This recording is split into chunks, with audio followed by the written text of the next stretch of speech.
Ho, ho, ho, gamers. Welcome to Big Think Dimension in December with your hosts, Dan and Bob Video Games. I'll rent you a PC today for $15,001 tomorrow.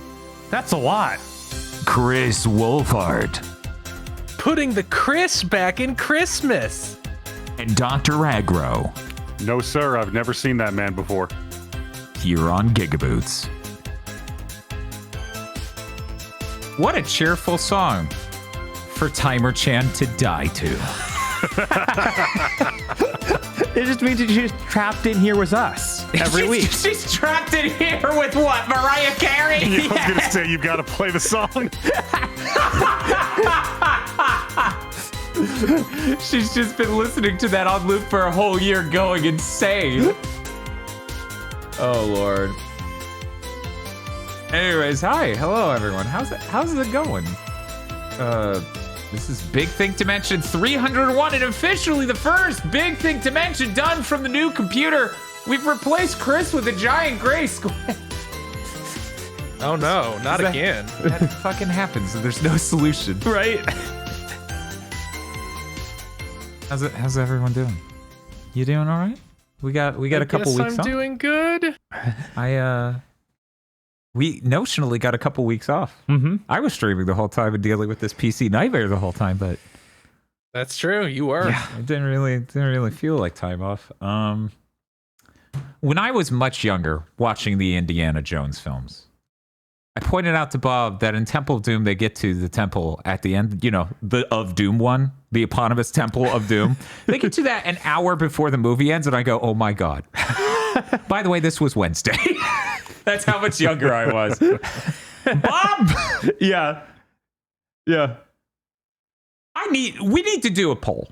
We need to do a poll in chat live because I need to know. I'm going to ask my co-host real quick. Agro, have you seen at least the first 3 Indiana Jones films? Yeah.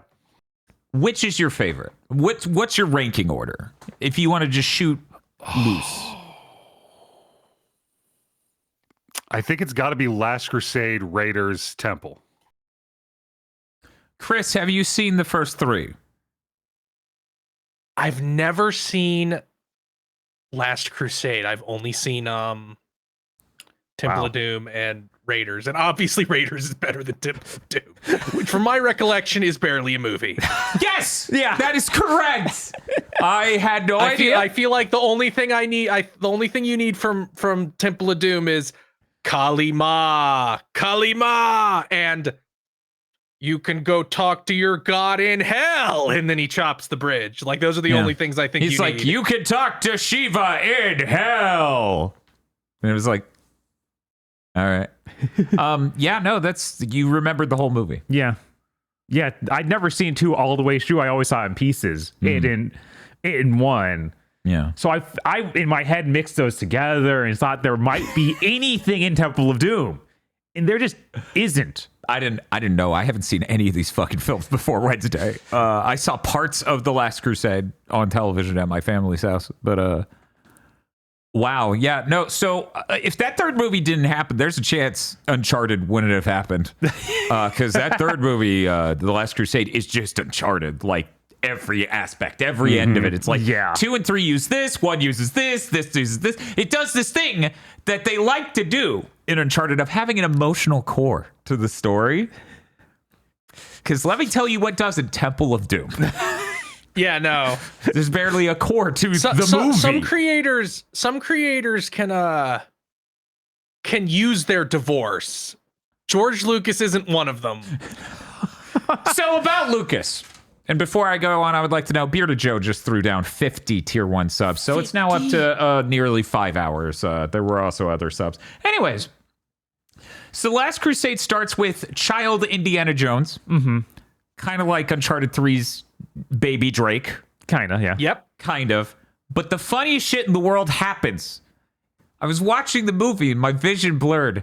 And then George Lucas appeared on screen and he's like, we got to explain the scar. And everyone else involved in the movie's production is like, what are you talking about, Georgie? And he's like, we got to explain Harrison Ford's chin scar. So they had a scene where he tries to use the whip and then it hits him in the chin. I'm serious. Wait, Harrison Ford has a scar on his chin? Yeah. He's got a small iconic. scar there. And literally, they were just like, we got to explain it. I'm like, Lucas, calm down. This isn't the prequels. Yeah, no, he does that. Yeah, nobody. It's a chin scar. It could have come from anywhere, just like it did on the real man. Leave the man alone. He has autism real bad. It's so amazing. It's incredible. Yeah, that whole flashback sequence is just that again and again and again. It's like this is why he's afraid of snakes. This is why. Here's why he's afraid of snakes. He once fell in a pit full of snakes, and he hates snakes. And I'm like, yeah, I got that from the fact he hates snakes. It happening while he's young doesn't really change, but literally was that again and again. The fucking chin scar was the funniest thing out of all. Of course, like Because that's absurd. That is really pulling the car around to the fucking destination that was this like completely illogically motivated move, right? We gotta explain the chin scar. Yeah, Georgie, nobody please. ever Val Kilmer doesn't have to explain his weird fucked up elbow in every movie he's in. You know, sometimes people look at an actor and they go, I will not focus on the fact Tom Cruise's right incisor is centered perfectly on his head. They don't. By the way, if you have never seen Val Kilmer's elbow, go look that up right now. I'm not doing that. Just to, I don't know that anybody It's else not should. gross. It's just weird. And I think it's the result of him breaking his arm in the 90s. And then after that, just Google Harrison Ford chin scar, and then make a Jinkaria, because of course you will. Yeah, like you probably already made like 3. That's already happening. What was it? There's a line in The Last Crusade where Harrison Ford's pretending to be Scottish. And he's like, I'm a Scottish king or something, right? Yeah, I forget like what he said. A landlord of some sort. I can't remember. A Scottish lord. And the guy at the door has a really obviously dubbed over line. Like, really obviously. We stopped the movie and I Googled it immediately because it was bad. Yeah, he's like, if you're a lord, then I'm Mickey Mouse. Yeah, that's in the movie. He goes, if you're a Scottish lord, then I'm Mickey Mouse. And it's like not fitting the mouth flaps at all.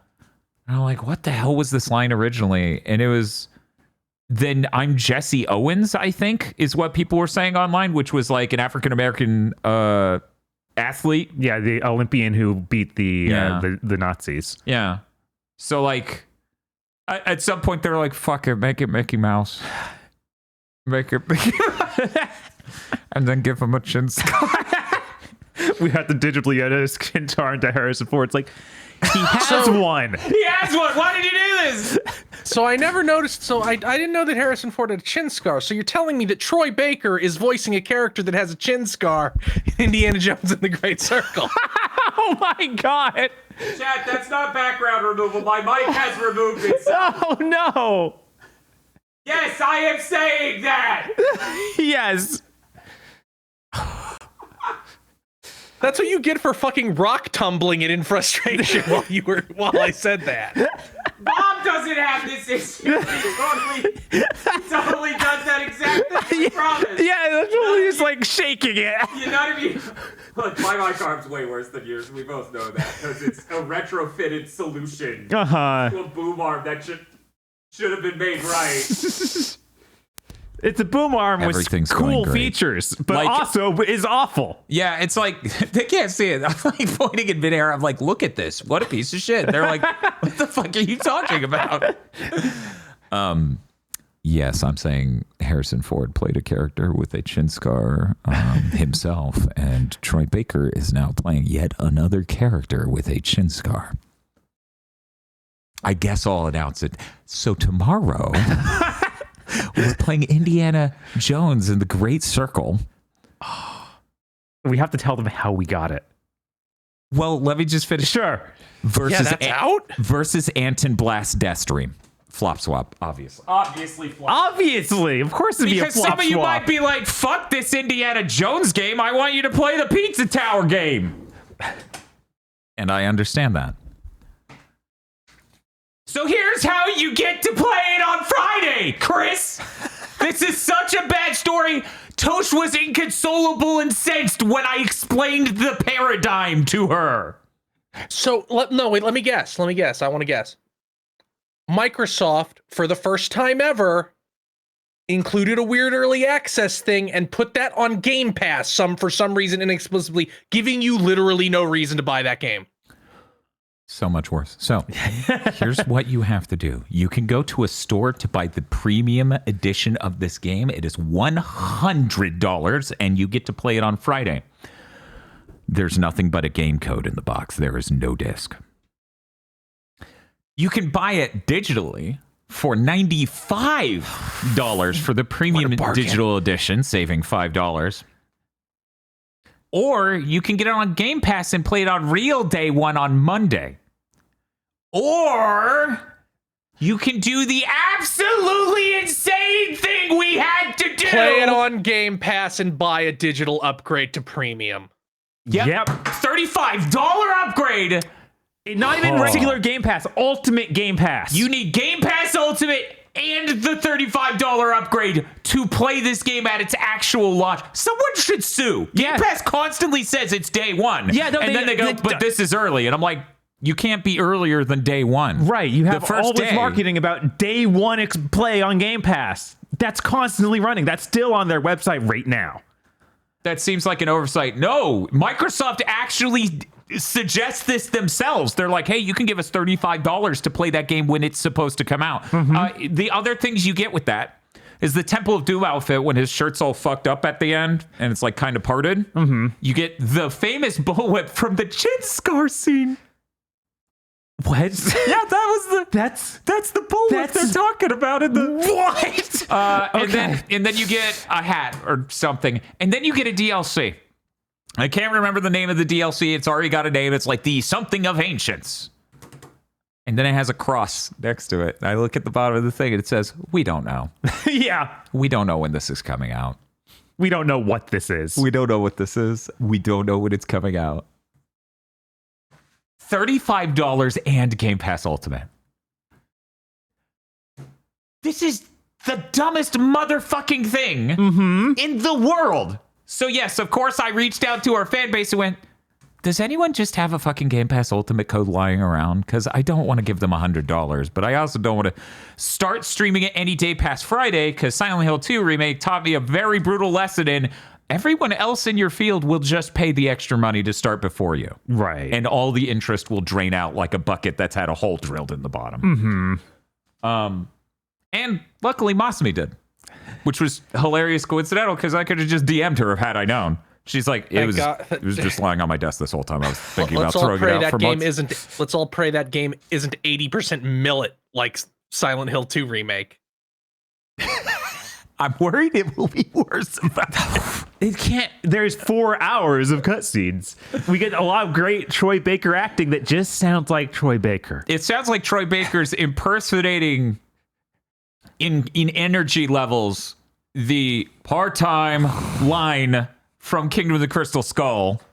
Not like any of the iconic Indiana Jones anger rageful. Not one line I've heard from him has been that. Well, that's hard if you're trying to sound like someone else. He's not though. He just sounds like Jim Carrey. He does. It's too much. God, how many? I need that. That artifact belongs in a museum, so I can use it to go to Soul Society. It was crazy when the Nazis thought they had Indy, but then Indy revealed that he tricked them into shooting their gun into the portal behind him to activate it so he could get to Deutschland Society.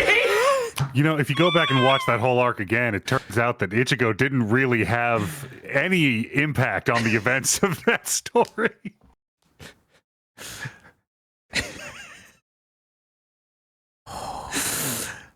So anyway, yeah, I've been dive bombing Indiana Jones films. We did 3 of them yesterday. I'm doing 2 more tonight.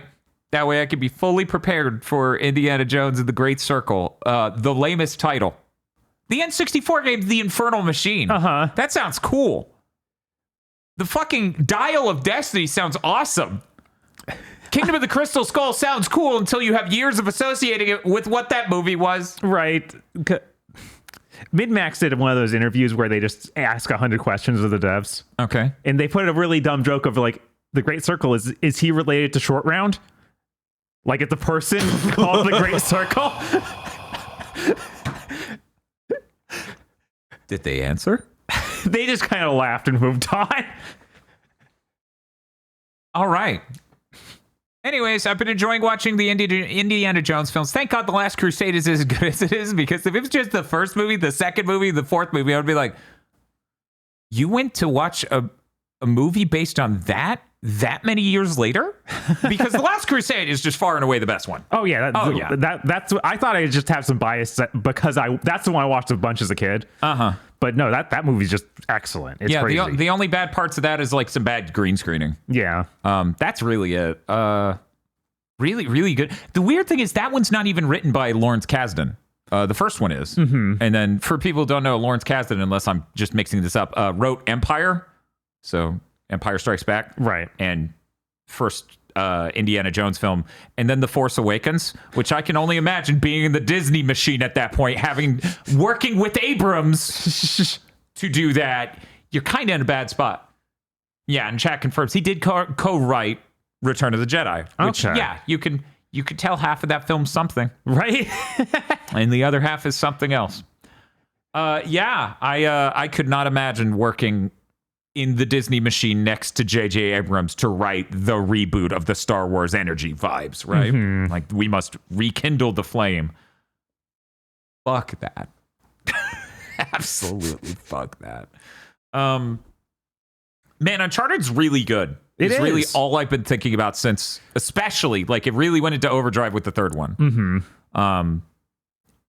Every scene is just in an Uncharted game. Oh yeah. That's really funny. They don't leave a single thing on the floor over there. They don't. See, I had this thought the other day that GTA 6 I probably won't like because they're too far up their own ass now and are like, we can't just rip off other shit as hard as possible like we did in every other one of our prior games. Like, I'm sure there'll be a little bit of it, but they won't do what they should do, which is just make a Breaking Bad game. Can you imagine? Can you imagine a GTA where every mission cutscene starts with one of those fucked up Breaking Bad shots where they attach a GoPro to some random bullshit? I heard about that. I didn't know that was like a recurring thing. Part of they love that. Part of me wonders, didn't 5 have some like Breaking Bad vibes? 5 has too? like a little bit of like Soprano vibes with the main character going to therapy, and Red Dead 2 has like Deadwood, I think is the name of that show. Vibes, that HBO show about the frontier town. Yeah, that's like, what people were saying. Yeah. But I'm just imagining like Saul Goodman is basically just a GTA character. Of course, yes. Yeah. Yes. I bet you can find him if you just knew every GTA character in your head. You would know which GTA was like. Vice City, the lawyer. Yes, you're right. Somebody in chat. God, Vice City's so fucking good. Why does Shepard look so distraught? Because the West is falling. Yes, if that wasn't apparent. The Infinity Nicky's going to go gow gow, and he can't do it. Yeah, he can't. He's a man out of his time. There's too much anime now. There's just too much anime now. By the way, good question in chat. Please feel free to ask me to explain my thumbnail every week forever.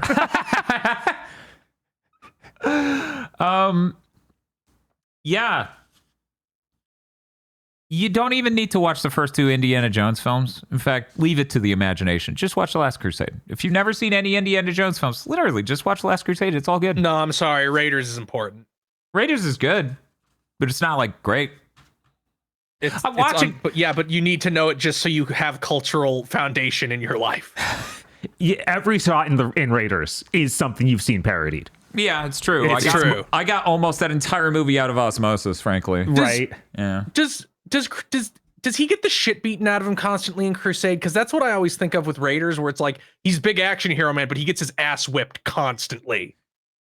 Like that Nazi beats the shit out of him. Yeah, they just got a Nazi strongman out. You're right. He gets a lot more punched in Raiders. Yeah. He still gets beat up a little bit in Last Crusade, but it's not near as much. No, it's not even close. He doesn't call in his striker a propeller. Actually, He does do that. Okay. Yes, it's a really good shot, and it just made me go, man, we used to do shit like this in movies. This is so good. The Last Crusade's just full of moments like that, but this one in particular, it's real quick. Let me describe it. So there's a boat. They're on a tiny rowboat, and they're heading into the fucking propeller on a full-size ship, and it's just tearing it up, spewing wood everywhere, and he's holding the guy's head down. It's such a good shot. I'm like, oh, this is fucking good. Yeah. Good shit. Anyways, what were you going to say, Chris? I was going to say, like, what was the last game that even attempted to do something as cool as, like, the tank battle in Crusade? Yeah. Was it Uncharted 4? Literally, Bob and I were talking about that during that. I was like, how come no video game has just lifted this boss fight? Right. Because it's a boss fight. For people who haven't seen the movie, Indiana Jones is on a horse approaching a tank, and he has to do all these complicated maneuvers in order to battle the tank and avoid getting blown up. It's really good. It would make a perfect boss fight. Yeah, that's the problem. Nowadays, it's no set pieces, only open world. Right. Don't ask questions. Move to next objective and do side mission. We really, like, it. Open worlds have gotten so bad that it isn't even like GTA, where it's an open world because the game is out in it. You do car chases and shoot at people. Mm-hmm. Now it's just like, well, no, the content is in these nodes on the map. Everything else is pointless. Yeah, it feels bizarre. I can't remember the name of that YouTube channel, but it's just a younger guy who's constantly pissed at Unreal Engine 5. And maybe has kicked up some dust with some people who are overly apologetic for Unreal Engine 5 in modern games and how they're made. Mm-hmm. Where he's like, we were able to pre-bake lighting and make everything look good. And then with Unreal Engine 5, they started making everything dynamic, and now the performance is terrible and the image quality is terrible. Yeah. Like, there's no benefit here. Cool. Did you know some people just want a fun experience to go through as a video game and not just a giant open world full of shit to do that is kind of mid at best? Like, even if we pretended all these giant games were great, which they're not, but even if we did, nobody ever seems to understand, like, yes, eventually people do get full. Mm-hmm. Yeah, like as a group. Yeah. Like, that's why trends end. And they tend to do that. It seems like that nobody is even aware that trends exist. Like, that seems to totally miss people. And whenever a trend goes 1 nanosecond longer than a normal trend, like the MCU, people go insane and decide it's eternal. By the way, they're doing reshoots on fucking Captain America 4 again. Again? That movie had like multiple trailers that already. That was supposed to come out around now. It might not be reshoots. It might just be re-editing. That's funny. But they got bad test screenings and are like, we better do something about this. Like, they got back more bad test screenings.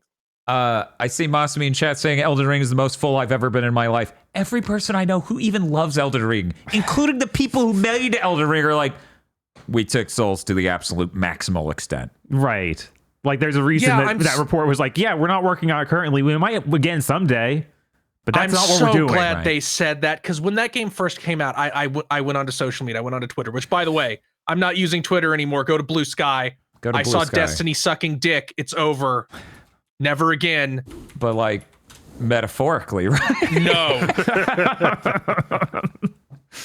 This isn't a metaphor. Battle it. Like I said, I'm glad that they've done, because every single thing in every previous Souls game in Bloodborne is in Elden Ring. Like, every idea. Yeah, everything. Yeah. They had, like, that is the culmination of this entire genre they invented. So it makes sense to move on by that. And some Souls guy immediately should have been like, no, they're going to get right on Elden Ring too. And I'm like, and they're not. So thank fucking God. Mm-hmm. Like, that needs to sit. They need to not start development on a new Souls type thing. And that isn't, Bloodborne 2 is an exception, for the record. Yeah, I don't need those people yelling at you. 2028 at the earliest is when you start development. Start. So, highly related to everything we just said about game engines being big and graphics looking kind of worse than it used to, I continue to be professional. Every day of my life I'm out here, I'm professional. I finally got Bob over to, after his Thanksgiving break, to check out Gran Turismo 7's professional modes. Chat, you know me. I love Gran Turismo 7. It's one of my favorite games, period. There's a reason I gave it a 10. There's a reason it was like the top of my list that year. I watched the Digital Foundry video. John Linneman, big fan of it. I played it for fucking 15 minutes, and I'm like, already there are so many imaging errors and issues. What is happening? So I had Bob come over. Bob, what did you think of the various modes you could engage and how they looked? None of them were ideal. And that's crazy. You could see problems immediately without looking for them. Like, we aren't sitting here like, oh, check out this puddle. It's like, no, look at the entire background, every building in the city that we are driving in. Yeah, to describe it with words so people who are more technically inclined can sort of reverse engineer and build this image in their brain. So Pisser, the PlayStation Spectral Super Resolution or whatever, it has it runs the game at lower resolutions and then uses Pisser to run them at higher resolutions. So technically, the native resolution of GT7 goes down in that mode, is my understanding. The buildings have bricks, and the bricks are fine details, and it will go insane as you drive down the road. So this sky full of building tops, different buildings are just flickering, becoming messes visually, just absolutely insane moire effects happening there. We're driving down the road, and I couldn't bring you to the course, and I didn't want to spend enough time wasting time to show you the course. But on one of the courses, all of the walls go insane. They form a perfect moire pattern like circle, and then it warps as you go. It undulates.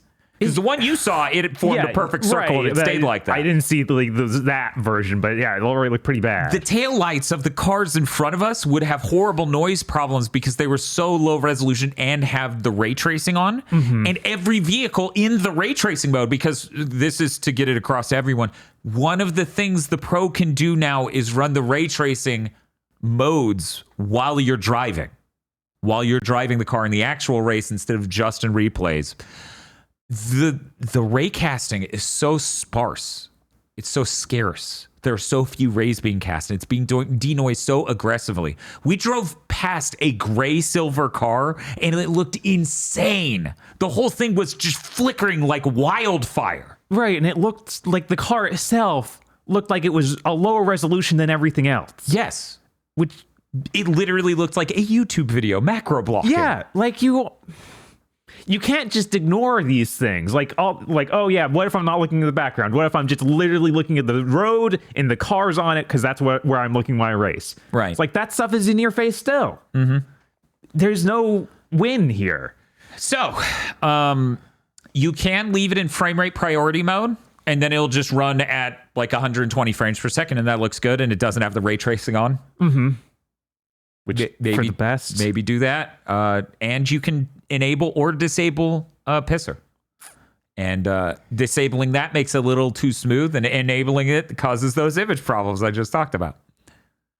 Yeah, the menus to turn so. these things off and on are just not made right, I don't think. Yeah. Because a lot of it is like you know what it does because you've looked it up. Right. It becomes guessing on the actual user's part. Yeah, there. because you have to turn off the 120 hertz mode in order to actually give it ray tracing in the prioritize graphics and ray tracings mode. Right. Which I knew and then I forgot. Right. Yeah. Because it's a really bizarre thing. Anyway. Yep. So the 120 mode looks great. They also have a VR headset mode. I forget what they call this mode, but they say, this may have a few imaging problems, but it looks much smoother. And they're right, it does look much smoother, but just like frame generation on RTX cards, every number is going insane. Every line of text is going insane. Every transparent 2D element is a nightmare every single frame.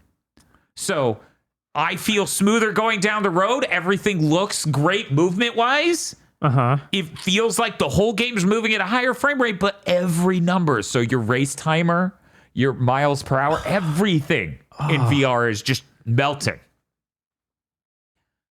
So anyways, I'm glad that my $848 console enhanced one of my favorite PS5 games.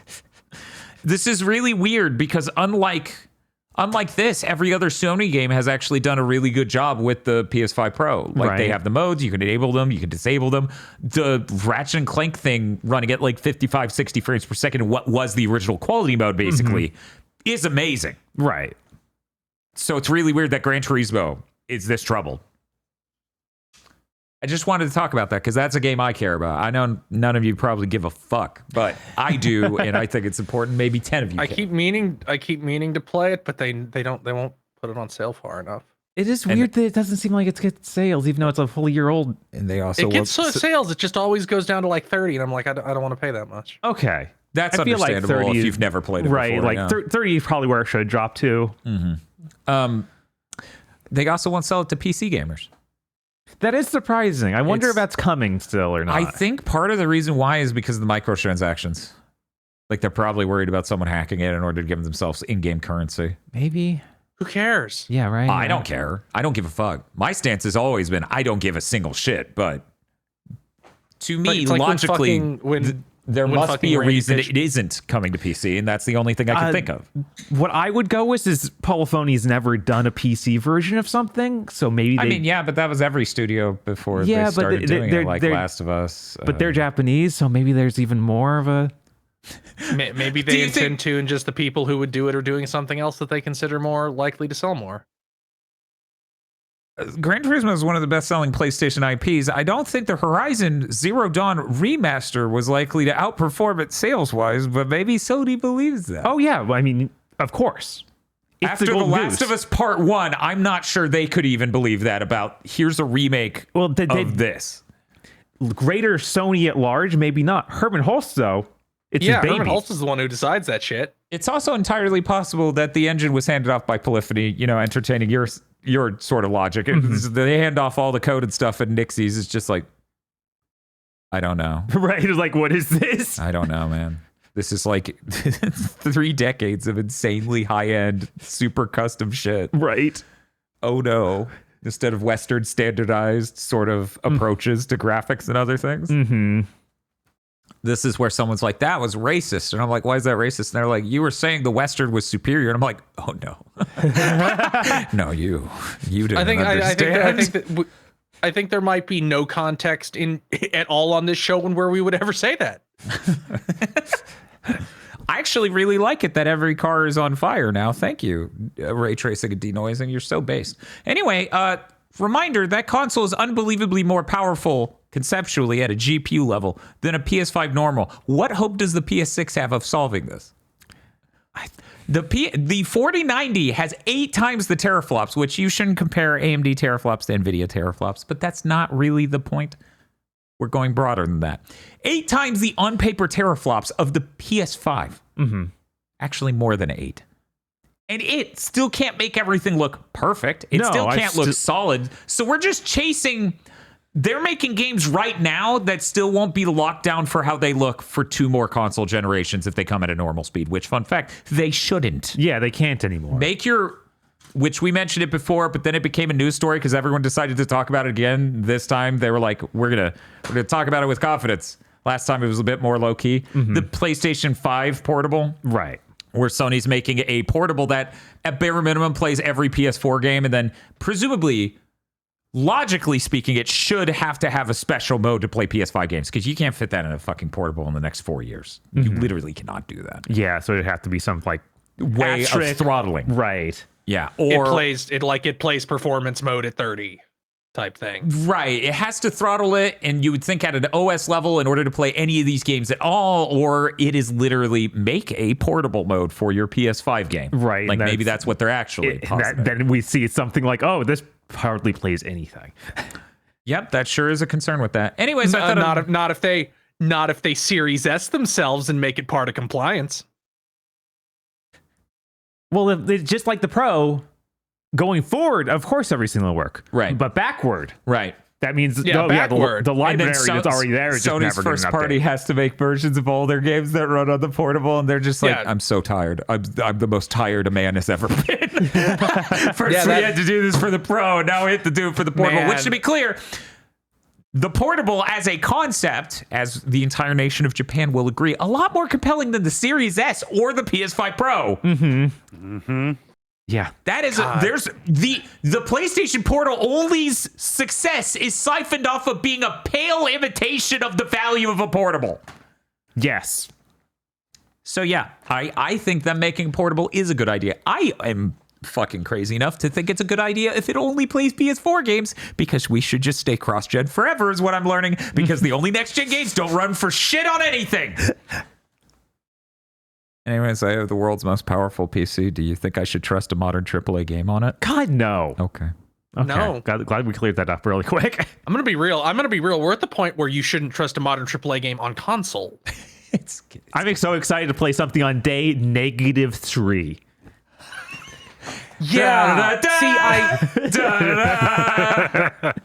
Maybe the fact it seems so sanely scoped will keep, and that it's been cooking for like years will make it okay. But yes, I would be scared, especially because it's like, well, this isn't the real version. The real version is the PS5 version. We can QA it later.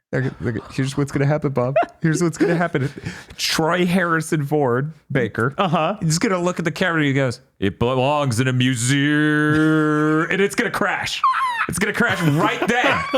Right then. Like not regular crash on console where it just freezes and then black screens. We're going back to like Windows 98 crashing. Yes. We got that Like kind when of your crash N64 glitches. in an Xbox One game. Yeah. With Sunset Overdrive. I Yeah, we believe. did. Jesus Christ. Let's move on. I'm gonna say we move on. Let's talk about some smaller topics before we get into what our most recent death stream was for you and me. That Dynasty Warriors Origins demo came out. Yeah. Holy shit! Goddamn, is that good? We're back. Ah, fuck. Yeah. No, we are actually it's- back. It's crazy. It's like fucking amazing. This is the best it's I've been never since been the here. PS2. It's good to be here. We're happy to have you. This thing is stellar. There's one, it's gorgeous. Two, the amount of enemies it renders on screen is amazing. The action has never felt quite as good because they added extra levels of you commanding nearby troops to do tactics that you can use to stun or overwhelm enemy COs. Blade Storm is back, baby. And it's good for once. You get, honestly, the thing I always went to, which makes sense because, you know, Aggro knew Bladestorm. I don't think Aggro's as familiar with Kessin. Okay, My brain always went with Kessin, which is, yet again, still the same company. And I was like, Kingdom Under Fire. Thanks, Bob. You all remember Kingdom Under Fire, right? Yeah, that was that Yui Bowl movie, right? Yes. There is a parry mechanic, and I like it because the dodge is equally as good, and both have their advantages. Mm-hmm. Incredible. Lubu's a motherfucker. They had the demo by fuck it. We cut to black, and you feel like you're done because we told you we were. But then Lubu's gonna say some shit right out on red hair and whip your ass. It is so good. Yeah, the demo feels like it's made for Dynasty Warriors fans, which Yeah. I didn't expect. Yeah. There is no sense of, oh, we're trying to bring a new audience here, like there was with the last few of like, it's open world, everyone should be excited for that. Now Whereas- it's like, no, we're just making a good Dynasty Warriors game. Seeing this game running on my PC, which by the way, for people who missed it, it's a 9800X 3D with a 4090 in it. This is the peak of gaming like PCs right now. It's running at 120 frames per second in 4K with the TAA just turned off. Yeah, like Because you could do that on PC. Right. You like fucking cut that shit out. I'm surprised on PS5, like base PS5, it runs above 60. Oh, does it? Yeah, wow. it's like sits at 60 or above. Like, Oh, wow. it feels good. It feels amazing. But what I was going to say is running on that setup, it literally feels like the dream you imagined watching the CG intros on the PS2 games. It feels like we're fucking there. Yeah, they actually do render that many people on screen. And they look amazing. They do. And there are all these cool tactics and like larger battle things like arrows flying through the air and you tossing those boulders and all this crazy shit. Summoning your horse is just you clicking L3. It just appears and then you start riding. And then it has the Epona stamina system where you hit circle to like be like, it's okay. and then it gets its stamina back, so you can charge hard. You get to select from all these weapons for the Wanderer. Yeah, the only concerning part is you only have one main character. Like, you don't get to play through with the different sides of the campaign. You get to play as Koei Tecmo OC Man. Yes. Because they needed a beautiful man to be the main character for this, and they were right to do it. Anyways, didn't you say this has a day one Chinese dub? Yes. They know where they can get the money back for this. I'm going to need the Black Myth Wukong money to come down hard on this game. I will have never won more. Right, Other than them making an Armored Core 6 and all the Dark Souls fans finally playing an Armored Core. Yeah, Koei Tecmo needs to be rewarded for this absurdly. This literally is the second Armored Core 6 moment for me. Mm-hmm. Because it has all what these... they need to do is literally put Wukong in it, like do a collab. It's like you They can play as him in could. these maps. I could. We at least get a costume for Wanderer. Yeah, this is good. Mm-hmm. This is so good. I'm so glad that it is in the next year. Because this year has had so many great games. It would just be unfair to be like, no, it's this one. Duh. Came out December 25th. Got it. You morons. Why'd you ship 11 months and 21 days away from it? Yeah, I don't know what else to say about it other than it's a joy to fucking play. It feels great. On PC, it looks and runs great. Unlike, what was the name of the Koei Tecmo Omega Force Monster Hunter like that came out at the beginning of this year? Wild Hearts. And that was the beginning of last year. Okay. Yes.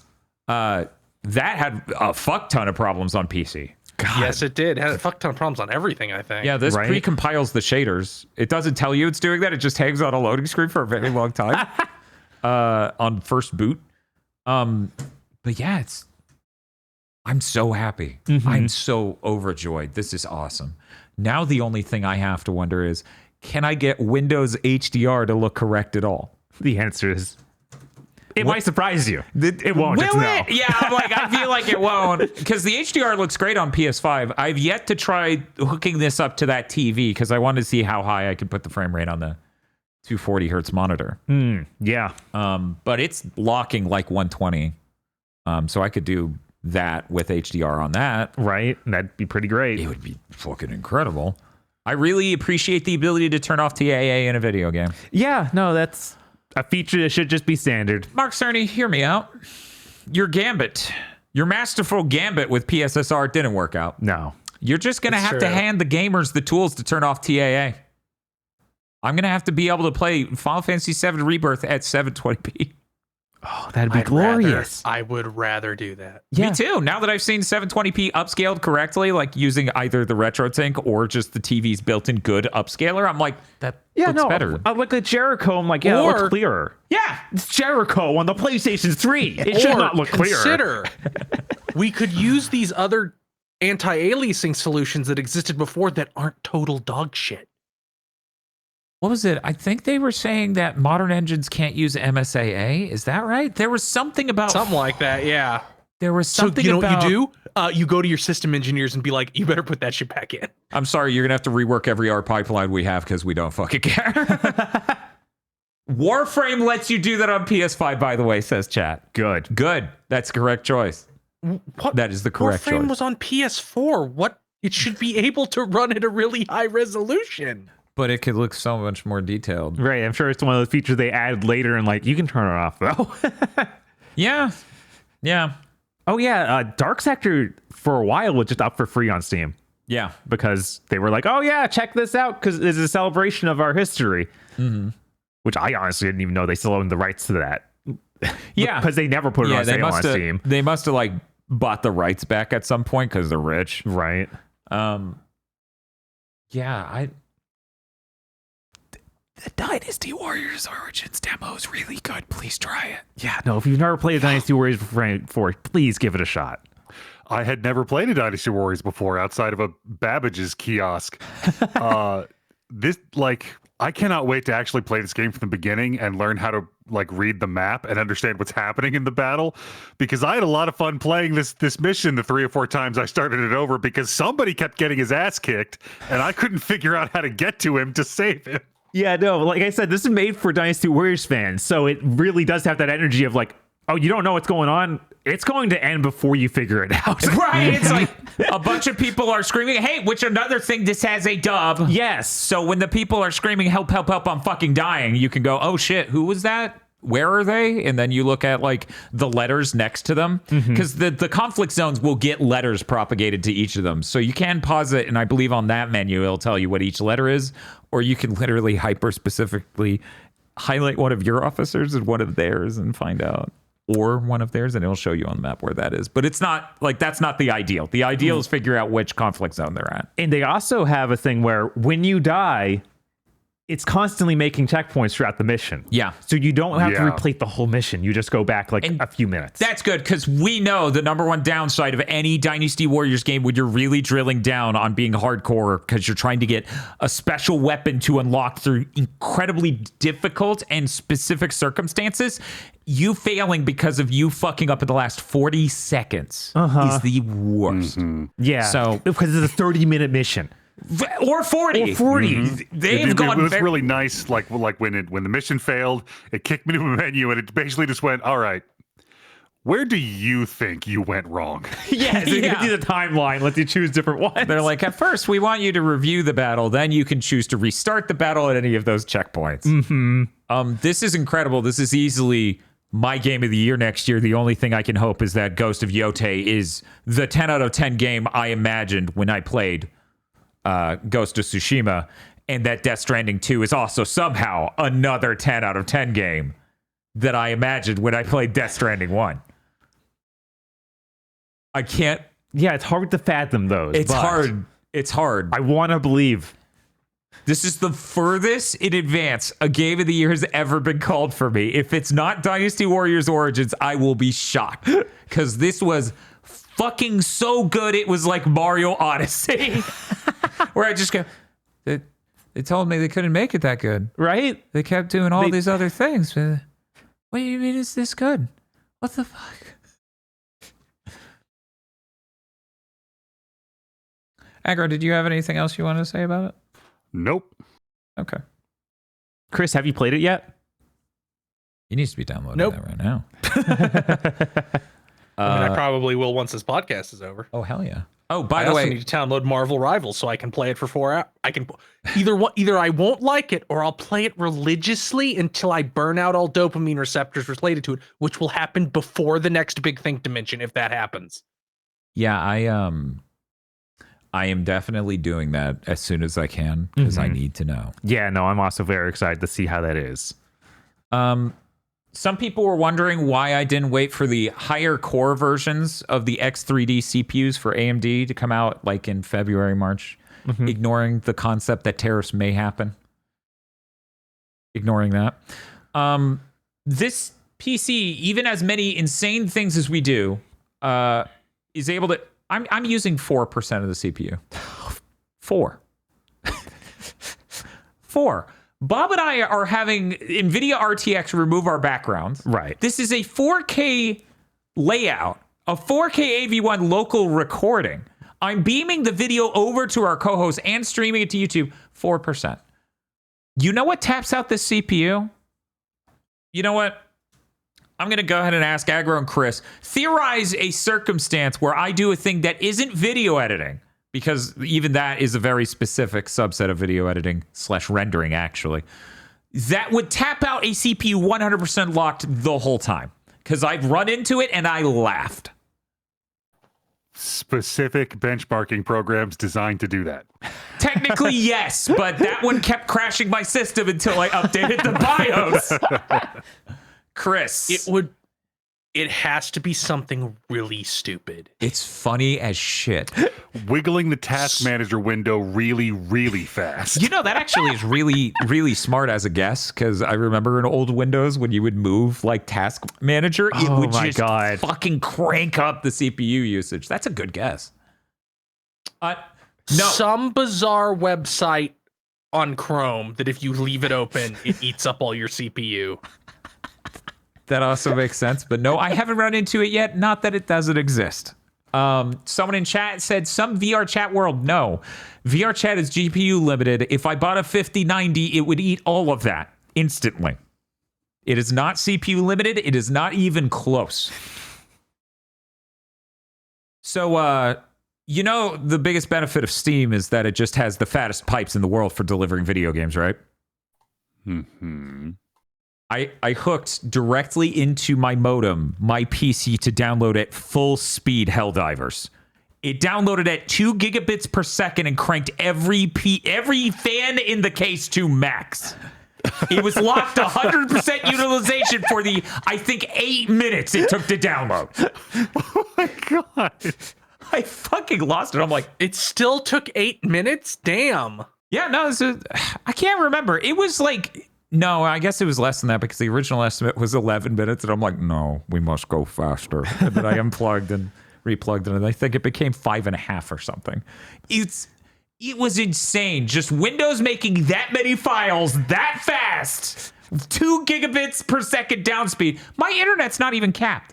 If I bought a higher end CPU, I would be able to download faster. Also, Google constantly sends me emails of like, hey, you want 8 gigabit? I'm like, what am I doing? What? How the fuck? Anyway, so that's how I can tap out this PC. But elsewise, it's so much far beyond it's really solid. The RAM's like perfectly suitable to what it needs to do. There's plenty of it. There's 64 gigs. The GPU's fucking insane. And luckily, modern software doesn't lean too hard on CPUs for things like this. I pushed it through the full steps with the Masumi_TV collab that we did for playing all 3 Donkey Kong Country games in a row, which will be the next thing I talk about. And it performed perfectly fine. There were no performance problems, even opening Chrome. Everything's good. Yo, this PC solid. Crazy. For the first time in 3+ years. Because Slime Month happened 3+ years ago. God. It's finally solid. Hey, you'll have a reason to do that again soon because they'll all be on PS5. Yeah, you saw that, right? Slide No, 2 I and didn't 3 see coming that. to PS5 this month. Wow. I know. Finally. I know. And Sony at the 30th anniversary put everything out. Just put all your classics. We put out Ape Escape 2 in America. Try and sue us. Ubisoft's like, we don't have the money. Yeah, right? What are they going to do? Die? A skeleton. They look at the plaintiff. Do you have any comments? It's a skeleton. Yeah. No, it's like, I can bleed on you. That's about as much as Ubisoft can manage at the moment. Yeah, that's true. It's all about Croc Remastered PS5 Pro Edition. Yeah, we mentioned on past big things that the Croc Remaster has a PS5 Pro mode. Yeah.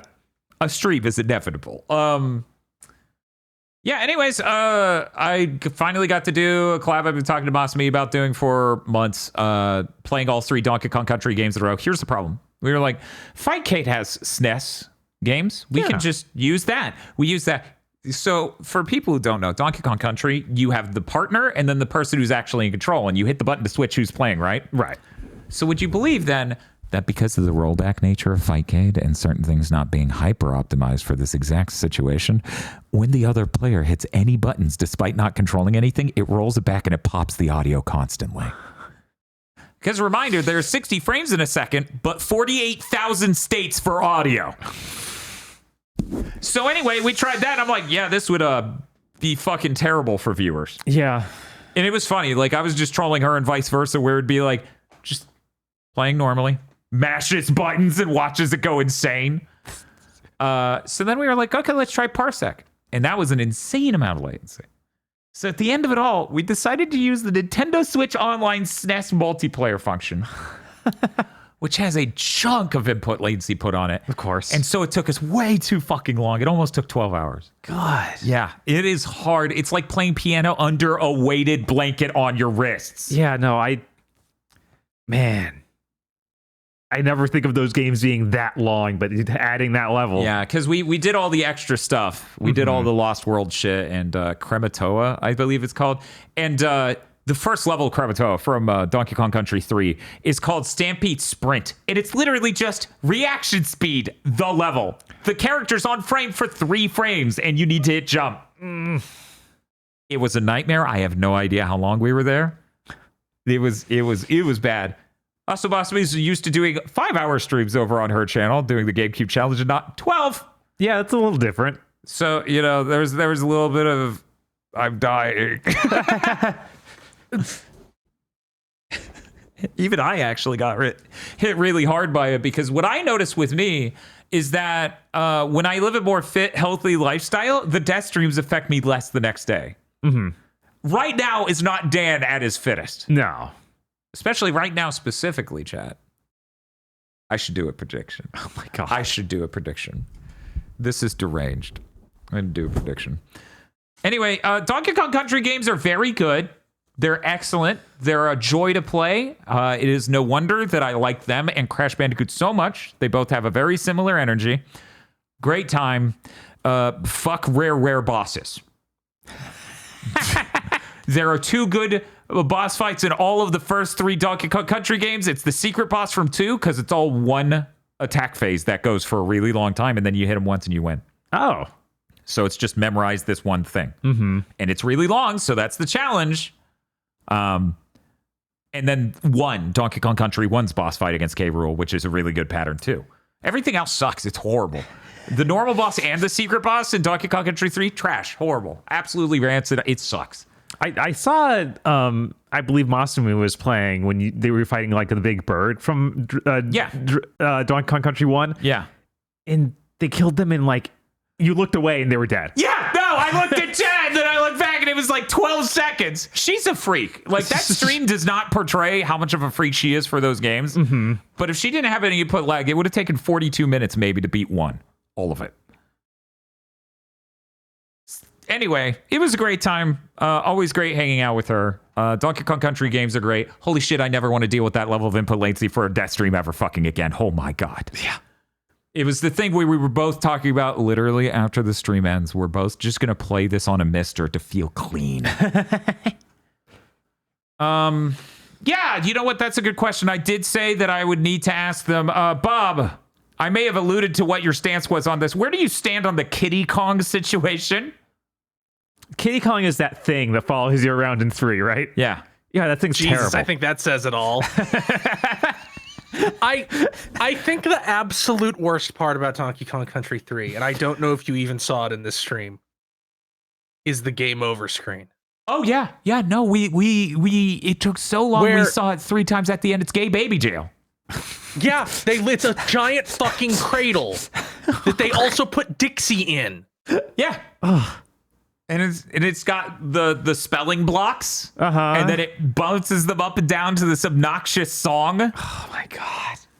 Fucking was gay it baby Grant jail. Kirkhope? Did he do it? No, neither Wise nor Kirkhope worked on this one. This one's done by some of the composers from earlier ones. Wow! So that's why it sounds so different. Mm-hmm. It is a real different vibe in that game, especially with like how enemies look and certain designs and things. Yeah, I still remember us going through that once and being like, I don't like this.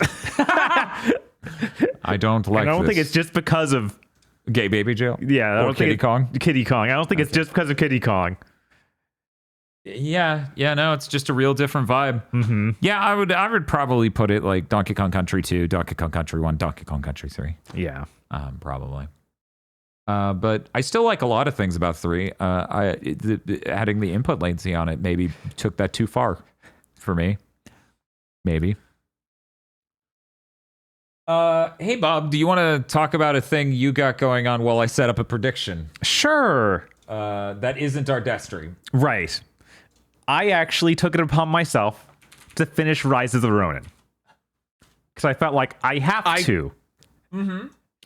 I saw that it was added to a certain category on our Game of the Year chart in between times I checked. Mm-hmm. So this makes sense. Mm-hmm. Yeah. I haven't beaten their last, 3 games, because there was this, Wolong, and Stranger of Paradise. And I was like, I like them as a studio. I should finish their latest game. Guys, I feel like this is one of Team Ninja's worst games. Maybe I better take that copy fucking back to GameStop before it loses all its value. Maybe. I'll at least give it a chance. Yeah, I you already should. fucking bought it. Yeah, right. You should at least boot it up, but it is rough, and it just keeps getting rougher and rougher. But I'm going to talk about some positive things in it first. Cool. Yeah, let's do that. I stopped right before meeting Hajime Saito, Okay.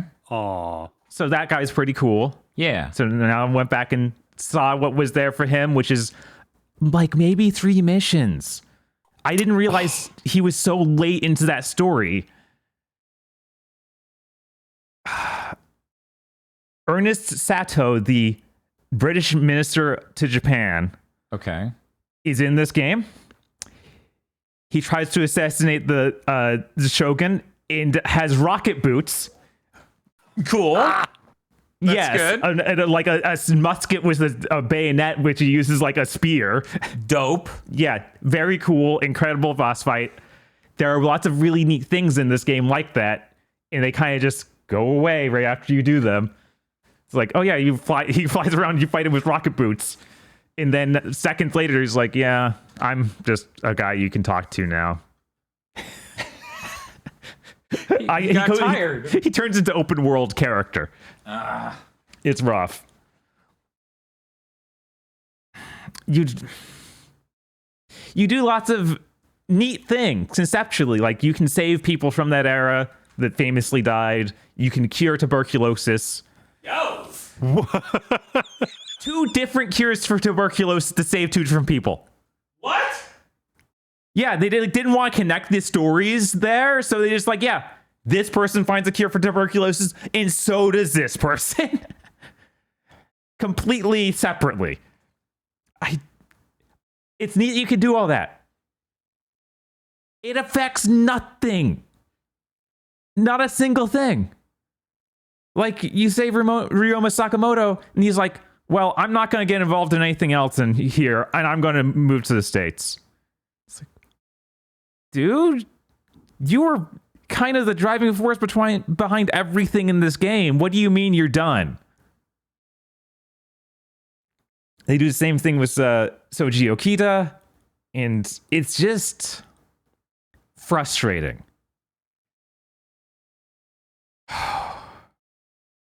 I also, beating the game unlocks RPG mechanic that should have just been in the game. Because this game pretends it's an RPG. Like, it's constantly like, oh, you're leveling up and you get these skill points, which we have these skill trees where you can get nothing you want. Like, there's 4 different skill trees, and none of them feel like they actually upgrade your character meaningfully. So once you beat the game, it unlocks a new 5th skill tree where it's like, yeah, increase your attack. It's like, yeah, I would want to I'd like your RPG to have RPG stuff before I beat it. What do you mean? What do you mean I don't get that until I beat the game? I guess they have it there, so they unlock a new difficulty mode. I think it's like Twilight difficulty like they had in Neo. And that's where they assume you'll want these RPG mechanics to actually buff your character. It's like, I wish I had any way to make my character stronger before this other than random drops. Because this game has Diablo loot, but bad. It's honestly worse than Neo 2 ever was. Like, I don't know how they messed their loot system up so bad. I just don't even want to use it at all anymore because nothing good ever drops. It felt, that's also how the fucking Neos felt, honestly. Like, they really, everybody does these. Blizzard and fucking Gearbox. Mm-hmm. They're the only 2 companies in the entire industry that understand, hey, you know what the fucking point of and it's not just Diablo loot. Every developer now has this, my single player game must be balanced. Mm-hmm. Brain rot. Yeah. And it's like, no, the point of a game is to get really fucking strong. And feel good, yeah. I still remember the beta for Neo 1. Mm-hmm. The loot was unhinged. But it had durability, so it would break eventually, or you could repair it. Mm-hmm. And people complained about that. And so, their solution was, make the loot bad and don't have durability. It's like, apparently, no, like, when you get to, like, New Game Plus 2, of Neo 2, they start dropping unhinged shit that should have just been in the original game on you. That makes sense. And also to be perfectly blunt, there are many franchises that I think you can integrate Diablo style loot into effectively. A fucking Souls-like ain't one of them. Those two that be a hard action game Diablo loot are like mutually exclusive, are contradictory ideas. And it also like ruins the level design, because in Souls, when you find something, it could be actually really good. In Neo, when you find something, it probably won't be. And so you explore it for no reason. And I feel like it makes even less sense than it does for a Souls-like game in an open world game. Because it just turns this gigantic world into just nothing good's here. Why would I look through it? Yeah. Every point on the map is just fight this bandit camp, get nothing. Maybe, and hear me out. This is a difficult concept to understand. Maybe they shouldn't be releasing one of these every single year. Yeah, they Maybe. shouldn't. Maybe there should be at least 2 years between these exact same types of games that all have the exact same problems. Yeah, I really hope that Actually, I don't know if Wolong has that problem. I don't know a single fucking soul that played Wolong, and it significantly undersold their expectations. So I guess that's a fucking universal experience. Makes sense. Day one Game Pass. Oh God. Yep. Yeah, that'll do it. And it had a lot of issues. Didn't seem to fuck up Liza P though. That seemed to do okay. Hey, Bob. Yeah, what's up? At any point playing this game, did you think to yourself, God, I wish this image looked more professional? After seeing how much more professional it was, no. I spent $848 on this console. He should be crying. He should be not able to sleep at night. What happened? The West has fallen. Gaming is so stupid. It's $848 US dollars. Yeah. For the record, everybody, when they announced the price, I thought that was insane. I still thought it would do something, as opposed to seemingly just doing nothing on almost any game. Oh, it rolls a dice on whether or not the new game I'm going to play is ruined. Because currently the batting average is a lot of people hate how Star Wars Jedi Survivor looks. A lot of people hate how Star Wars Outlaw looks. A lot of people think the new Avatar patch looks terrible. Oh it's all over the place. It's countless games at this point. Silent Hill 2 it fixed the problem by patching out pisser support. Like, it's cool that Final Fantasy VII Rebirth looks nicer. You know what'll look even nicer on? The PS6, which will be out by the next time I want to play that game. It's true. Yeah. Like, the only use case at all, maybe sort of, we don't know because it isn't out yet, is maybe it'll make the frame rate of Monster Hunter Wilds better. Because it made the frame rate of Dragon's Dogma 2 better. Yeah. Mm-hmm. But that's not worth $880. And even Monster Hunter fans don't think that. They'll suck slop. That shit used to be on the PSP. They don't give a shit. Yeah, right. That shit was on the 3DS. Mm-hmm. And they ate it up. That was one of the best-selling ones, I bet. I think World kicked the shit out of everybody. Oh, probably. Yeah. Because it got the global audience. I'm very curious to see how Wilds will do when it completely lacks the Japanese audience because it's a fucking PS5 game. It'll be on PC. Japan's going very That's PC. true, but are they going really high end PC? That is the actual core issue. Right, because that really thing, high spec. Like that, I can't. They will accept things that ran worse than a PSP game on my PC. That's okay. Looked worse than one too. You're running a pitiful GPU, right? Just an absolute gutter trash GPU, right? Yeah, 1080 Ti is just trash. It's so bad. Everyone constantly talks about how bad the 1080 Ti is. Uh-huh. Oh my god.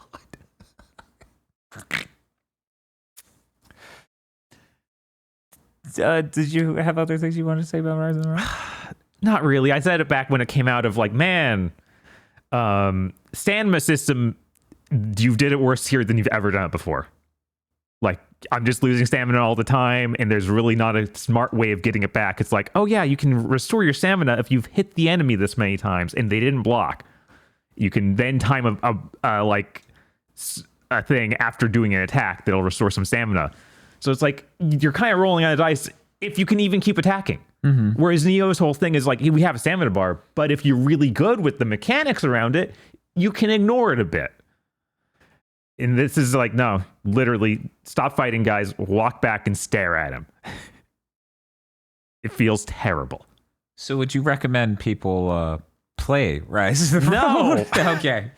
I'd say this is someone who loves that era of Japanese history, who watched too much Rurouni Kenshin, who loves getting all these cool sword styles. This game is really bad. This story is just boring. They somehow made this whole story insanely boring because everything is just like, your actions don't really affect it, and they have to go through every step of it so slow. Because they're making a big open world game and they want to have a bunch of like tools, animated cutscenes where everyone just talks to each other. I'm sorry. Yeah, I'm legitimately sorry. That's tool generated cutscenes are getting up there with like things where like if you have too many of them, I don't want to play your game. Like it's okay to have them because I'm sure just saying I don't like tool generated cutscenes will inevitably cause some asshole to spawn and say, well, it's not feasible to have cutscenes. 10 has tools generated cutscenes. And I'm like, yeah, For- I can okay, hit first X of and all- constantly first of all- move. Yeah, first of all, you can mash through them. Second of all, East 10 isn't a fucking AAA game. little bit of a different fucking expectation Really? there. Really? Huh. But I feel like even Falcom takes more effort to hide them than like these AAA games. Like Falcom sucks in their gut. Uh-huh. Yeah, for sure. Fucking God, what like Dragon Age the Veilguard's like, I got married. Ugh, and their gut fucking flops out. He do be acting like that. I hear that game is good from a lot of people though, and I'm getting scared. I don't know. I've also heard that this game is 20% finding batteries to open doors by mass. Because they did the God of War thing, and most of what they figured out was go find batteries. You know, honestly, that just makes it sound like a game we would have streamed. Right? Like that could be a Dead Yeah, Island you 2. did stream it. It's called Halo Infinite. It's called Halo Infinite, Dead Island 2. God knows, multiple 7th gen shooters we played. Didn't fucking Jericho become that at some point? Yeah, I believe it Funko did. Fusions is also See- that. See, the thing about Dragon Age Veilguard is before anybody you believe anybody's take on it, you have to ask them, did you like Inquisition? And if they say yes, disregard their stance. Disregard their opinion. I don't know. Some people, they like Inquisition. Huh? Bob, Yeah, they're wrong. Bob, I have a quick question. Yeah, sure. One, am I okay to move on to the next? Yes, of course. Okay, two, do you know the answer to the riddle, how I got sick numerically? Did I tell you the number? Because that No, would you didn't tell me. Okay, great. Welcome to our new segment. How many cans of sardines did Dan eat to make him sick? Get your predictions in now. Sardines? Sardines. Jesus. This is how I got regularly vomit eat levels of sick this sardines, or- morning. Do you regularly eat sardines, or is this It's somewhat, a yeah. rare? Somewhat, yeah. I'm gonna guess. Because you let don't do me give you the numbers. And this is within a single day, okay? The numbers, the things you can guess are 2, 3, 4, 5, and 6 cans of sardines. 5. Bob. You went crazy at 6. Aggro? I'm with Chris at 5. Okay. Well, the timer's running out on this, and then I'll be able to reveal. Joke's on us, it's 7, says Falcon in chat. Then I'll be able to reveal exactly how many cans of sardines it took to make me vomitous levels of sick. Worth Reminds noting. me of the time I took a saltine cracker as a kid and thought, I wonder if there's like an upper limit of salty. So I just piled salt on it and put it in my mouth. And by piled, I mean there was a pile. And gave that a couple of beats and vomited right there on the floor. My body was like, no.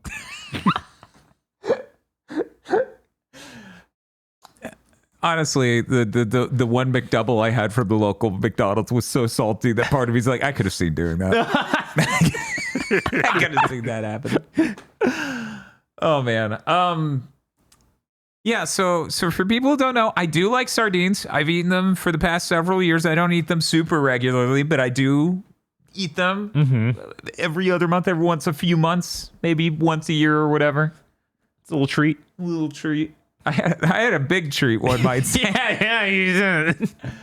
Now, in my defense, this was 2 different sittings Okay. in the same day.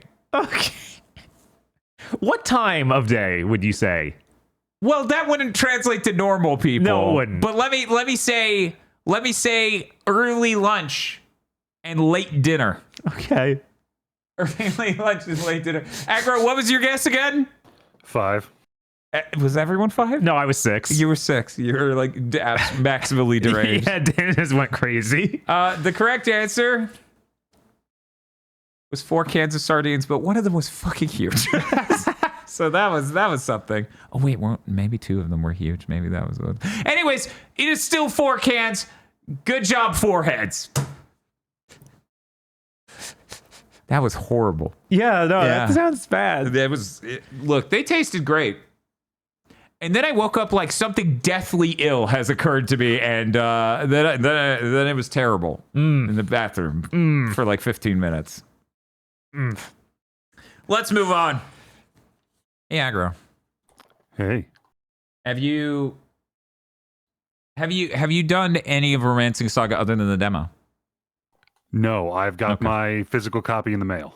Let me tell you, Romancing Saga is really good.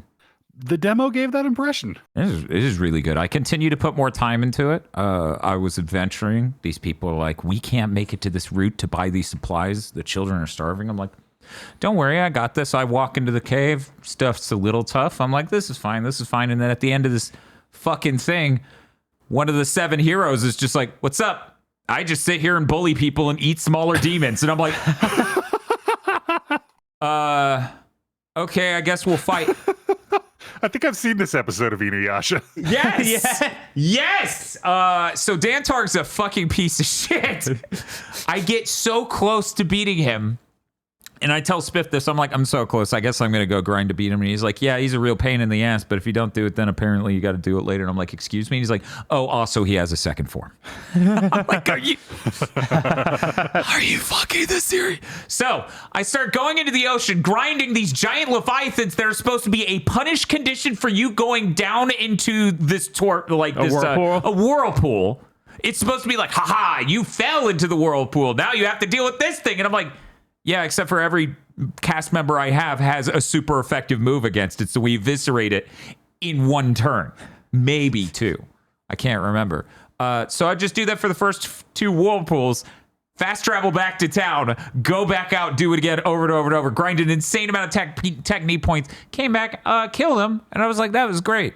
It's like someone else tells me, yeah, if you run into that guy later, he removes one of his weaknesses and adds more forms. What the fuck? This game's evil. So anyways, never procrastinate, chat. Take on Dan Targ as soon as you can. That's the moral. And he hides in some random cave. You don't know where to find Dan Targ. No one can. Explore all the holes, chat. That's what we're here to tell you. That game's fantastic. I love the speed of it. I love that. A reminder, this is the Trials of Mana dev, the Trials of Mana remake dev. So there were some ghosts.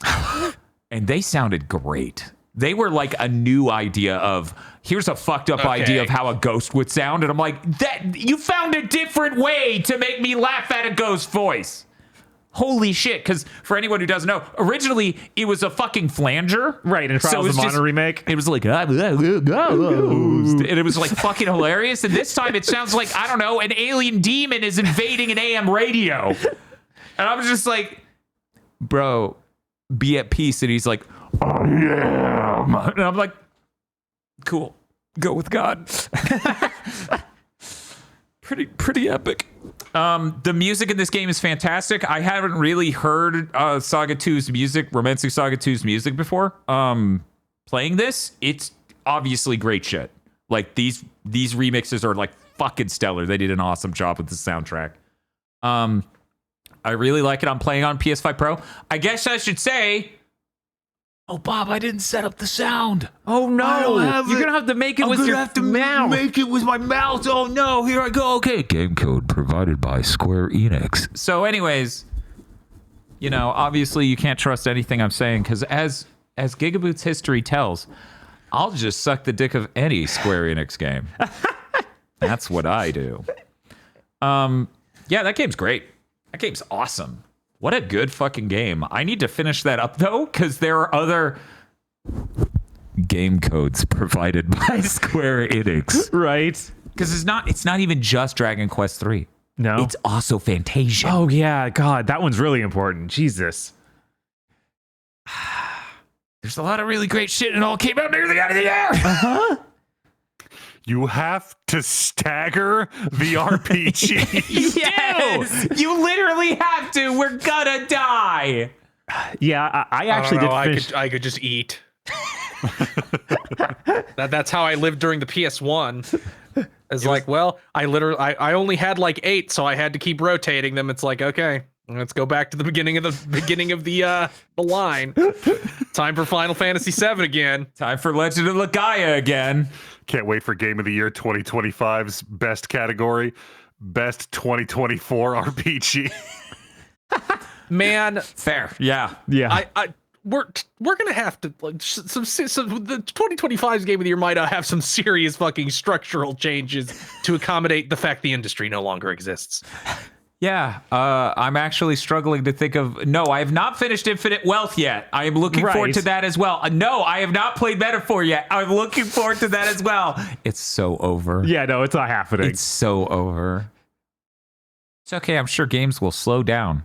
Oh, what's that? The entire Japanese industry has come online as America's and the Western industry's burning to the ground. Uh-huh. Oh no! Because reminder, there's another Like a Dragon game coming out in the next couple months. There sure is. And I still haven't played Rebirth. Trails I through did Daybreak play it. comes out in exactly 2 months. Daybreak 2. Yes. Daybreak 2. I am not finishing that first game before that. Oh, and Phantom Brave 2 is coming out soon. Oh my That's God. true. that's- I'm that's- really surprised. Yeah, I'm still floored that they made that. Yeah, That no. seems so cool. Because I never thought they'd go back to that. Now, if they get that combat system working, they should make a fucking sequel to Makai Kingdom. They really I should. like that one also. I Don't keep Zeta as a book because his design rules, and you only get to see it for 2 seconds. but that makes it so funny.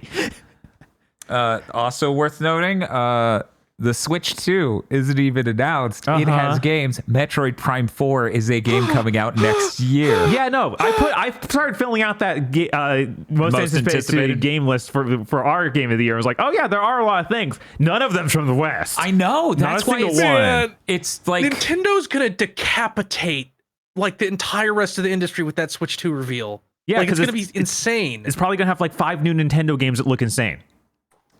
Ghost of Yotei is literally the only Western developed game I can tell you is coming out next year. Yeah. Because I don't even know if Assuming it Judas doesn't is. get People delayed. pretend Judas is. That it is supposed to be early next year. That ain't And but if we don't see it at the Game Awards, like no. I saw it today brought up by PC Record? Gamer. Oh, okay. Because PC Gamer, God, what is their award show called? Or their announcement show that was airing PC today. gaming show? PC Gaming Show, Most Wanted, that came out today. Mm-hmm. That was like their top 25 picks for games that are to be excited for.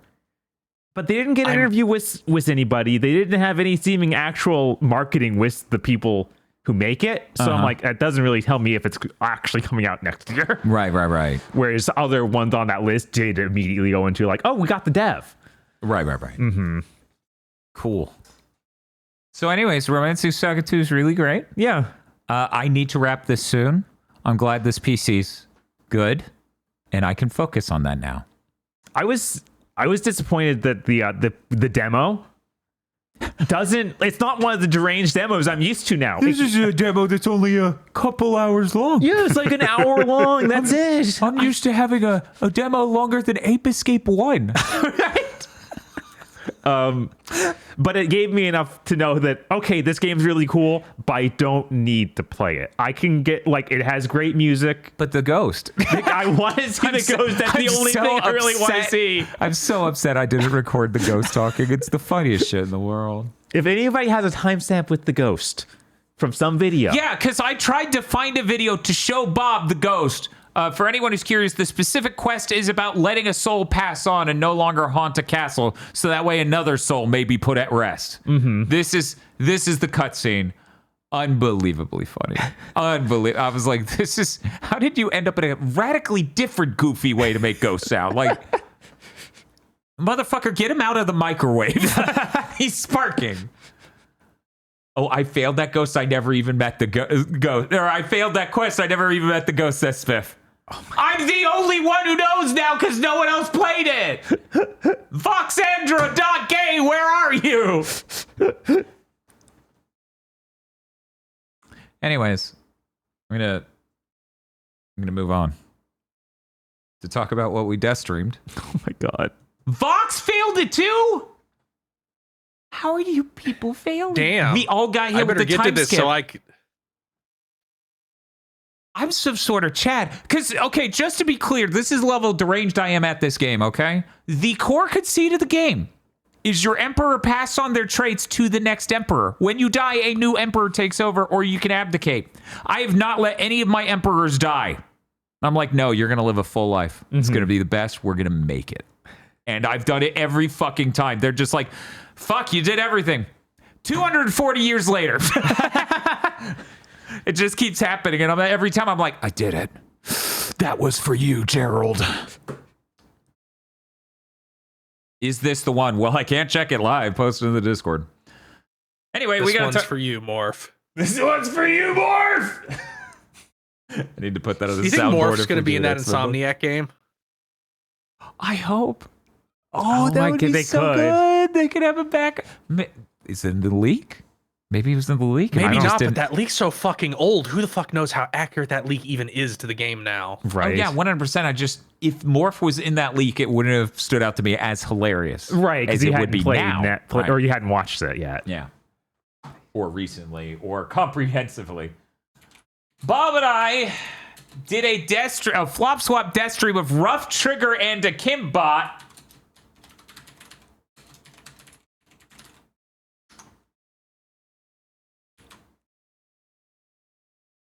So, Aggro, did you check out the stream? No, I didn't get to see any of it. These are both Ratchet and Clank likes. Right. Mm-hmm. I just want to hold up the box for anyone who didn't see it last week. I'm not sure Rough Trigger is a Ratchet and Clank like. It kind of is. It looks like it, like obviously visually and thematically, but I feel like gameplay wise, it might be closer to fucking Oddworld Stranger's Wrath. Huh. Yeah, because let's look at it. So this is Rough Trigger, the Vanacore conspiracy. Can I? What if I just make myself big? Oh my god! There we go. We'll just do that. Nope, that's you, and that's me. Okay, so. There you go. Rough Trigger, the Vanacore conspiracy. As you can see, you play as an anthropomorphic dog. Yeah. Now, weirdly enough, the levels are about you saving tiny alien dogs a lot of the time. Mm-hmm. Pretty normal. I can't take that title seriously. Aggro, this is one of the most deranged video games we've ever made. Or ever played. I believe it was made by the French, right? I really? think that's what I think it was the Italians. I think it was. Oh, yeah, it was Italians. It was Italians. In this game, okay, you eventually, let me hit Control Z and see. Ah, look at that. Anyway, you start solving puzzles and beating bosses by feeding the dogs you've been saving the whole game into juicers to power guns. You didn't try any other way to fight the boss. It's just from frame one, they expect you to juice this gelatinous dog. Oh, they're gelatinous. These dogs are. Yeah, some of the dogs are not. So is juicer here literal or a gameplay abstraction? It's a thing on the ground, and you literally get to see the juice pour in after you've deposited the dog. So they juice that dog. Yeah, that dog is juiced. They also worth noting, this dog is a robot dog, but it's it explodes. So you have to feed it into a launcher to launch it at the boss so these sentient dogs can explode and die to kill the boss. Yeah. Is Rough Trigger the name of the main character? Yes. Okay. We need to clear up at least one thing. Spoilers for Rough Trigger, the Vanacore conspiracy. There's no conspiracy. It's just two evil CEO bitches decided to ruin some lives. The dogs are all some horrible alien monster that they've given a drug to make it look cute and small. So if you ever stop giving it the drug, it will kill you. So Ratchet 2. Yes. Mm-hmm. Literally. Why can't I play Ratchet 2 on PS5, Sony? I don't know. So that plan is the worst business strategy I've ever heard of, because they would just get murdered by the dog, and then everyone with one of those dogs would be like, oh, fuck that, and get rid of their dog. Right. They're not getting money for the person who was eaten by their fucking dog. That's not how that works. Yeah, their scheme made basically no sense. And then he was like, it's a conspiracy. And I'm like, that's not what that word means. Two people being shitty is not like that. Yeah, they weren't working with this government or anything. They were just... No, there's no cover up. There's no nothing. No. It's just these evil bitches are trying to ruin our lives. And I'm like, chat, maybe Melosum, possibly? Also, someone in chat brought it up. I would have forgotten. They put jiggle physics on the boobs. Normal. Fine. Whatever. PS2 era. Okay, sure. They were independent. So the model was only slightly tilted, like this much. But that was enough for one boob to do this and the other one to like gyrate in a weird like... And it was like one cutscene where they were like most of the shot, and I was just like, what the what the fuck is this? That was a moment. Every cutscene looks like not fully rendered. They're weirdly... it looks like what do you call those vid tests that you do in pre-production in order to be like, okay, here's our mocap for Finding Nemo. Right, and like the lighting's not actually on and all sorts of other things where it just looks bizarre. You also get a devil trigger in this to become Shadow Rough. So it's a lot like Jack. It's a lot like Jack. It's a lot like every Sony mascot platformer for the PS2. It seems like a fusion of Ratchet & Clank, Sly, and Jack. Yeah. It's real bizarre. Previs, yeah. Pre-visualization, yeah. Yeah. Mm-hmm. Exactly. That game's entertainingly bizarre and terrible, but here's the worst part, and I genuinely say this meaning this. Everyone hated Akimbot so much more. Because Akimbot is like if Ratchet and Clank was Claptrap. Yeah. They hated that game. I think the final straw, I think they could get used to him being Claptrap, but for like the last 30 minutes of us playing it, the one joke they kept repeating was, oh, this thing is going to suck to do. This now gameplay, do it. Yeah, now do it. So literally right after you had said that on Big Think, yeah, we went into a game that immediately did that, and it went, oh, you got to go collect the 5 wheels in order to get this vehicle back up. Oh, that sucks. Oh, and then you do it. And then it's like, oh, no, he lost his ability to speak. We're going to have to collect 49 things to collect to get his voice back. Yeah, after hours of Claptrap, they weren't having it. So chat sent us over to Rough Trigger. And we never finished Akimbot. Which is good because we need to finish Rough Trigger. We did. That final boss where Dan described earlier, where I'm juicing the dogs, he's upset that I know what to do. Because all the camera does is show you the dog, show you the thing you can turn the dog into, and show you a turret pointing at the villain. You need to understand the thing you turn the dog into is basically like a green circle on the ground, outer ring, slight gap, fully filled in inner ring, and it's glowing and it's on the ground in a certain region of the room. Bob sees camera. The camera shows boss, dog, weird green circle on the ground, and Bob just won't even shoot his gun at the boss. He won't even try to kill it a normal way. He's like, no, I got this. We're going to juice the dog. I'm like, put the dog in the creamy. It's fucking... I don't know how many of you have watched Bob play a video game. You give him a dog and an opportunity to harm it, and he is off to the races. You're just imagining. Bob's like Game of the Year. The Last of Us Part 2. The dog staring at you with tears in its eyes as like the creamy blades come down whirling.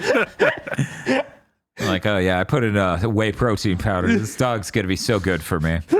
Let me just finish this 4th can of sardines first. It's because the game had programmed me like that because it had been nothing but boss fights about putting dogs into holes to hopefully kill the boss. Put the dog into this hole to open the door, but it's still a small crack. So then use the sneaky dog to sneak through the sneak hole in order to get the other side to hit the switch. I want to speak to Hungry Dog alone. I want to speak to Explodey Dog alone. I want to speak to Gel Dog, Green Dog. That was the game. The whole game was that. I can't express how insane that felt. Get Light Dog so you can see in the darkness. That's real. Nothing we could make up is as insane as the game. We've been outplayed. Yeah. Also, of course, as you would expect, I believe she was a cat. There's a sexy cat. Yeah. That's it. You know what's funny? Now I'm talking about sexy cats. Masumi was playing as part of the GameCube Challenge, the King Arthur 2004 movie game for the GameCube. It's made by the Blade Kitten devs. I laughed so hard when I found out.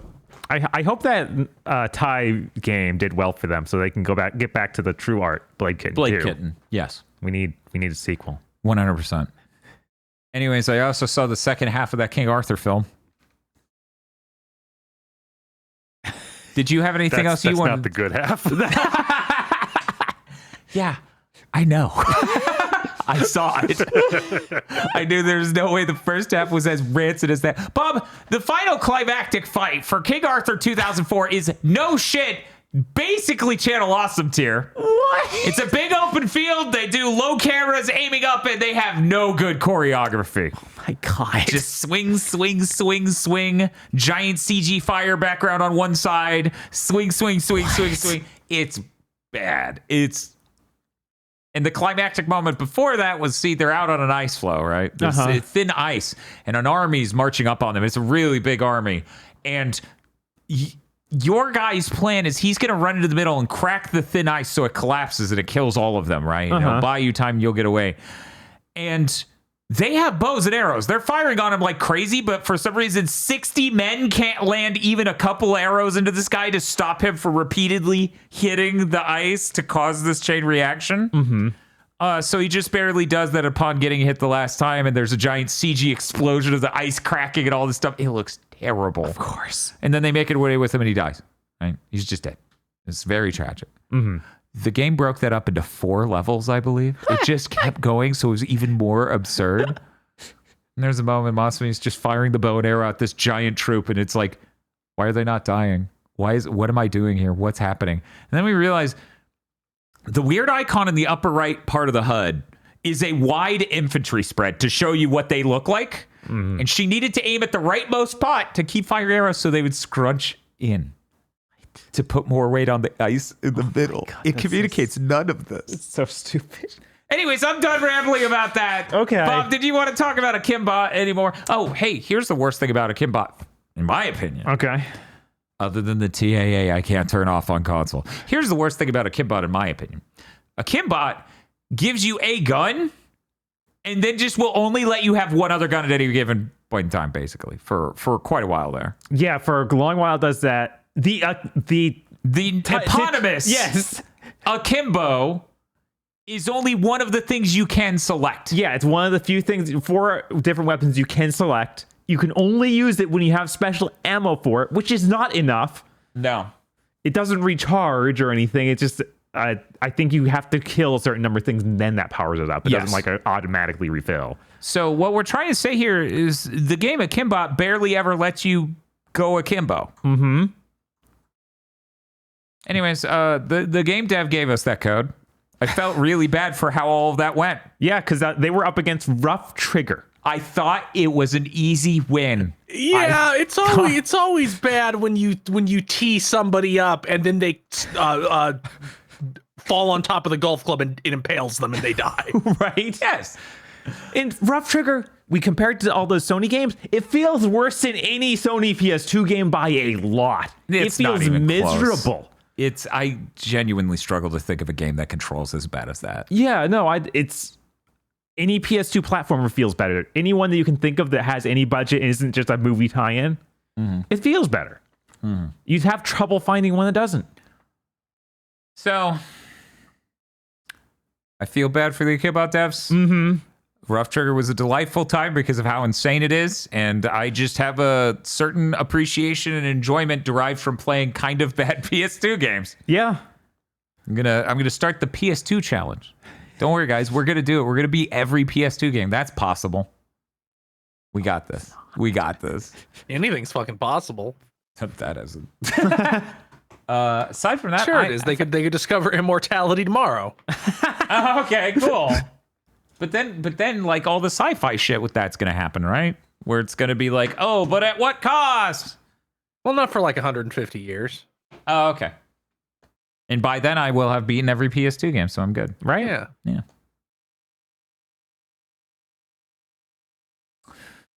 Bob? Yeah. What else have you been playing? I also went back to Eoden Chronicles, 100 Heroes, because that's one of the big RPGs I felt bad about not really touching when it came out. And Spiff, I know you're watching. I need to ask, did you beat that game? Anyways, continue. I even bought I got this on Kickstarter. Like, I Kickstarted it back when that happened. So I've been just sitting on the physical copy they sent me months ago for that. Okay. Oh, man. This game looks really nice. Okay. I'll give it that. Has a lot of cool character designs. Yeah. I kind of like the 3D, 2D art style where you have the guys walking around, although they make some mistakes in doing that. They have some things like, oh, I really don't know where to walk unless I'm looking at the map in the corner, because they don't have a good distinction of what's actually a movable path on that. And you know how in a game when you go behind something, and usually you can see through it in some manner.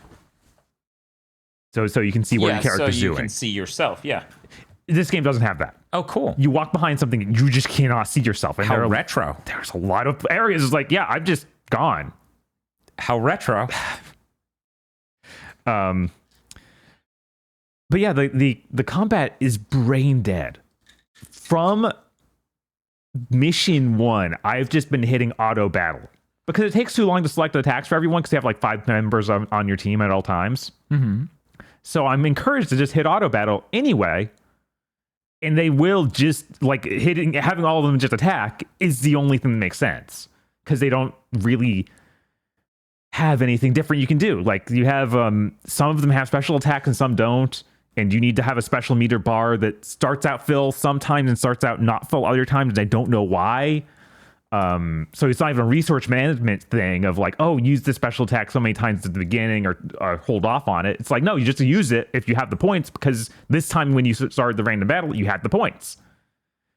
Which is bizarre. I've never seen anything quite like it. Okay. Is it a UI thing that really makes selecting all those attacks take so long? Oh, yeah. Like the menus are just really slow. Okay. And the UI is bad all throughout this game. My next thing was they made the menus just wrong.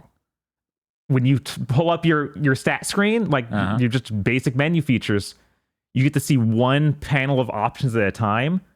And they're all set up horizontally. So you hit R1 and L1 to go between whole different screens. And it takes like over a second to transition between them.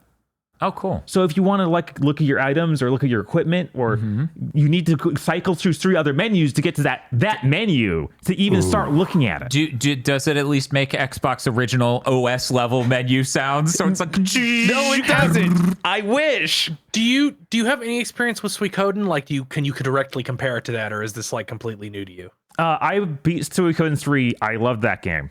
I played a good few hours of Suikoden 2. So this isn't just like that, and you didn't know that you didn't like it. It's distinctly different. And worse. it's like an amateur version of that in a lot of ways, because the story is also like a weird hollow version of what is in Suikoden, because it starts out with the big thing where you actually have a prologue mission with 5 introduced characters, and you just go out on the mission, and then immediately after that, it's like 1 year later. Your main character is just in this town, like, okay, we gotta go recruit guys. And that's becomes like there's no story anymore. You're just wandering around a large area recruiting guys. And it's like that might happen eventually in Suikoden, but it's not just, oh yeah, you played like, I don't know, an hour of the game. Time to do that. Right. You expect more structure and story told. Yeah, you expect to beginning, get the stakes set up, anything. Instead, it's just, it just feels incomplete. And I hope that these guys get to make another game. I don't know if they will. Yeah, because the director passed away, right? Yeah. Yeah, I feel like I'm gonna be real. I didn't hear a single fucking word about this game when it actually came out. I had one person I followed on Twitter who posted screenshots of it when they played it a little bit, but even then, even they fell out. Yeah, I mean, Bob and Spiff are the only two people I know, basically. Like so. And it might not even be its fault. It might just be like, yeah, you came out in the year of the Megaton RPG. Like, sorry, no oxygen. Yeah. Yeah, no, it just doesn't stand up to the other contemporaries right now. Yeah. But yeah, I feel like they could do a lot to improve the formula, like learn from these mistakes they made. But it's pretty rough. It's hard to, like, I don't think I can keep going because it's just like, even though I'm using auto battle, they take forever. It's too slow. It's too slow in every way, and it just is boring. The only thing that kind of spices the combat up is they add gimmicks to boss fights only. And those gimmicks are like, oh, well, he put up these different like chest high walls, so you can tell your allies to hide behind them.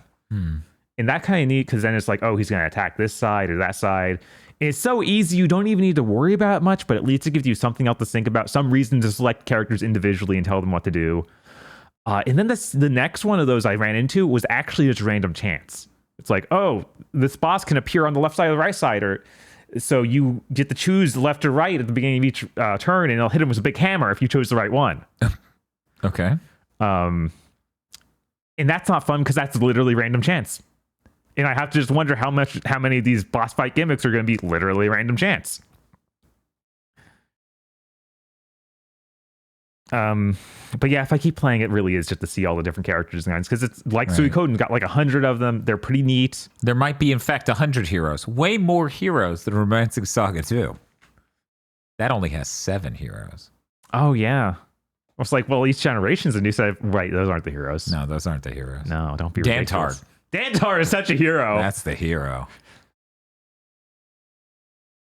So yeah, that's all I gotta say about Eoden. I honestly, each step of the way, I kept being like, I'm going to get one step farther. I'm going to finish this dungeon. Eventually it became like, I cannot. You were like, this is really it. I'm quitting this time, but I just need one more step to know. For anyone curious, this uses old school random encounters. Just okay, full on. Yeah. There's nothing. You don't see anything on the map or anything. It's just every once in a while. I approve of that. Yeah, if you're into that, I guess that's neat. Again, the battles take way too long for that. I really only ever. It's not that I dislike it. I only ever liked it in Pokemon because it performed a strategic element of Pokemon's supposed to be about you running into a variety of them and then getting surprised by which one you run into in a region and needing to change things up to react to that. Instead, now it's like, I know I can kill you in one step.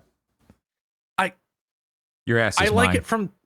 I like it from the angle of, and I don't need every game to use, but I like it from the angle of, okay, we can just make whatever fucking areas we want. We don't have to consider where we're putting enemies. We don't have to consider giving you room to run around them. Like I said, like if you want to see what let's do our RPG battle on the same map that you're running around navigating on, go play fucking Tales of Zestiria. See what that system does to the area design.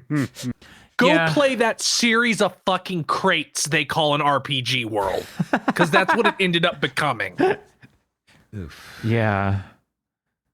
And it, for some reason, like, this normally doesn't bug me at all, but I feel like it's missing something. Some part of it just makes it feel weird and antiquated. Maybe it's just that those areas have nothing in them. Like, there's basically no movement or other characters even. It's just, walk through this big desert area that's completely empty. I don't know. It's a really disappointing game. I'm pretty sad about it. That's unfortunate. What else did I play? You can talk more about Rough Trigger if you want. I'm just kidding. No, it's okay. I bought Rivals of Acer 2 because that was on the Steam sale. That game is still really cool. A lot of fun. I messed around with the control scheme to make it something I want because the control schemes for Smash Bros. On a Pro controller is incorrect. It feels miserable. Who wants jump on the Y button? Or I do. On the triangle button? All right. Sorry. It is that makes perfect sense on that GameCube controller. It makes no sense on a regular controller. So once I mix that around and put jump on the bottom button, I was like, okay, this is making sense now. I would love to try this on a GameCube controller, see how that goes, because it does have one more button than Smash Bros. Because instead of having smash attacks, you have a separate button for them. You don't hit the analog stick and hit the attack button at the same time to do them.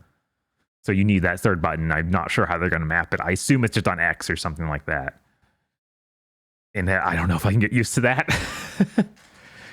But there is not much single player content in this. It's basically just got an arcade mode.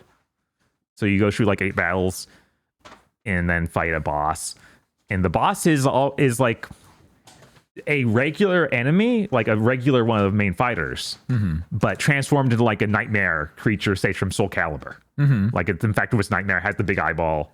Oh, cool. Yeah, and they have an extra shield. So you have to break through their armor before you can actually do percentage damage to them like a regular Smash Bros. Enemy.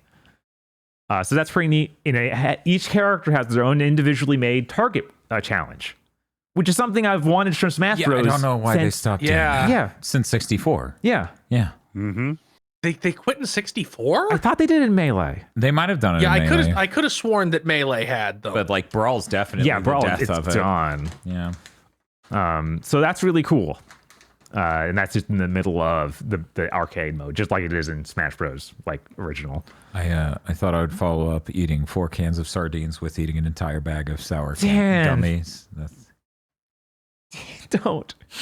Life is for living.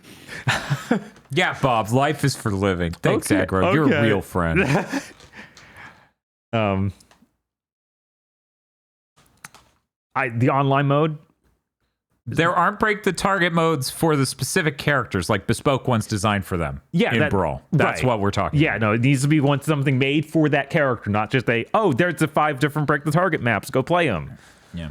Whereas Rivals of Acer 2 has it made for that character. It relies on their special moves. And probably using a lot of mechanics I don't quite understand because this is made by pro Smash players. Obviously, you go to the website and they're like, freaks. you know how to wave drive, right? Or wave dash, right? Why would I know that? That's how you play the game. I've had sex. Ooh, sick burn. Because it's made by those crazy people. Uh-huh. The online mode, though feeling great, has some strange choices to me as an average player, where Okay. every match starts with banning stages. Each player gets to ban 2 stages, and then you can select the stage. Okay. Yeah, it's you are That's literal. I'm pretty sure that's literally a Smash tournament thing. Never going to hand and bow again. Hell yeah. and none of the stages are we're wild. going to that DK waterfall level, motherfucker. I would gladly take that over fucking hand and bow. Hound We're Bow is going to miserable. Poke Floats forever. Great. They Is need- Poke Floats fucking in fantastic. Ultimate? Is Poke Floats in No. Ultimate? No, it isn't. It isn't. That's bullshit. It is. It is. Not only should they bring Poke Floats back, they should make a Poke Floats 2 with new Pokemon. Yes. Yes. Well, 3. They did a 2. Oh yeah, they did do it too at some point. Oh. They should do 3, 4, and 5, and that should be in the Switch 2 Smash update. That's all it is. We just did 3 more Poke Floats levels. Yes! Give us $60 more to run this at a higher resolution. I'm like, Yes. done. That was easy. sir. You want 70? I'll do it. I will. Yeah, I can't I deny will it. It's too. an addiction. It's like, Chat, you don't especially realize. if they also make the netcode good, or even Oh, if they do that. more acceptable. Right. If they make a version of Smash Ultimate with like acceptable netcode, I feel like we'll probably never play anything else. It will become troubling. Yeah.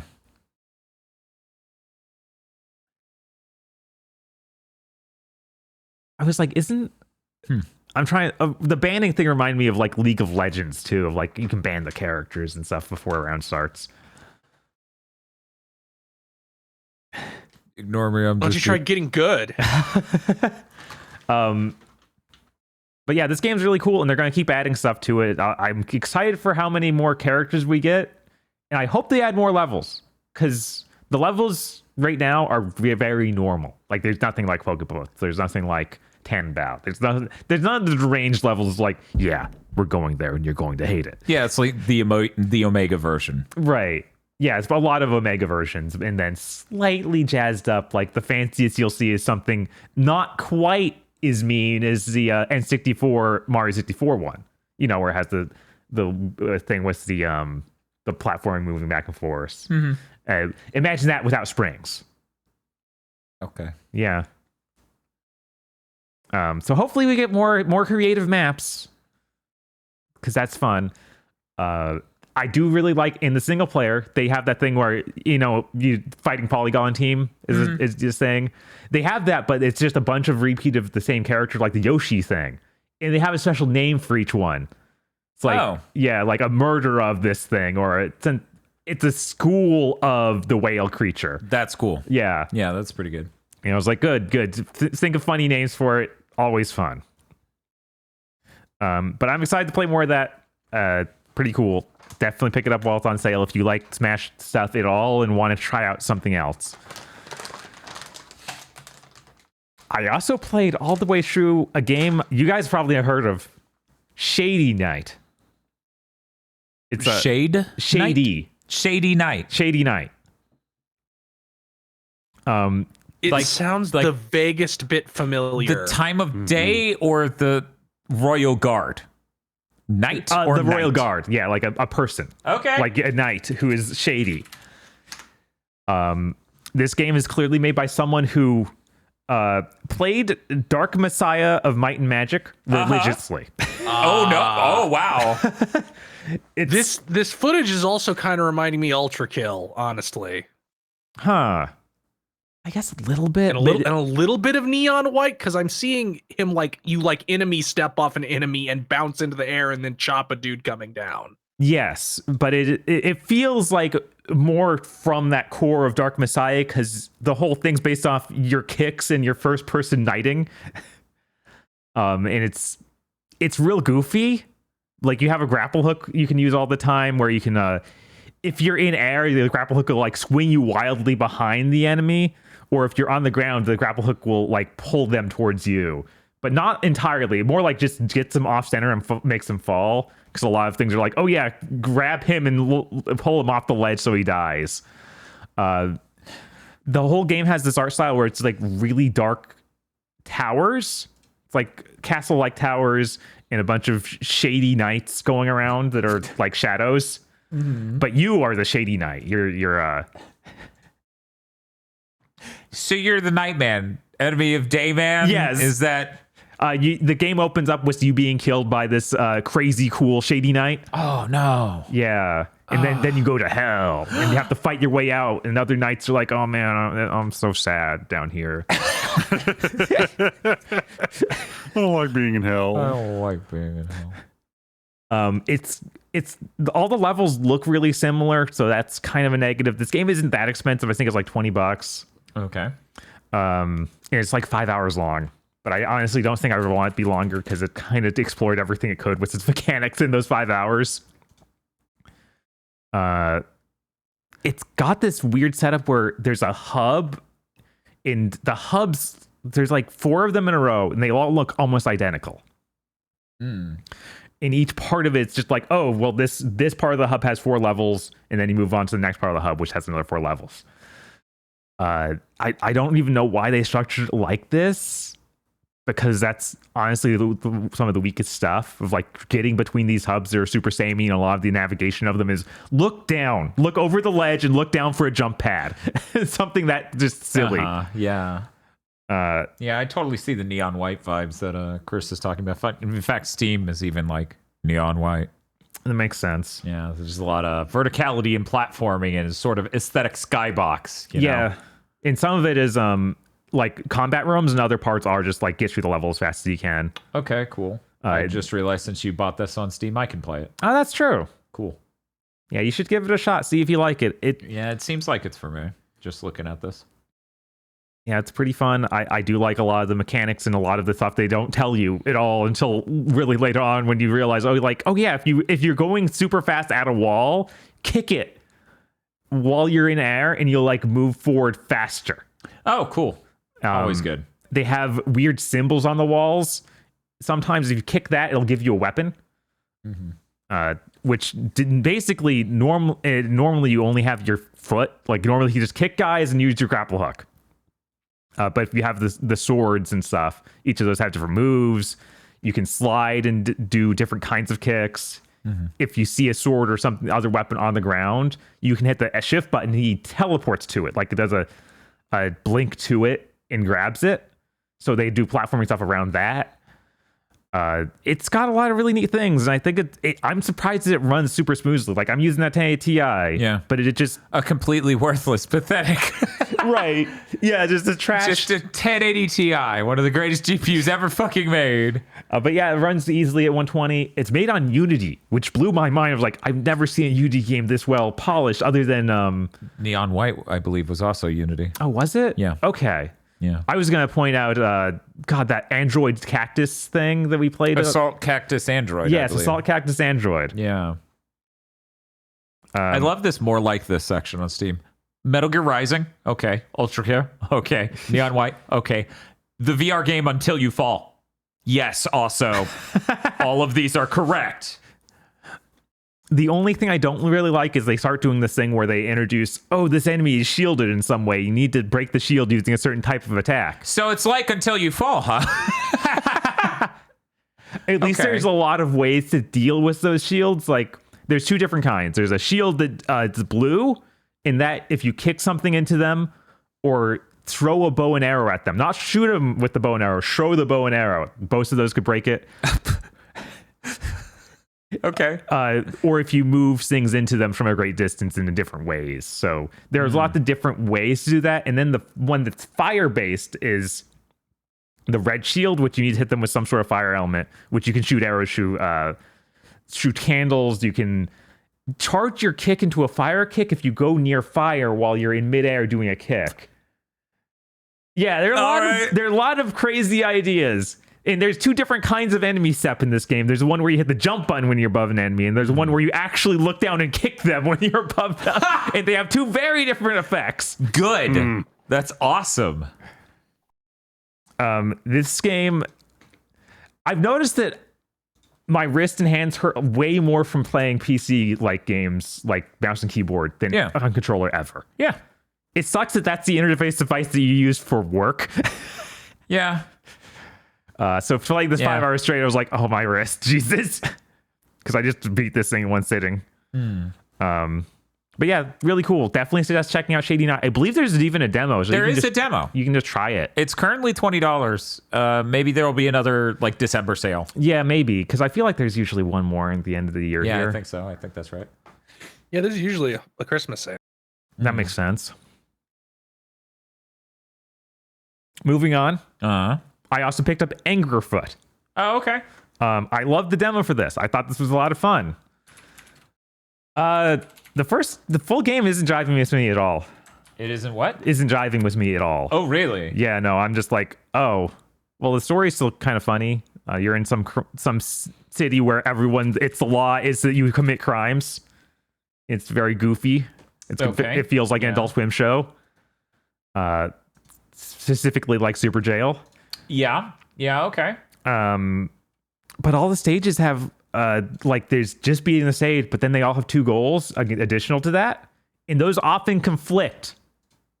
So it's like beat the stage and get 12 headshots, and also beat the stage with only your foot. So immediately they're like, play it more than once. Yeah, immediately like, don't just get good at this. Get good at this in these specific ways. Beat the first stage that you reintroduce explosive barrels. Beat that without you're blowing out the barrels. It's like, that's not fun. I don't want to do that. Yeah, And yeah, that's frustrating as hell. Yeah.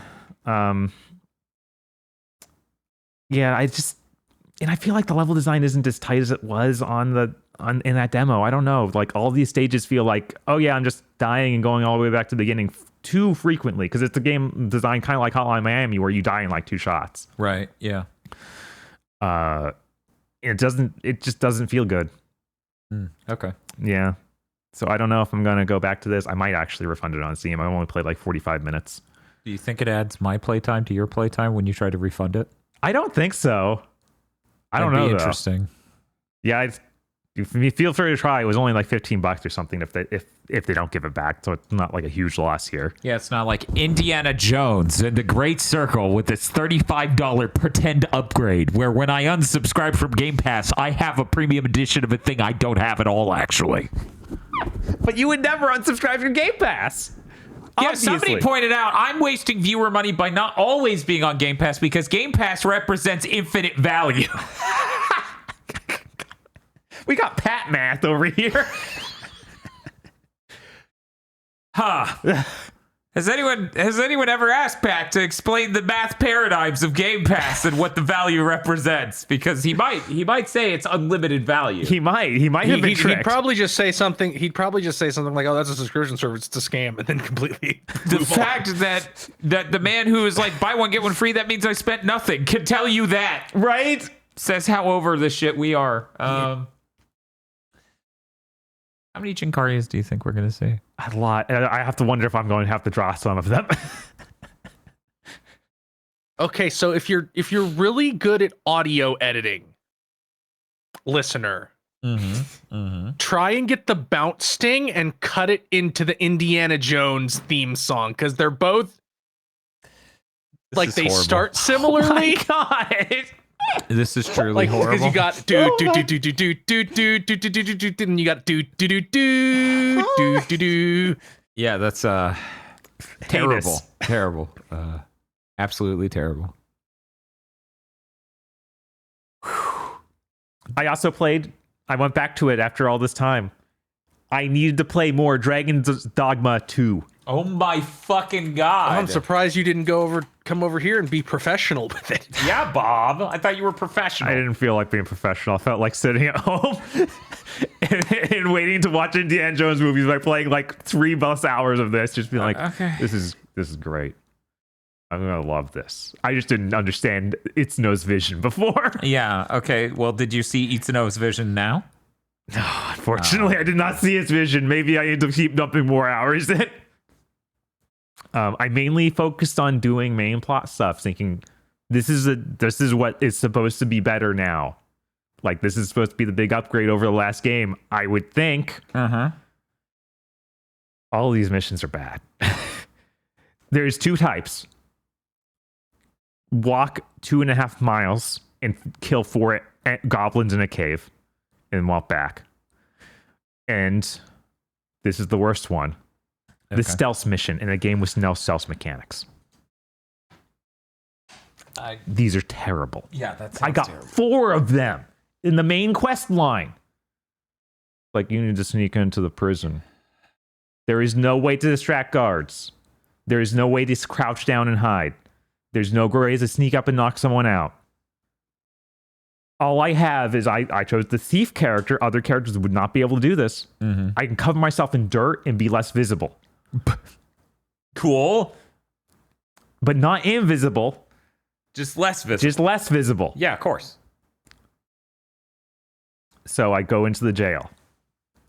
I am less visible. I go up to the door I need to talk to someone through. The game doesn't register me talking to him through it well. So then I get caught by a guard. And They can't see me do it. You're invisible from the dirt. So you don't bring your pawns into there because it's a jail area. They don't let the pawns in. So they just beat me to death and then tie me up and put me in jail. All right. I sneak out the back, get my gear back, go in again. I go in the cell for this other guy that I need to talk to. He's like, oh yeah, you're here to save me? I don't want to leave. You're going to have to come back and do this exact same mission again after you fulfill another stipulation. I need you to go find me a library to sit in. Because I'd rather sit here. It's like, I have to do this quest again, you're saying? This already sucks. On the way out, I guess the guards see me. I don't even notice. I just leave. 20 minutes later, randomly guards attack me in the city. So it is What true. is this, fucking Skyrim? Yes. That was 13 years ago, Itsuno. Yeah, this is literally Itsuno's Skyrim. So I murder them all because my pawns are with me now. They don't stand a chance. My pawns, for some reason, start wildly attacking other villagers in the middle of this. There is a thing in this game where they can get a disease and start doing that, and that's part of it. But I don't know why they were doing it this time. They did not have that disease. They were completely normal. And they're just like, well, they were next to the guards we were killing, so we also need to kill them. So then I walked out of town. I have no idea if I'll ever be able to go back there. And that's one of the main towns where I need to turn on all the quests. It's a lot like life when you think about it.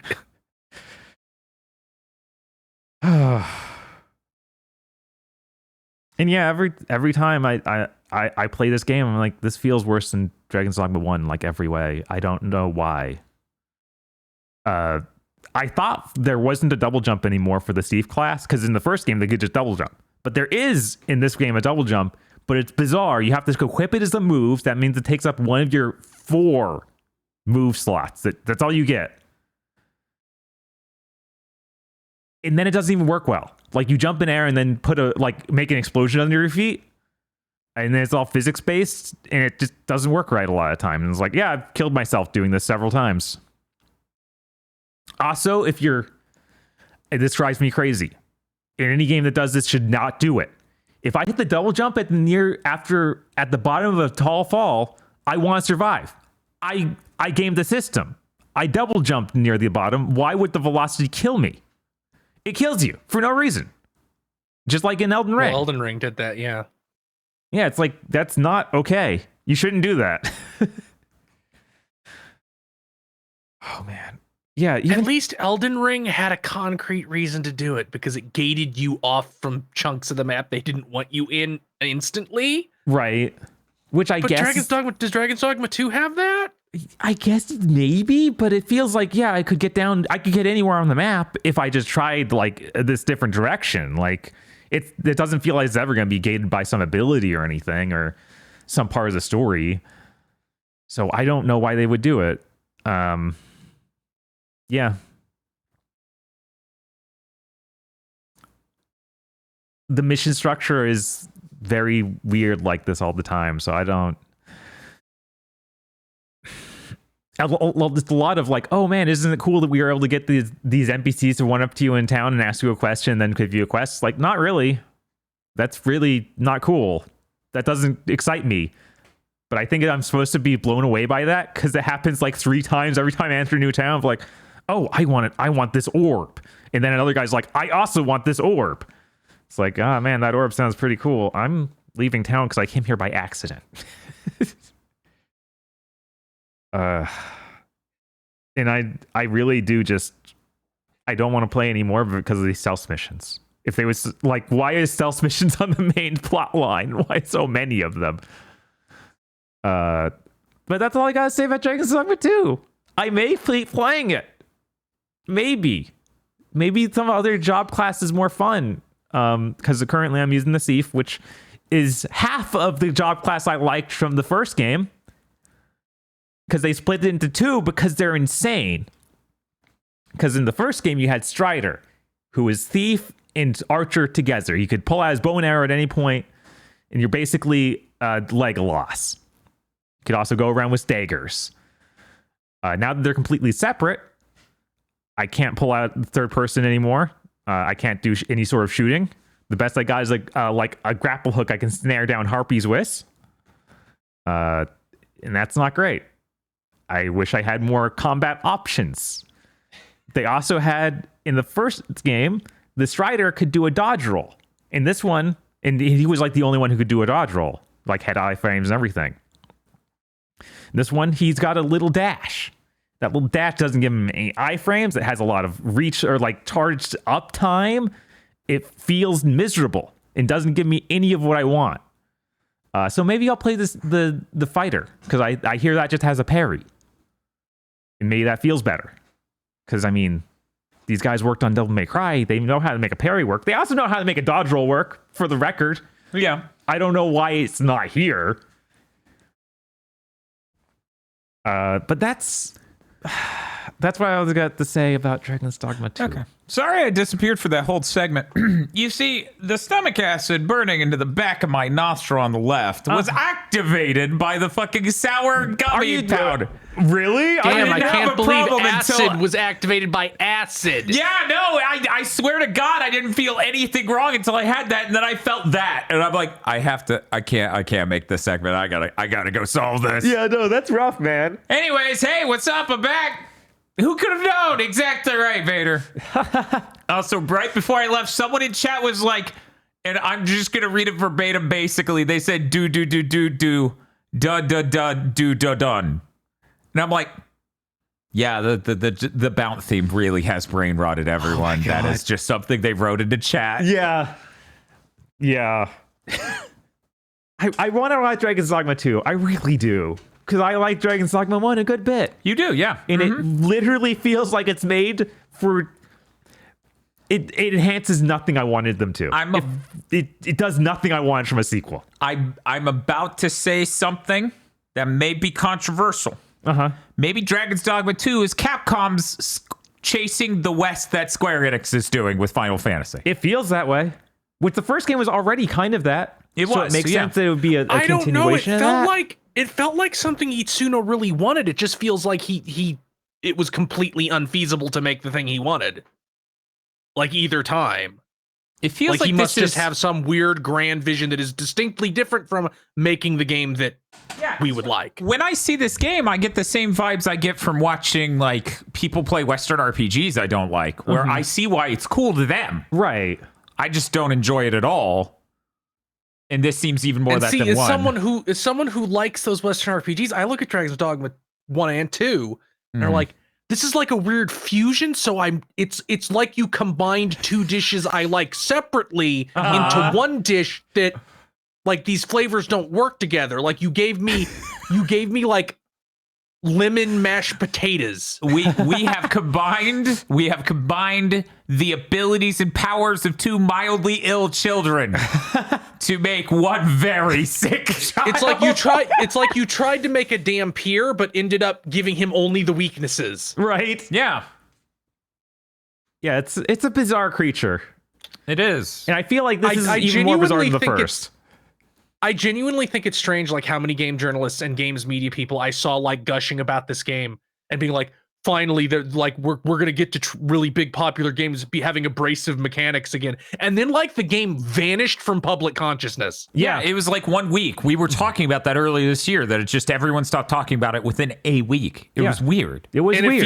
it feels like the answer is they got to the back half that isn't nearly as done as the front half. That's Just like what Dragon's I've Dogma heard 1. from multiple people. Someone in chat just now, I think it was Blake, just said that it's even more unfinished than the first one. That's crazy. That's Honestly, what I'm like, in now feels really unfinished. Yeah, it's so weird. It's like, Itsuno, why'd you make it again? Why'd you do the exact same thing again, but Wonder maybe a why he little left worse? Capcom.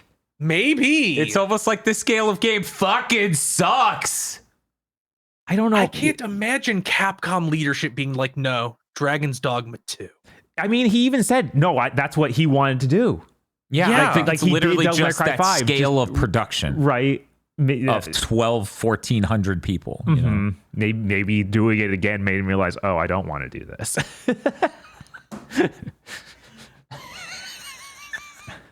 I have to imagine for a lot of these big Japanese directors who have done lots of games, it's like there has to be a scale where you no longer feel like you're involved. Like where you cannot vet every aspect, each piece, and how it fits together, because there's just too many people. Too many of them aren't even in the same zip code as you. Yeah, it had a real energy of I in fact did not want to make the infamous Torment Nexus. Yeah. Oops. Why did I fucking do that? I'm really excited for whatever Itsuno does next. Yes, I'm very curious how that goes. A lot riding on that. Please let it actually come out. Speaking of which, I'm going to go ahead and couple this with that, even though it's a news story. Okay. The director of Visions of Mana is at Square Enix now. So, Yes. Thank fucking God. thank fucking God. Yeah. Like, Yeah, at least somebody please. saved from there. continue fucking making those games. That was a really, really good, not done game. Yeah, you had some concepts. They were neat. Maybe another pass at the script this time. Yeah, maybe vet that. It all. Also, what if you had a ghost in your game and it sounded unbelievably hilarious? Just consider it. Just ideas. Just throwing them out here. You have a lot of ghosts in that game already. Why wouldn't they It's sound true. fun? Why didn't any of them go, go? Or sound like the dude from Doom Eternals coming in on an AM radio? Hayden Smith or whatever? I don't fucking remember. Yeah, his name. something like that. I also went and played Overwatch Classic again. I'm sorry, everyone in chat going, it's me, but hello. Anyway, what's Overwatch Classic? You did it again? Yes, they have it so it's character limited. It's just Okay. one person can be each character. Hey, guess what? This is good again. Whoa! This is good Overwatch. This is a lot of fun. Just in time to get pummeled by a Marvel thing launching. Yes, and them turning it off and apparently bringing it back in some. In What? like in a few more months, They there's gonna already come turned it off? it's turning off soon. I don't know when, but they're going to turn it back on later, and it's going to be some patch I don't even know as a They're fan. morons. Yeah, it's like we're going to move forward like a little bit to when Mercy does this, and it's like, dude, what are you talking about? You sound crazy. Just make 6v6 in this game and let us have random or let us choose any hero. Just do it again.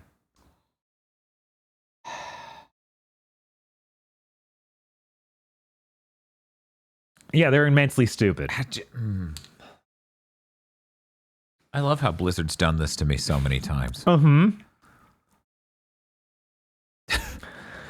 I'm glad you enjoyed your time with Overwatch Classic. I guess I should play it before it disappears. Yeah, and so Oh, and my liquor collection's better than ever. I could live the old days. I could live it just like the old days. Jesus. Look at the old mic out and be like, I'm not a young man anymore. And they could just hear the like fucking alcohol. They could just hear these fucking ice cubes clinking. And that's pretty much all the games I played. I did have a lot of leftover turkey though. Pretty much. We are 2 hours and 20 minutes in. You're like, I guess I got most of them. I What played a about tiny bit of Infinity Nikki, but I was just don't let Chris talk about it because all I Right, have to right. say is that game does not run as well as it should. That's it. Cool. What about turkey though? Objectively true. I got some leftover turkey. Cool. I didn't realize how much my mom was loading me down with to take Yeah, back. yeah. So I've been eating that basically every meal since Thanksgiving. That's tight. Jesus Christ. I can eat turkey about once a year on Thanksgiving, and then I have had enough turkey for a year. At least this time it was a smoked turkey that she then baked. So it's pretty good. It's not super dry. Yeah, it's not super dry. Cool. So I've made turkey fried rice. Mm-hmm. I've made just a turkey sandwich with some kimchi. I've made a turkey and egg sandwich. Hell yeah.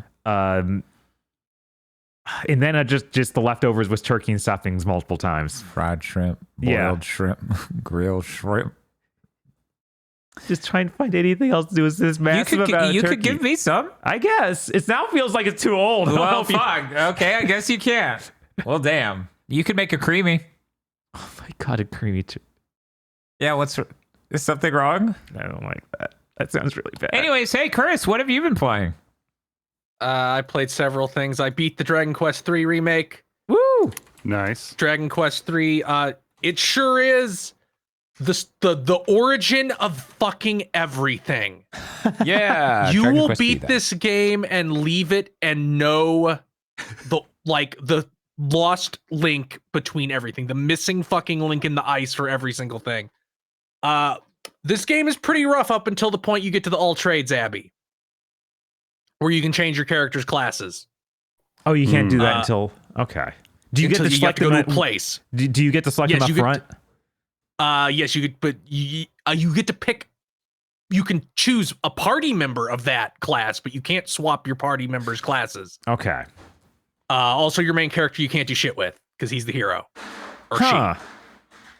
Okay, I guess that kind of makes sense. So the way this works is you can't change classes until level 20. When you change classes, you go back to level 1. But you keep half of the stats you gained through level ups. So the way to get fucking strong in Dragon Quest is to loop through a bunch of classes to get the stats you want, because warriors have better strength and defense stat growths than other classes. Thieves have insanely good speeds stat growth. So if you want to become fucking unstoppable, you turn all your guys into thieves, get them to level 20, and then put them in whatever class you want, and they're all the fastest characters in the game now. Nice. Because they keep half that speed. And also, when you get to All Trades Abbey, there's a tower like right next to it that is the best grinding spot in the first 80% of the game. Whoa. Does it have silver slimes? Yes, it does. Good. But the game really, that's when the game like that's when you can break the chains and get and like break the level scaling and just become unbelievably powerful very quickly. I like it when I can do that in a video game. Yeah, it's almost like balancing is bullshit. Yeah, balancing is something for online multiplayer games, and that's it. I even mean, then, if you look at I had the most fun with Astral Chain, and I'm the one who got the insane vamp gun abilities. Yes. Yeah, you drew right. So obviously, yeah, break your game. It might help your score. Well, you just buy that from the store. And then a little bit after that, you get the boat. And that's when, and I can't believe this was a Famicom game. That's kind of crazy. And also knowing that 4 is also a Famicom game. Yeah, 4 is. That's why it was so weird when then the Super Nintendo didn't have 5 or 6, and then I didn't even see 7. So the next time I see is 8, and I'm like, we had 4 of them on the NES. Where the fuck are the rest? They just go, okay, you have the ship. You need to find these 6 things. Have fun. Very Final Fantasy 1. Yeah. They're better at guiding you than fucking Final Fantasy 1. I should hope. Do you think it's an Ultima inspiration then? Because I know some of the Ultimas are literally that sort of situation where you're collecting the large amount of things. Very possible. Yeah, because Ultima and those other things did inspire. You can turn on. I believe you can turn on like more of a guide, but I had that shit off. 1 second. Remember when Aggro got the guns in Atomic Heart? Fuck you for bringing that up. Yeah, I'm a little PlayStation mad. advantage over there. I guess it's only fair since he bought it. Yeah, true. I got that money back feeling.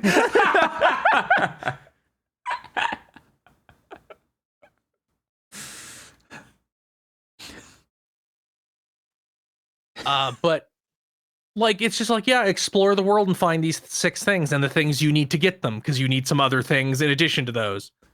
But it's really well designed in the fact that I didn't have to deal with this because I sussed it out eventually. If you get high enough level, your spellcasting classes will learn spells that replace those key items. Oh, yeah. Yeah, Aggro may be winning more than ever. You have to be pretty fucking high level. Like, you have to have been lost a fucking while to get to this level. Fucking good. No, but I'm not like, it's lost. like, okay. I found the path. It's like you need the ultimate key. It's called the ultimate key. Mm-hmm. But if you get to like I think it's a mage. If you get a mage to like level 35, which is obscenely fucking high for this chunk of the game, they learn a spell called Unlock. Mm-hmm. Yeah. Now that is some Ultima stuff there. That is how you scale a world. You also need like an herb that makes you invisible so you can get past certain things. Then why don't you just cover yourself in dirt? You get a priest high enough level, you learn a spell called Fade. Oh, that's dope. Man, RPGs are so good this year. Yeah. No, I feel bad that I haven't played this one. It's so insane. Like Ocarina of Time, Disgaea, fucking obviously Final Fantasy. Dragon Quest 11 is almost a weird remake of Dragon Quest 3. Ooh. So about why we needed to play 1 through 3 before 11. Yeah. Yeah. It's fucking crazy. It was a lot of fun. Like the dungeons are kind of bad because it's a Famicom game. Yeah. That's how they Yeah, be. we beat one. Yeah. We know about what to expect. Here's our grand temple at the end, and we're like, this is just 6 floors, and it's kind of shitty to walk through.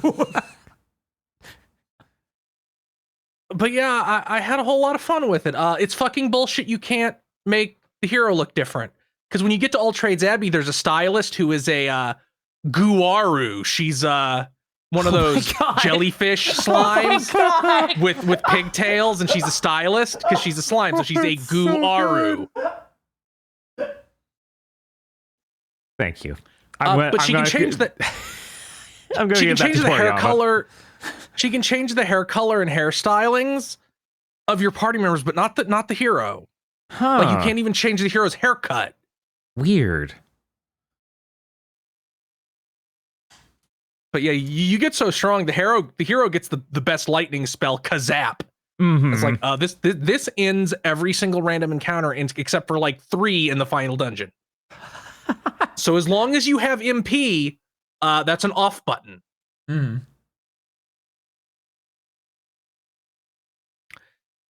But yeah, it has just that tiniest bit of Dungeons and Dragons sauce in it, with stuff like this, the utility spells and the. There actually are a lot of good utility spells. Like thieves get an ability because there's items that are just on the ground that you can't see. But thieves get an ability called Snoop, which makes them sparkle. Oh, okay. That ability will also make items that are in barrels or boxes or like bags hanging on a wall sparkle. They get an ability called Nose for Treasure that will tell you how many treasures are on this screen you're on. Like in the loading zone you're on. Nice. The new Monster Tamer class, which goes with the new friendly monster thing, they get an ability that tells you if there's a monster nearby or if there is, but they're not, if they're like asleep and out of sight. So you know to come back at a different time of day. Because this game has a day-night system. Mm-hmm. Did it originally? Yeah. Yeah, Wow. it palette cycled the world map. It's really cool. Wow. Yeah. Yeah, and it changed things. Like some shops are closed at night, and there's a spell to change the time of day in case you need it to be a specific time of day at a specific time. They went hard on Dragon Quest 3. I guess. Yeah. It's weird to play this after you hear, and I didn't have this preconception, but you hear it a lot of like, oh, it's so basic, but it's so well done. I'm like, no, I think every Dragon Quest is on the fucking forefront of the genre whenever it came out. Well, there's 7. I don't know. I haven't played a 180-hour game yet. Also, I want to just say this. I know they're not ready to hear it. 5 is apparently really fucking good. Visually, maybe not great. 6, I don't know anyone who's like, it's also incredible, just like 5. Yeah, I've never heard it. Yeah, 6, I hardly heard anything about. I'll probably play the DS versions of those because I do need to play 4, 5, and 6. I'll probably play 1 and 2, maybe on the Game Boy Color. Do it. Yeah, because like one was good. Mm-hmm. Because I'm gonna be honest, Square Enix, even together, I ain't paying $60 for Dragon Quest 1 and 2. Me neither. The button. I don't have the button. No, I think the Game Boy Color versions of those games are really, really great. Those are the versions I recommend. The Super Famicom's neat looking. I would just do Game Boy Colors. There's something really nice about it. Yeah, I like the aesthetic a lot more than like the Super Nintendo one. Honestly, makes me think of what they did to like the Mario games. Yeah, the Super Mario All Stars. Yeah. Although I think the Super Nintendo version has like all these animated enemy sprites that are very neat. Yeah, they're super neat. Okay, that's neat. The fun thing is your analog pocket can play either. One thing that I like a lot is a lot of those 3D, a lot of the previous HD 2D games have had kind of like an outline around the characters. Yeah, This doesn't have that. good. And that makes it just look like a PS1 game. It's like I'm playing the world's highest fidelity PS1 game. Thank you. That's awesome. That's great. That's exactly what we want. But yeah, it's the origin of everything. Like if you care about RPGs as a genre, you owe it to yourself to play this. I really like the angle that there's a useless piece of shit class called the Gadabout who will ignore your orders and can like wear bunny suits and clown outfits and shit. But their gimmick is they're the only class that can class change into a sage. Incredible. Which has insanely high stat growths and gets both priest and mage spells. Whoa, that's dope. You can find items to let anybody class change into a sage, though. And there is 2 in the game, which is exactly how many sages you probably want. Because this is also a Dungeons and Dragons thing. It's like, yeah, mages and spellcasters are great. If you want to do single target damage, you bring a melee user. You bring a melee class. That's the good stuff. By the end of the game, like if I was hitting a spell weakness with my best spell, I was dealing like 500 damage. My martial artist would use a move called Sword Dance to hit 4 times with their enhanced crit rate, which is based on their level. So the higher level they get, the higher their crit rate is. And I was dealing like 900 to 1200 damage around. But what if instead we tuned it to be really balanced? Like you didn't jump no abilities that are like big percents, like 1.3% upgrades all around. But yeah, great game. I recommend it. I played some other things. I finished streaming Killer 7. Dope ass video game. I didn't expect that fucking insane speech that Dan Smith gives. I feel my blood rushing through my body. To be on the fucking character select screen in one level. Isn't that I great? expected to be in a cutscene, right? Or something. It's his time to shine. It was him letting you know it's time for him. I'm like, I already use you most of the time. You're the coolest one. I mean, he is. Dan's so cool. Yeah, that game's first of all, essential 9/11 media. Yes. Entirely inspired by 9/11. Also, the 2000 election. It's really funny that every other country than us seems to be like, yeah, George W. Bush stole that election. People in our own country knew that. Yeah, like us as 13-year-olds knew that. But it's not as distinctly different than No More Heroes as I was led to believe. Like it's weirder and different tonally, and I kind of think more coherent. It's not coherent is maybe the wrong word, but it feels like a more thought out world than No More Heroes. Like there's other characters that these characters are having conversations with, and there's like a world that is evolving and things happening, which isn't how No More Heroes feels like at all. I would say that Killer 7 is a lot more dour than No More Heroes. Kinda? It's so fucking goofy though. Like you have the one-on-one duels against the Power Rangers. It's true. You have the dude catching the bullet and flying across the city with it. Yeah. God. You have the epic elder abuse scenes. Man, I need a new Suda game. We need more. I deeply crave a new Suda game. I'm itching to play No More Heroes 3 again because it's been over a year. It's getting bad. And like this isn't even it has really great atmosphere and music and all these cool things, but it's kind of bad to play. It's fucking fine to play. It's a real cryptid video game, though. I think most people who haven't experienced its structure is strange, but it's not bad. Its mechanics work. Yes, but and it helps that Dan has the loudest handgun in the entire world. The movement in that game is so alien as a concept compared to any other video game ever made. Because that if most you don't people know, would find because you it haven't played nightmarish. Killer 7, you are locked on a track.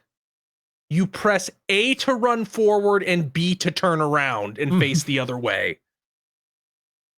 You travel along these tracks. Other than these tracks, you will hear enemies who you have to go into first person from your track to shoot.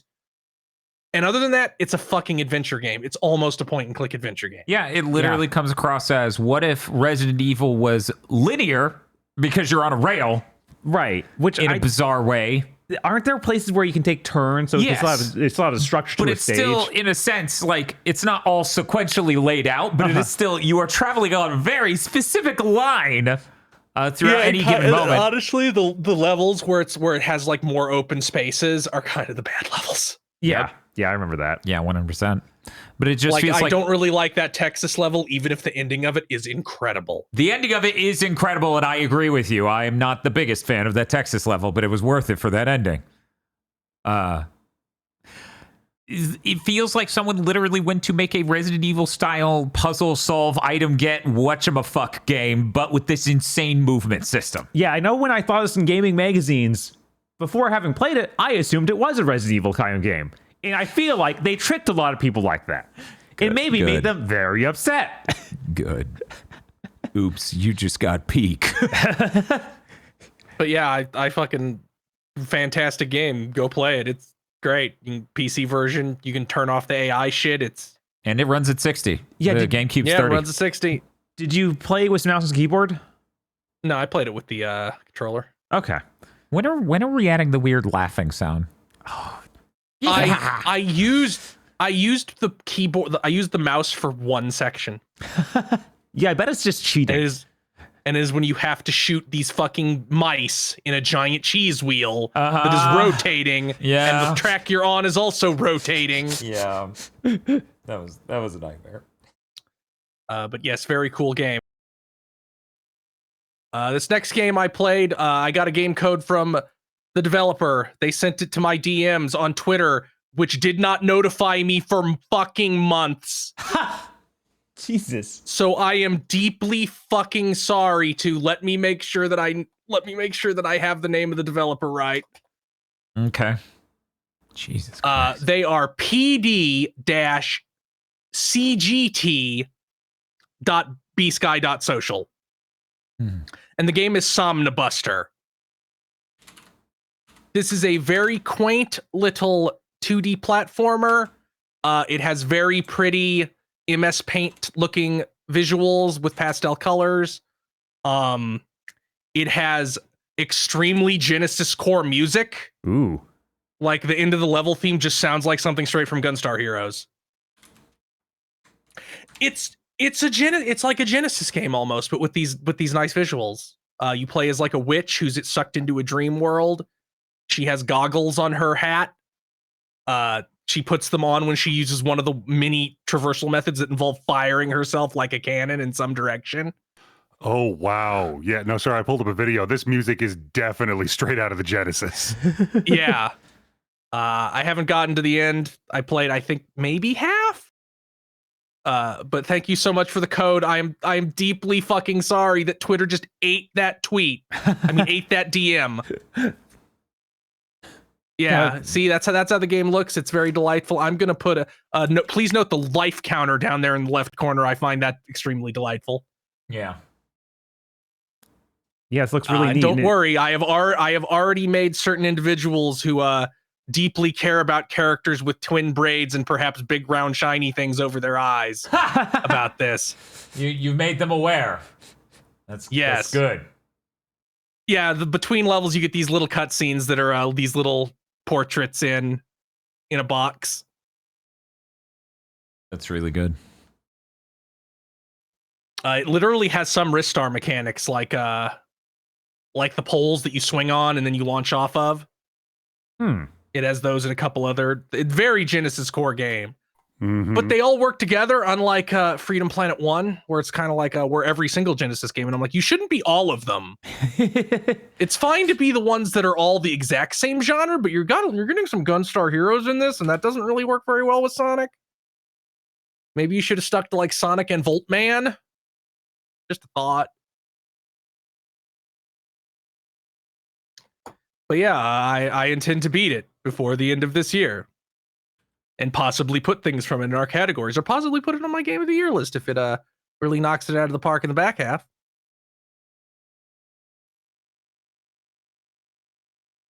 I don't know if anybody else did this. I ate the new Snickers. We all forgot. Yeah, no. There's a new Snickers called the Pecan Snickers. It's a pecan Snickers. Instead of peanuts, it's pecan. Okay, so it is like actually crushed up pecans.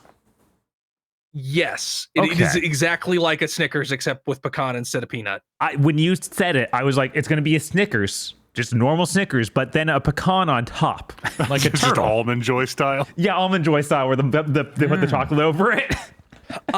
It's a pretty decent candy bar. I think I would have liked. I think there should be a little bit more pecan. I do enjoy pecan. It is perhaps my favorite nut. Don't worry, we get the ice machine. The mic didn't cut it off.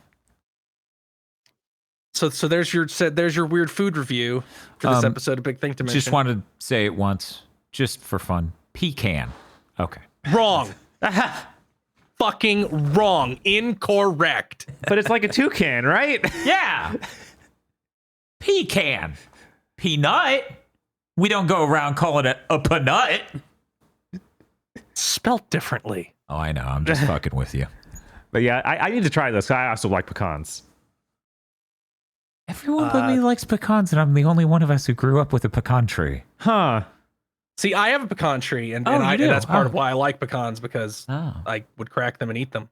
I'm not a huge fan of pecan pie, because I feel like it's almost all sugar goo. It is I've intensely heard, that. like, originally that pie was made with different stuff and wasn't just a brick of sugar with nuts on top. Why is everyone saying this like it's a bad thing? But I very fucking understand. I very much enjoy just eating pecans, or especially in chocolate chip cookies. And in fact, I think Pepperidge Farm makes one of their super fancy you eat one and that's half a meal cookies that have chocolate chip cookies that have pecans that I think are pretty good. I think it's like the Chesapeake, and it's like dark chocolate chunk with pecan. Mm-hmm. Oh, that sounds I think good. that's right. Yeah. Other actual games though, I played the fat ass furry game. Atlas. Atlas, ATLYSS. If you have seen a furry creature that looks like it's from the PS1 yet is 3 feet tall and has an enormous ass, that is probably from Atlas. Yeah, if you've seen a short stack on fucking Twitter as of late, that's a furry. It was from that game. Don't worry. What's the actual game, though? I don't think that it is a matters. lot like- It it doesn't. is like- Let's be clear. It doesn't actually. It is a lot like a third person. It has Diablo stuff. I would say the closest thing is, like, imagine if you made a third person, more action focused Ragnarok Online, or maybe MapleStory. Huh. Because I just assumed it was going to be Dark Souls. Wow. No, it is not Dark Souls. Wow. It is structured vaguely. It is structured like Diablo. Like you get these quests, you go kill guys, you pick up loot, and you pick up their quest doodads, or killing them themselves was the quest. And there are dungeons. You can select the difficulty in the dungeon, which changes, which is like what level you should be for it. And you go through it, and then you level up and get skill points and assign the skill points and everything and all that jazz. I've only played like 2 hours, but I'll probably play more. It seems neat. Yes, Dan is pulling up the character creation screen. There are five races. The first is the Poon, who are first of all, amazing name. Jesus. God. Second of all, they are like the rabbits, and they have some cat energy, and I think they can be dogs too, and you can give them antlers. And to the left of them are the imps, who are Midnas. That's what they are. Of course. I think they can also be fish. I think you can also give them fish traits. Then you have kobolds, like the dragon type kobolds. Then you have birds, and then you have like mice or rats. How much of the 2 yes, hours but would you you say have- in the character creator? Like calm 20 down. minutes. Okay. But you have a chest, belly, and ass slider. You have all three. I'm just throwing these images up as Google's giving them to me in virtually linear order. Jesus. Oh my So God. that's a and kobold, if- I and- assume. Yeah, probably. It's a Nido Queen. Yeah, it is a Nido Queen. Jesus Christ. Thing I thought was really funny, if you increase, first of all, when you're using the ass slider, the character will flip around and present it very cheekily, ha ha ha ha, and like look back at you and smirk. Jesus. The texture for your shorts change as you move the slider. Oh God, I've seen that. Yes, you did, because I put a video of it on Blue Sky. Oh my god, that's why. I didn't see that. There was a 7th gen game we played that did something like that, where it just faded into texture. But yes, that's really blurry. But as you make the butt bigger, it just eats the shorts, and the texture on it changes to show this. This character is actually wearing clothes, though. You have to like click a button to show them without it, I think. And it's like, this is their underwear. It has Toriel 2 in it. It has Toriel 2. Yes, it has another motherly goat matron character who is 8 feet tall and hangs around the main hub and gives you quests. In fact, I saw people calling her tutorial. Yes, that is her right there. I saw people calling her tutorial. Jesus. These are some of the roughest images that has ever hit the big thing. Right? It's true. But yeah, that's neat. $10.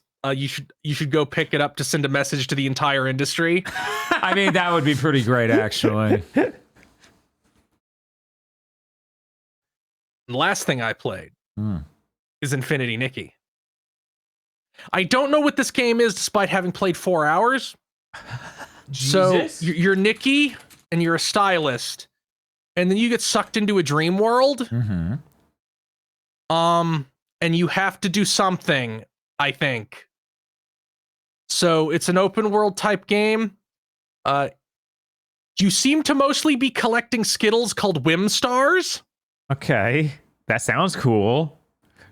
I'm not entirely sure, because this game has an energy system like Genshin Impact. I haven't found anything that uses energy yet. Mm-hmm. And combat seems to just be you hitting enemies with your death ball that wipes them out instantly. Purifying. So purifying them, because the enemy designs are actually really great there. First of all, this entire game looks like Kingdom Hearts 3. It's an Unreal Engine game. Its lighting looks so fucking much like Kingdom Hearts 3. It honestly, Square Enix should be a little pissed. Because while I'm jumping across the roofs and stuff trying to collect these Skittles, I'm like, this is Twilight Town. It looks like Twilight Town in KH3. The character models look like just slightly tweaked Kingdom Hearts models. I talked about that trailer on Blue Sky where it's like, this just fucking looks like Kingdom Hearts. Yeah, that story trailer goes pretty hard.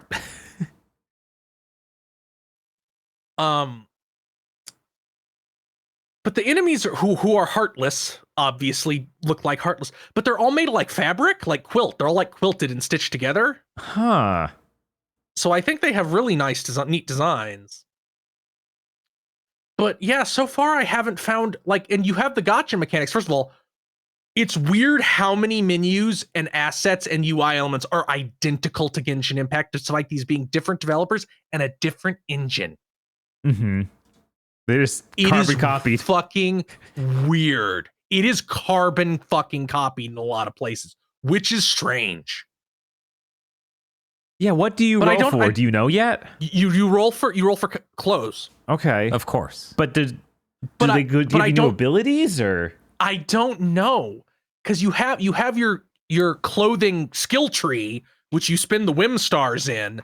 Okay. And that gives you new abilities. Like I got the animal grooming outfit, because grooming these little passive animals around the environment give you crafting materials.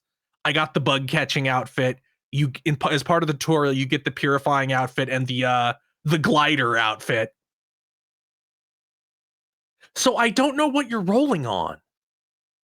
Well, I guess we're gonna have to spend $100 to find out. It might literally just be cosmetics, right? Like they might be relying on the fact that these are cute outfits you can put the girl in to get there. But I have no fucking idea what the driving force of the gacha mechanics is. Also, it's, at least so far, it is really easy, like baby boo boo easy.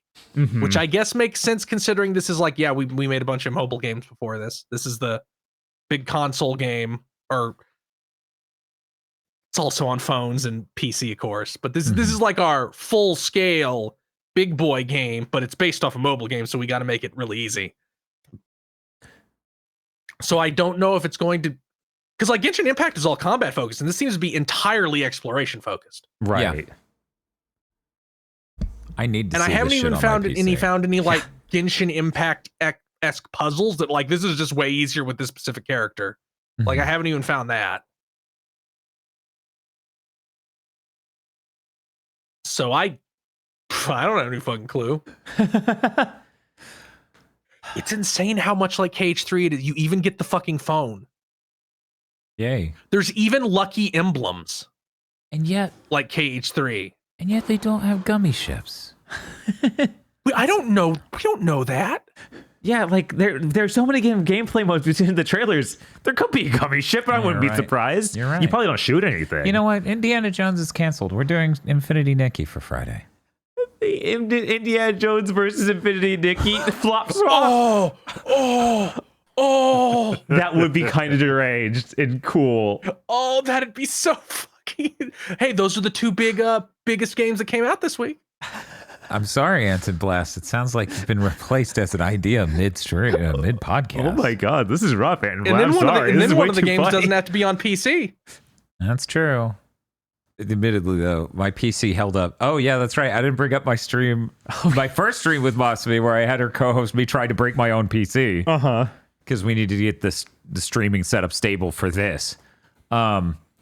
So I streamed Super Mario 64 ray traced at 240 frames per second and 1440p with no upscaling and completely crashed the PC.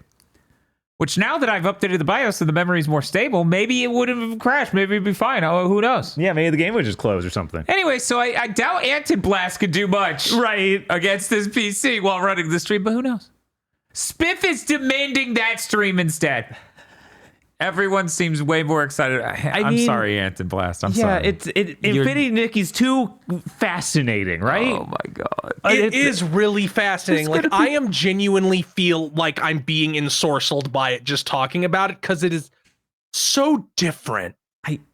Yeah, it is scary because we don't have an endpoint then because like Genshin Impact takes hours to beat. I'm gonna say something. Uh-huh. What if? Hear me out.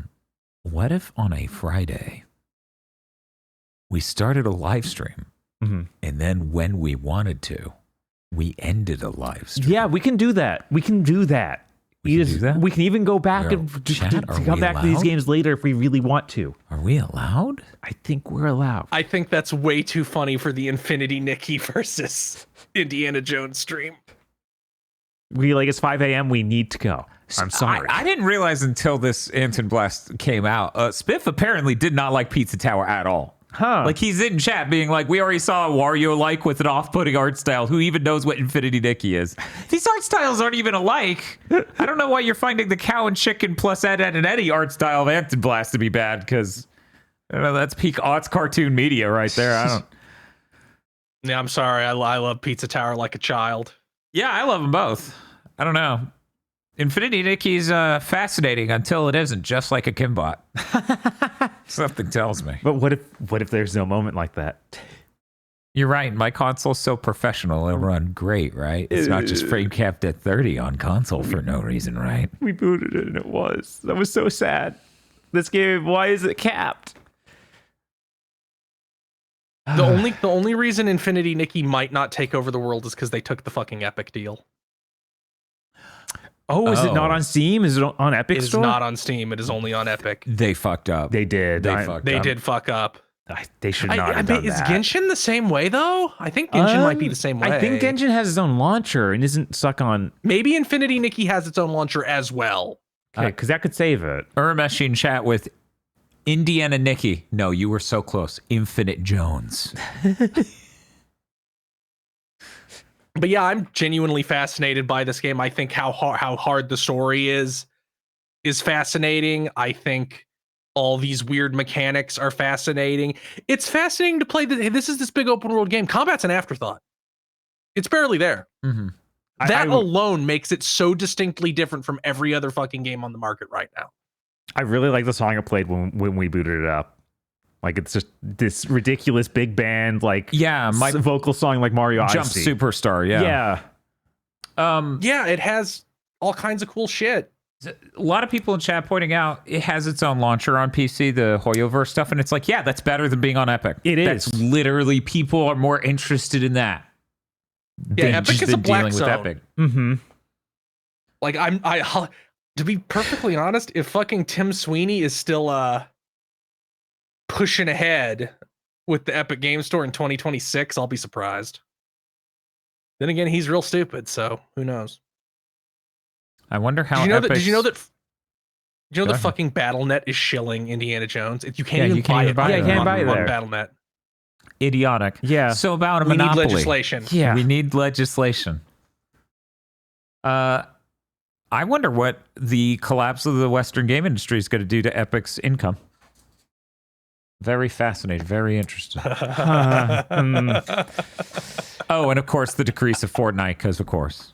Yeah, no, that's been It's on just on the decline. downward Yeah, trend. it feels like they're burning heaven and earth to keep that from happening. Like, but it's not going up anymore. They're just treading water, Right. Because they know the moment there's the only shift going forward will be down. Yeah, I mean they're WoW. Yeah. Fortnite is WoW. Yeah, no, it's at that age, there's no recovering at that point. Someone at Blizzard. Overwatch is also WoW, right? No. I mean, it was. You have Everybody. the You numbers. sold 50 million copies of that game. You know it's not that. You know you don't have the retention that WoW had. Oh.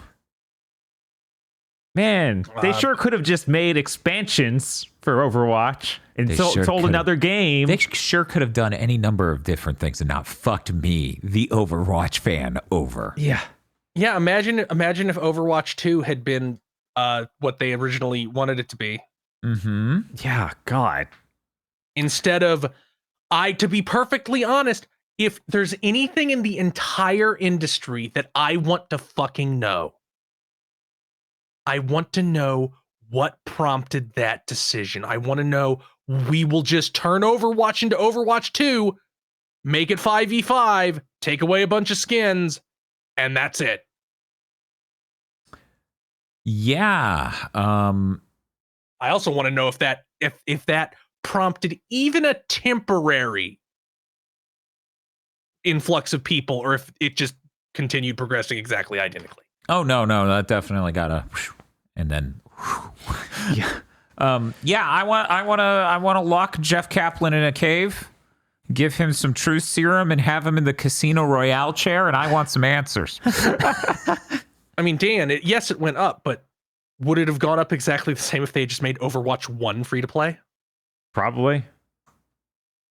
I don't think it's Because remember that change to 2 came with it going free to play. Yeah. Yeah, here's the thing though, the is from people who already owned it going back. Yeah, but I feel like going free to play would also have brought those people back. They already owned it.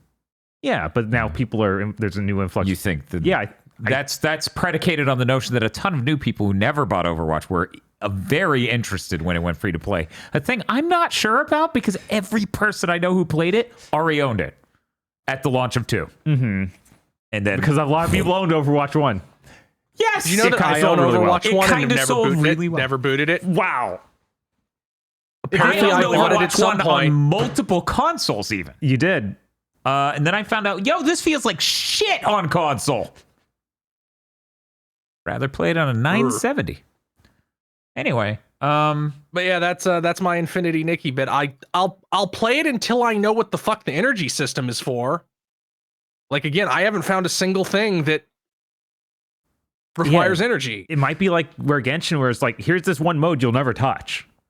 That's what the I mean, in energy Genshin, system's you for. need energy constantly. The energy is for every single mini boss you need character ascension materials for. That takes energy. Every single domain that you need you get accessories from, like your gear that give you stats, that takes energy. Every single Oh, those.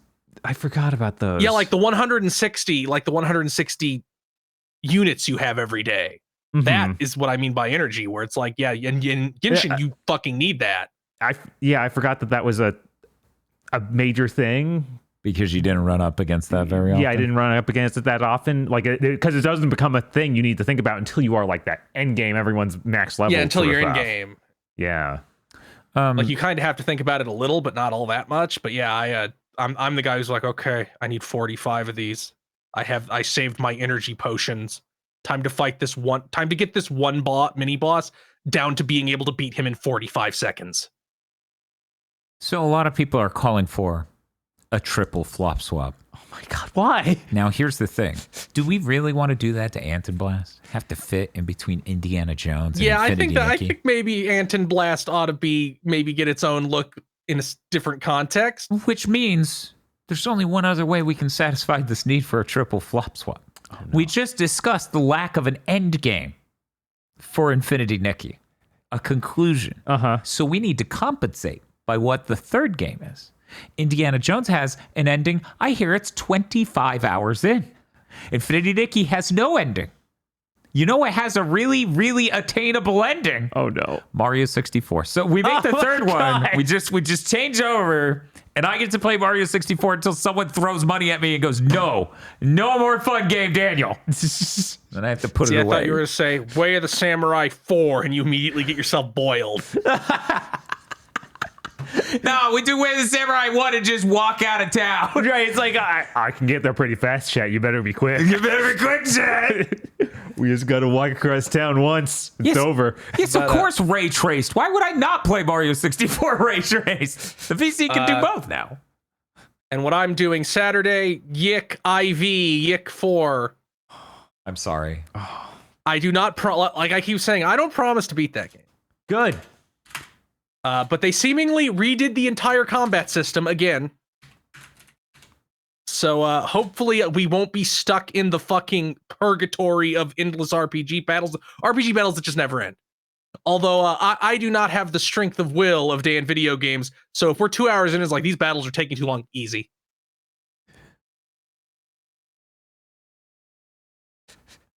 I have no shame and will just do that. Yeah, no, that's reasonable. Right. That's reasonable. Because I'm there to see what they changed in the story and also the combat, but I don't need the combat to be difficult or take a long time to know that. Hey, Bob, Especially since I follow people who make RPGs, and there's like, here's my article about why Yick's combat is fucking broken. yeah, it's trash. It's terrible. It's horrible. It's awful. There's a reason. Like it's they the worst. literally broke all the stat scaling. Like yeah, it's just wrong. yeah, Like it's yeah. actually Yes. incorrect. Yes. Yeah. And the new Yes. version, the old version. Nobody knows about the new version yet. The old version. Yeah, it's too new. But the funny thing is that they compared it to the demo where it was correct, but they changed it from the demo to the broken version that was in the real game. Spiff says, curious if the Yick debate bros show up in Chris's chat too, because they're 3 for 3 Yick streams he's watched now. They will briefly. I feel like maybe Chris will not suffer a witch. I'm gonna be real. I'm not gonna be like. Here's the rule for that Yick stream. If I'm not grousing, you don't get to grouse. What? No. Hey, remember Like if I'm every trying time to engage with this game and people are like, here's an article about why Yick's developers should kill themselves. I'm like, no. Right. You fucking wait till I give that information. You remember every time there was, because we went through a lot of franchises really fast that were like 6th gen, Yeah. and sometimes 7th gen. You remember every time we were really enjoying a game and so we would be, this game's trash, why don't you hate it? Like they literally showed up. Yeah. No, there's that sort of stuff happens all the time. It's like, no, this is good. I mean, yeah, it's not Like- as good as that. It's not a 10, but this is like an 8 easy. I waited quite literally 2 years. Didn't really watch Dan and Bob's stream of it. Didn't really listen to them talk about it after the fact, zoning out, to remain as blind as possible for the ideal version of this game that I knew was coming. I'm not going to prejudge it. I'm going to engage with it and see what they made. And if it's still bad, I will have. Hey. Oh, Chris, he always throws softballs. yeah. Yeah. Yeah. He always uses the kid gloves on these bad games. Don't fucking worry, I'll handle it. Those big think guys are too nice to games and game developers. That's the problem over there. The fucked up thing is we are very nice to game developers because we're all of the opinion like, yeah, if that game's bad, it's because of leadership. Yeah, generally speaking. No, nobody knows the game is shitty more than the guys who are in the trenches making it. Except for the They're like- developer, Nick. Yeah. Somehow. But even he, at some level, he will never realizes it, because he keeps changing the game. Right. He keeps literally taking what people say and doing that. But then he does it like with impudence in almost every case. Anyways, somebody asked why don't we make the third game a Kimbot so we can finish it? Let me tell you what that feels like. That feels like chat hit the button twice and then I went gas. Right. Just put everyone to sleep. I don't. It's like, don't want to be back there again. Nobody does. No one wants us to go back. I want Yeah, us to go that's, back most of all. It's going to go back. It's going to be another hour of, oh man, it's going to suck to do this. Isn't that hilarious? Go do it. I set up my analog pocket, Hell yeah. which I had bought the last time, like a while back. It's a pretty cool device. It has a nice build quality. It looks nice. I kind of wish it was more like a original Game Boy Advance shape. I kind of like the wider shape more, Instead of especially going with shoulder for buttons. Game Boy Pocket. Yeah. Yeah, no, that was always a much more logical shape. Yeah. I mean, you go listen to the Big Think Dimension when they announced this. I was very openly critical from frame one of what are you doing? Mm-hmm. I actually want to go back to Infinity Nikki for 1 second because there is Sure. one thing. Uh-huh. The control setup for that game is terrible, and Oh, you yeah? can't change it. Oh? Mhm. Because to shoot your death ball, you just tap circle, but you can aim it. But that requires you to hold circle And then and then the right aim analogs. with the right analog stick. Although I'm not actually sure you can aim it. I think it's always just at level with her, but you can aim it to an extent, Mm-hmm. which still requires you to touch the fucking analog stick. Why can't I just make that a shoulder button? But yeah, analog pocket, very neat. It's really good. Mario versus Donkey Kong, a cool game until it gets really bogged down in Switch puzzles, and then I quit playing it. The Analog Pocket's great. I really highly recommend that. I know a lot of people who thought the Steam Deck would serve as a good way to play their PC library and a good way to play retro games on emulators, and then they ran into no. Yeah. And I know some of those people have gotten Analog Pockets and really enjoyed it a lot. It's a great way to play retro games. Yeah, and obviously the buttons will feel way better than a Steam Deck. It like Yeah, and I even if you- finally got it. I finally got it set up because I just kept having this problem where it's like, I have 30 to 40 minutes. Mm-hmm. That's not really enough time to dig in, to like boot up the PS5, Mm-hmm. just let it get into a game. It's like, well, I can turn on I can take the Analog Pocket out of sleep mode Yeah. and play whatever fucking retro game I want because the FPGA cores give me everything before 5th gen. Yeah. It even does Neo Geo. Oh wow. So it's a good portable Neo Turf adapter, which I love. Mm-hmm. But that's it. That's all my stuff. Hey, Aggro. Yes, sir. Motherfucker, you play video games? Every now and then. Oh, okay, cool. What you been playing? I got to play a good chunk of Metro Awakening. Holy shit, the VR game. Oh. Yes, the VR game. Holy shit. It is the only Metro or Stalker thing I've ever played. Fantastic. You get to be my surrogate. So? Oh, this game's real fucking good. Yeah, no, it's this game's a fucking trip. So for those of you like me who are actually really unfamiliar with Metro, the premise is there was a nuclear war. The Moscow metro system is apparently the world's largest bomb shelter. So there's just a bunch of people who took refuge down there, still down there because the surface is an irradiated hellscape covered in mutants. Unlike the Metro, which is a slightly less irradiated hellscape covered in mutants. So we've talked a lot about how VR gives you this incredible sense of presence in the game you're playing. Mm-hmm. And that sometimes that's amazing. And sometimes the place you're present in are the very tight, dark corridors of an endless concrete hellscape. Every now and then I'm just standing in a room and go, you couldn't make this game flat screen. There'd be nowhere to put the camera. Yeah? This game is VR as fuck. With all of the manual operation of stuff. Like you've always got the pistol on your right hip. You reach up to your right shoulder to grab your gun. I love that shit. You reach up to your left shoulder with your left hand to pull out your backpack, which has like a clipboard on it that has all of your current ammo. Physically present on the backpack are your grenades, your air filters, your gas mask, your lighter, the hand crank you use to charge the headlamp. It's real good. So many times in this game, like I've been in the middle of a firefight and like having to decide whether to switch weapons or manually reload the one I have. Because if you let a magazine go all the way out, you have to pull the ammo out of the center of your chest, put the magazine in the gun, and then reach over and charge the gun. Huh. Okay, cool. Yeah, like down to your healing item is a little glass ampule on like one of those injector guns, which is on your left hip. So you can pull that out and stick it into your right hand.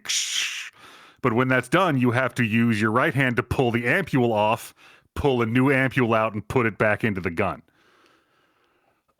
Like this, it's a whole laundry list of little interactions you always have to manually do that seem like they could be annoying, but really just end up being incredibly tactilely immersive. This honestly, and maybe you agree, reminds me a lot of the Star Wars Tales from the Galaxy Edge game. Yeah, no, that was the cool part of Star Wars. So maybe there's a good game underneath all these amazing systems this time, right? Instead of really cool levels towards the end in a cool introduction sequence, and then right. And like honestly, I played a few games where it's like, oh, draw your weapon from this place. This is the cleanest and most responsive that has ever felt. Really? Huh. Like I was in an area and through a doorway there was like a scare, like a little dude ran out and was like booga booga and then ran away. And like before I'd realized what was happening, I had like reached down, drawn my pistol, and got a shot to the doorway. And my first thought was, oh fuck. That's how that looks in movies. This felt so cool. Me shoots my own door. God, I'm badass. I actually shot my own foot. Nice. So cool. I had a beautiful moment where, oh god, the stealth in this game is so goddamn funny. Because you click in a stick to crouch and then you move silently, and like your watch on your left hand has a little LED that tells you whether or not you're in light. So you're sneaking up behind a guy and you click the button to stand up behind him, and then you do that PSVR, hit the trigger and the other trigger and put your thumb on the stick to make a fist, and then punch a guy in the back of the head. And it's VR, and you're not like you're just as tall as these guys, so you've got to reach your fist up to your head level to punch them in the head. And it's just your fist flying through empty space, and then they frame one ragdoll. It's the goofiest shit. It's so good. One thing I do want to point out for anybody thinking about getting this game is a mechanic that I didn't figure out until right before we recorded this podcast. Okay. And I'm pissed. So, okay, your pistol is always on your right hip. Your long, like the first thing you get is an AK, and that's on your right shoulder. Oh, and then they give you a second thing for your right shoulder. So to switch between them, you reach your left hand up to your right shoulder and pull off your weapon strap, which has both those guns on it. And then you use your right hand to draw one of those, and now that's the one that's on your shoulder when you go to draw it. You can switch like that. Okay. Then I got a third gun, and I kept dropping it instead of it going to my shoulder, and I couldn't figure out what was going on. And I figured out, like, I thought, like, oh, it's just like a special weapon. So when I got the shotgun, I was like, oh, cool, but then I couldn't stow it. And then it gave me a second shotgun. I'm like, why the fuck is there a second one of these? That's weird. So I was rolling around with a shotgun in each hand for a while, like dropping one to reload the other, picking it back up and switching. This sounds exactly like me playing Star Wars. Yes. I found out a couple hours after that by accident. I'd finished a room that I was supposed to stealth around a bunch of mutants in, and I had finished it by waiting till they all kind of grouped up and hucking a grenade at them, which rules. Because the grenades are just sticks of dynamite with nails taped to the outside and like two matchsticks taped to the end of the fuse, and you pull the pin and it like draws the striking paper across the matches, and then you see the fuse burn down in real time. This game's so fucking cool. But I got to the corner of that room and there was like a collectible postcard and a pistol with a silencer. And I was like, I've never seen that. That's really cool. Why would you make that? Why would you put that in a game where I can't switch my weapons? And as I'm thinking it, like I drop it and I pull up my regular pistol and switch it to my left hand and pick up the silenced pistol. I'm like, okay, I guess I'll just have this for a limited amount of time. And then I accidentally let go of the button and the silenced pistol disappears. And I hit the button again and there it is. It is now the one on my hip. You can just pick up whatever fucking gun you want, and if it's the one in your right hand, that's the one you have now. Every enemy in this game has an AK with a different setup. I've just not even looked at them because I thought I had my weapon and that's the one forever. Huh. I was so mad. Yeah. I was going to ask you, primarily, what is it that you do in this game? Like, give me a broad structure of it.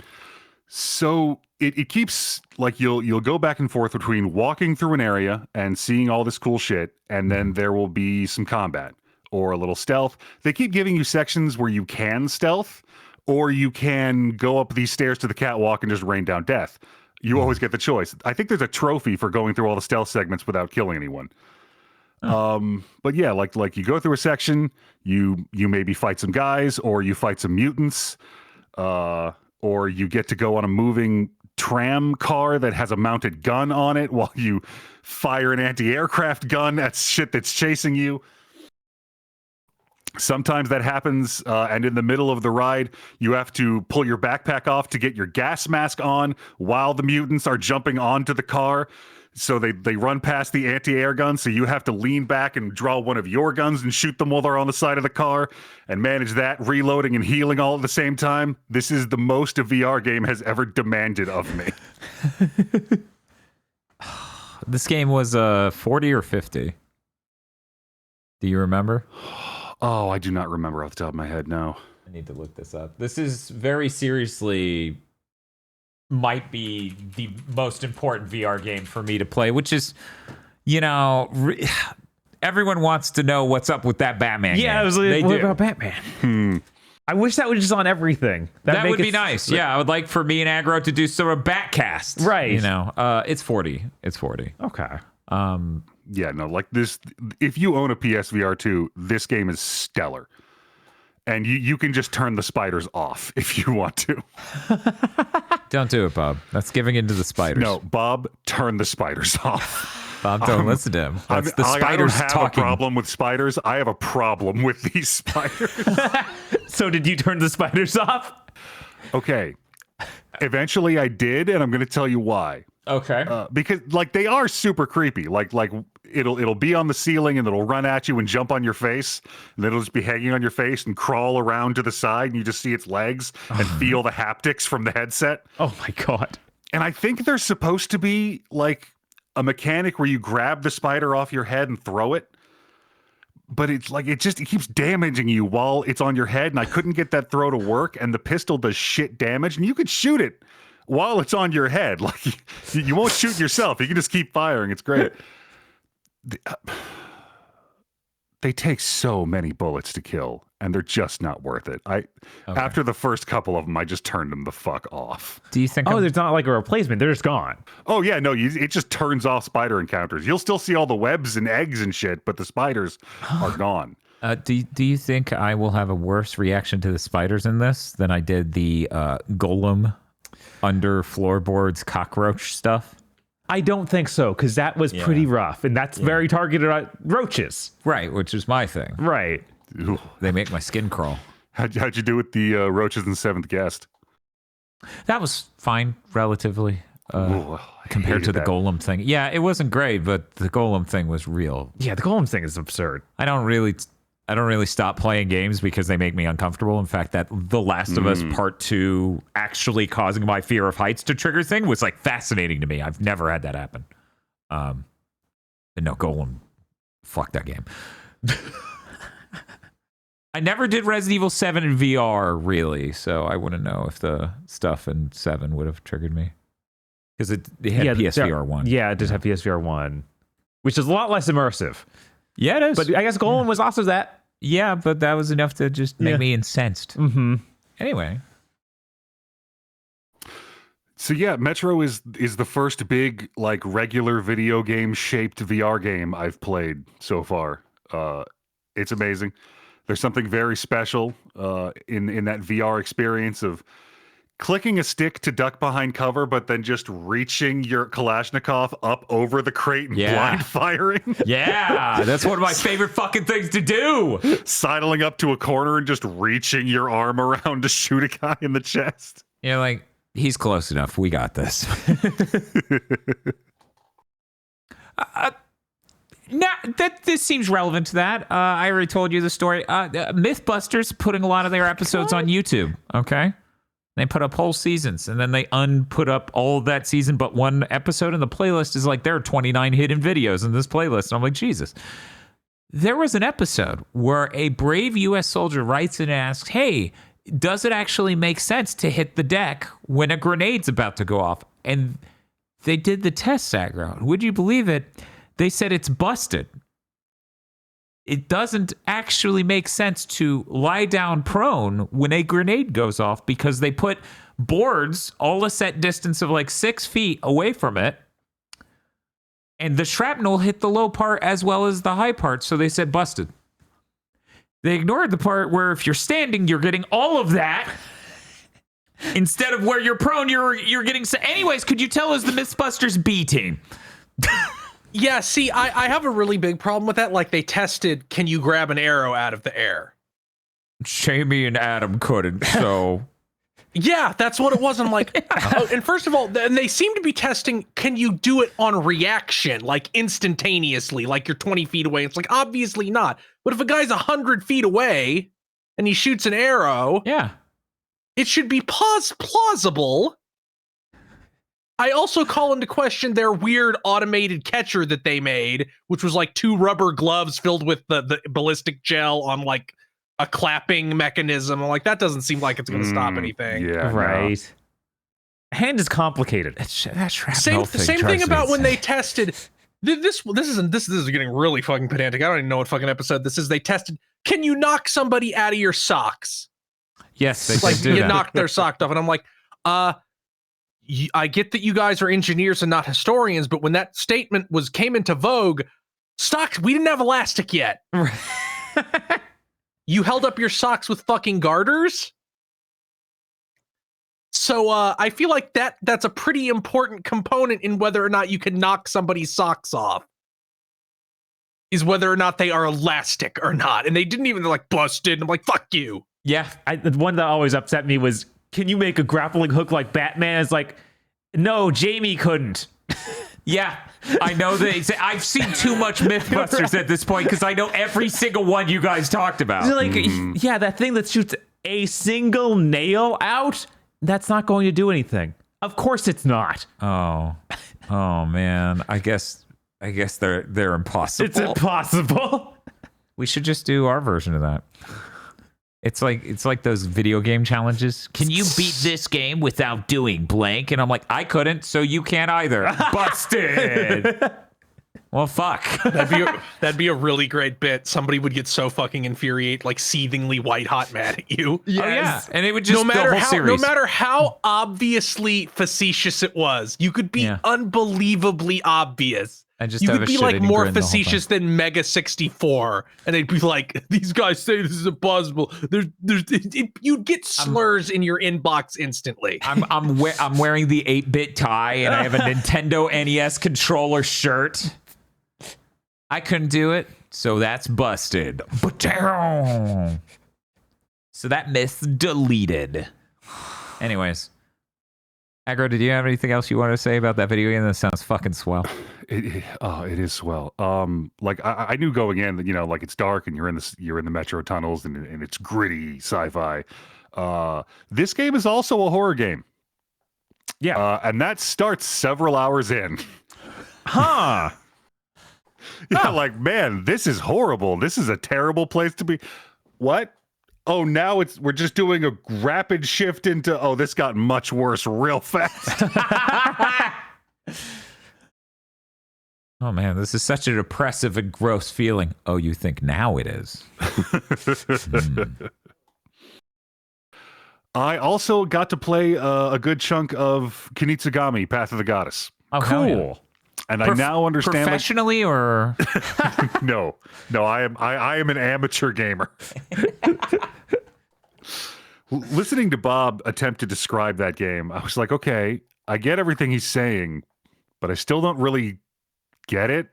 And then I played it and like, yeah, no, I've never played anything quite like this game. The structure is it's so weird. It's built out of a bunch of different stuff. I keep describing to coworkers like, okay, imagine a tower defense level. All right, now leave that there. We're going to go to this other part. Every time I try to imagine it, I'm like, it's if Bujingai was a tower defense game a la Pixel Junk Monsters. Every time that's... The Nobujin guy, I'm sorry. No, not... different she does Nano the Breaker. dance. She does a dance. Oh, she does do a dance. That's Okay, why now I thought see. Bujingai, yeah. All right, maybe a little Bujin guy then. Yeah. I did like the first 3 stages going, all right, like it's set up kind of like a tower defense game. Is this game ever going to punish me for just piling all my guys right near the Torii Gate and ignoring all of its mechanics? Yes. Yes, it will. Yes. It will do that suddenly. yes, it will. You get to one level and you look at the map and go, oh, okay, training is over. How many Torii gates? Oh, I see. She's okay. I didn't plan the route properly. I didn't tell her to stop on the thing, and now she's 2 feet away from the gate. This is great. I'm gonna stand in the purple shit while I fight the sea. Yeah, that's gonna go great.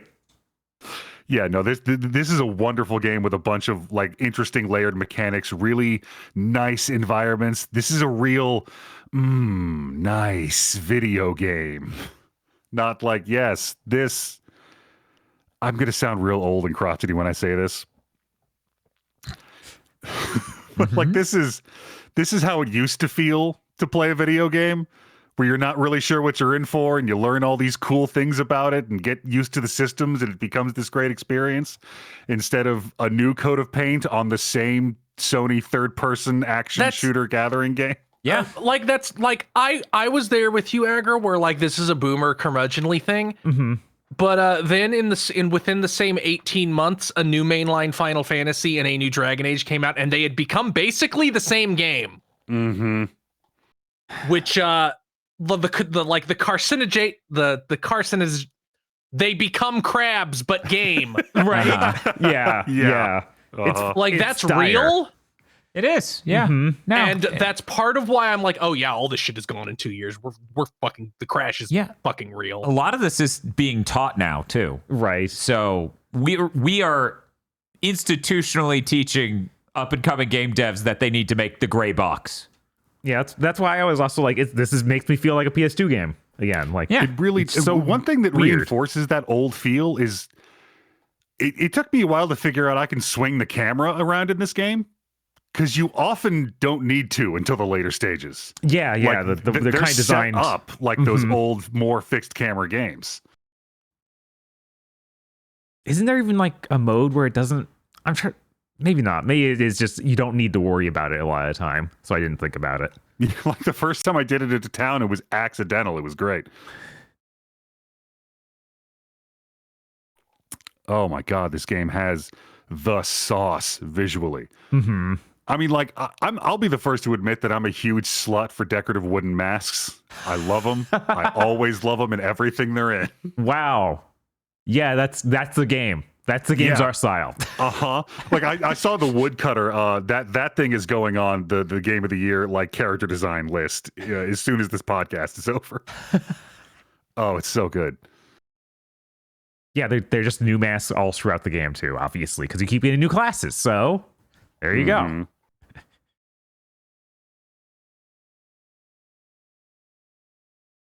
It was a real unopportune time for Dan to leave, because that was pretty much all I had to say about Kunitsugami. We can talk about how we did a spoiler cast for Metaphor ReFantagio with just me and Aggro. Mm-hmm. We did. We did it all by ourselves. For you. for people. I hope people like that. It was an hour of us talking. And we could do it for another hour. I can't listen to it because I'm staring at it right now. I can't. I have to play it before I can listen to that. That's a lot of the posts I've seen is like, what do you mean you finished that game already? I can't listen to this. I saw other posts really like, how did you guys spend 110 hours? And I'm like, how did you not? Right? What did you not do? Right, The like, game's gated by time. I've come up with a few solutions. Okay. Maybe every time there's spoken dialogue, they read it and just skip. Like they don't listen to the whole like audio play for it. I mean, That's that how might I add play up games over most the of the game. time. Yeah, that would add up.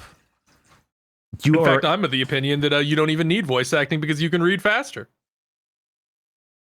There's the possibility they have incredible like decision-making abilities of just like decide something immediately and do it immediately and don't rethink it ever. Sometimes your moral chart internally is like the Ken Masters wake up DP. You know you're not going to put up with shit. Yeah. So they just go, what do you want to choose? And you're like, I already know, number 2. Go fuck yourself. It's like that one College Humor sketch where the guy's like, I haven't looked at a menu in 5 years. Exactly. Exactly. Like there's that for Persona games specifically. Yeah. Yes. Man, I really relate to that dude having a chocolate milkshake at breakfast at a diner. You're going to give yourself a heart attack. You're going to give me a heart attack. 3 minutes. Or the third option, you're playing with a guide, which they do make. Like, And some people do. Some people do, which I don't like. I'm fine with, obviously. I think that's a fine way to play something. It's just not something I would do. Yeah. If you can make a game enjoyable to you, that's more important than anything else. Right. That is more important than anything else. Which is why I'm here to announce I hacked Astral Chain. Everybody gets that power up. We're redoing the spoiler cast. You know, that's we joke, but if that game runs better on Switch 2, that's going to end up happening. Yeah, Since Aggro hasn't played it, he has to suffer. It's true. Uh-huh. that would be so good. Aggro's like, oh, it's really like Ava, and I'm like, yeah. He's like, when does it? And I'm like, it doesn't. There's more to this, right? And then we're all just like shaking our heads and doing the throat cutting motion with our hands. So before I'm damned to that hell, please go listen to the Metaphor Refantasio spoiler cast, because if it gets more views than the Ease Nordics cast, I get to be a smug dipshit about it. Well, you need to take into account Ease took way fewer hours, so actually you're a fucking rube. You've got to get over 3 times the views. Don't tell him it already passed Ease 10. Yeah, I thought it was doing really well. Surprising. One is the biggest game of the year, and the other is a Falcom game. Right. Even if it's a really fucking good Falcom game. People it exists. The other one, I have to write it down for GameStop because it has such a weird title. They don't know how to search for it. Mm-hmm. Oh my god. Yeah, of course. That makes sense. I shouldn't have a reaction to that information, but I had the same experience pre-ordering Daybreak. For the record, they're like, because it has such a long title, The Legend of Heroes Trails Through Daybreak. So it's like, is this it? Daybreak SE? And I'm like, let me see. And they put it up on the screen. I'm like, yeah, that's it. Pre-order it for me. It's the kind of title where you tell a clerk and they have that half a second where they have to gauge, is this guy fucking with me? Yeah, because I've spent so long working at GameStop, it's so hard for me not to be like, can I look at the screen? Because I hit the button in 2 seconds to find it. Can I just fucking come back there and do this? It's F5. Hit F5. Yeah, no, it's literally Hit it fucking right now. hit F8, hit this other button to get them alphabetized. You have yet again printed out the wrong sheet. Yeah. yeah. Yeah. And more people don't know how to use the old part of the GameStop system that works, and they try to use all the new UI they put on top of that doesn't work.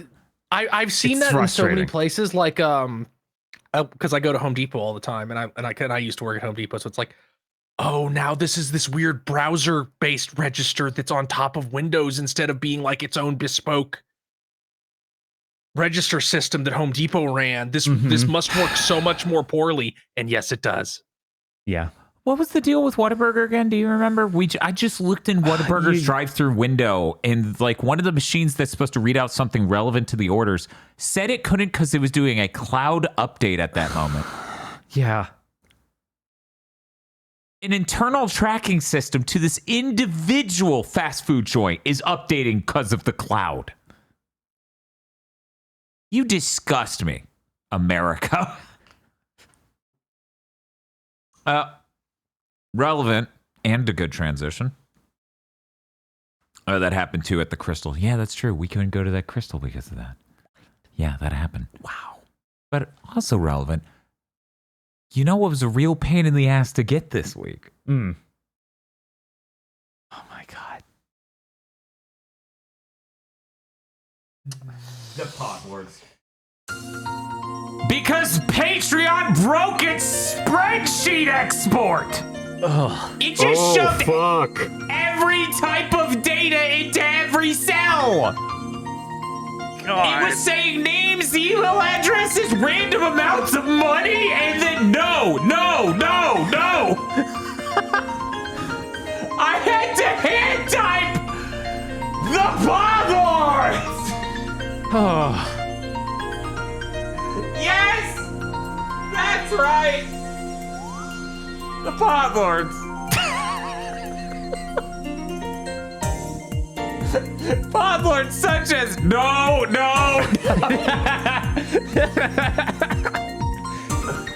Yeah, that was a mess. He showed me that. And then RTX background removal crashed. Like it was having horrible noise problems, so we restarted the PC and it fixed it. I don't know why. I hate computers so much, chat. They're the fucking worst. We gotta go back. We do. Anyway. We have streaming but no computers somehow. Please, someone make it. I'm so tired. I just want to use Windows 93 at latest. 93? What is that, Windows 1? 2, Yeah, I guess 3? 95 What is a little bit more reasonable. I guess that would be 4? I don't know. Anyways. No, we have 3.1 with a Sailor Moon theme. Let's go back to that. Let's go. Podlords such as BN12, Red Blaze 27, Suzushiro, Leon and Ivy are friends now. Hell yeah! Yeah. 101 Shades of Wonderful Remastered. WTF Spider-Man.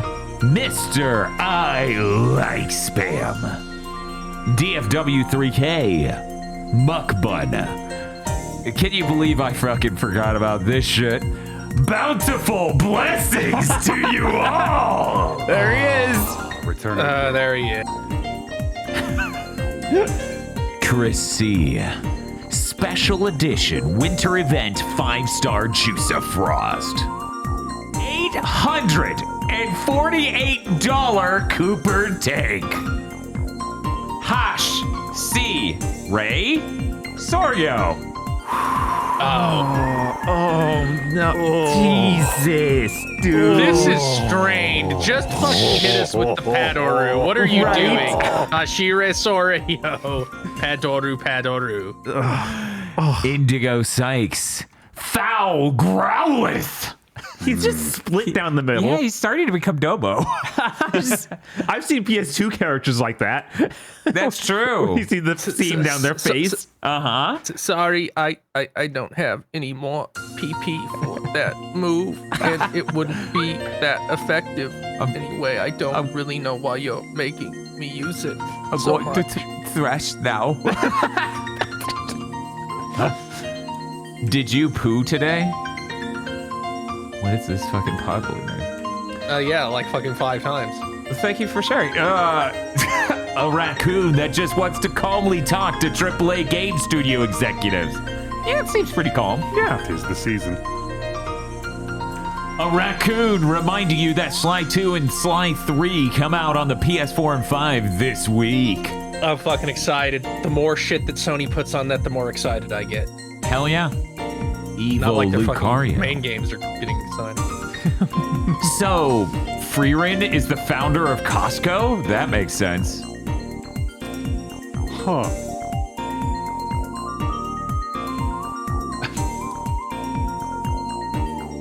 Saraline. Timothy Pfister. First big snowfall makes the hard M spend all brain juice at work and not on Karya-related bit, and there was much mourning. Yeah, that's unsettling. Yeah, that's a lot. Posting the flagship monsters until Wilds is here. Nargacuga, the Angry Kitty! Feisty. Consider mouth-washing Jimmy for most loathsome bitch. I definitely need to play that before Game of the Year. Luckily, it's only like 3 hours long. Yeah, I've heard a lot of good things about it. Grunglespum. Pleochrome. Ichigo, you fool! Wait a second. Oh, that's the Snoopy rave, not the film set! Get the fuck out of there! Oh my god. That's not nice. He's not dressed like Brian Griffin. He's dressed like Snoopy. He should be allowed in. Fucking Renji would show up dressed as Brian Griffin. That fuck up. Infinity, Little Nicky. There it is. You know what? That movie's fine. So you know what? Go ahead. It's fine compared to things we've watched recently, certainly. It sure is. This is Lilia, my first ever furry creation. Please play Atlas. It's awesome at only $10. Don't worry, I already spread the gospel. Virmvarm. Publisher's live service game strategy in 2025. That image sure is one of the most absolutely relevant images in human history. I need to explain this to the viewers. Yeah, what? This image is from World War II. They wanted to know where on their planes to armor so the planes would have better survivability out in the field. Okay. So they studied where the planes that came back were shot. What? Yeah. What?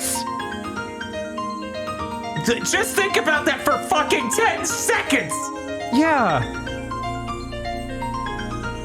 What? Anyway. People used to be real stupid, Bob. Yeah, just used to, right? Genuinely thankful for you clowns. You've given me a reason to look forward to weekdays for the last 3 years. Aw, thank you. Thanks, Jinkaria. Please be excited as we get as there becomes less and less Bleach. We become ever closer to revisiting the power back, Right? Reen Schwarzer. Wait, is that a fucking chin scar? Oh no! We can't escape it. I was like, why are Yeah, they it putting took Reen me a here? second. Sure. Why is Reen Schwarzer fucking Jinkaria? Like, what's the connection? This is like the most no correlation moment we've had in a while. It's just these are both things I recognize. Sometimes you wake up and you just go, plan? The Yick Lords. I'm yicking out. Digital Basic. Oh no, they fell. Oh no, it's because of the hard damn. Mountain Dew. Oh, I haven't tried that. I need to fucking see if I can find some of that. But it's foul. I mean, look what it did to drunk Digi. Fowler.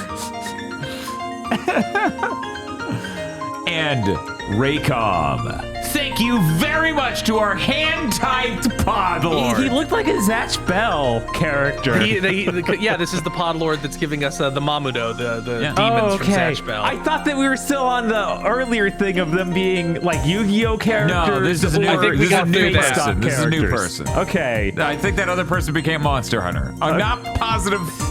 They may have just stopped paying us. That's I fair. don't keep that close to tabs. Bob's like, I would fire me. Anyway, thank you very much to our Podlords. Thank you, Podlords. Thank you, Podlord. Thank you, Podlords. And if you'd like to become a Podlord, you can go to our Patreon at patreon.com/GBpodcast. For as little as $5 a month, you get access to many benefits such as early access to chugging Bleach and Pokemon Go to the movies.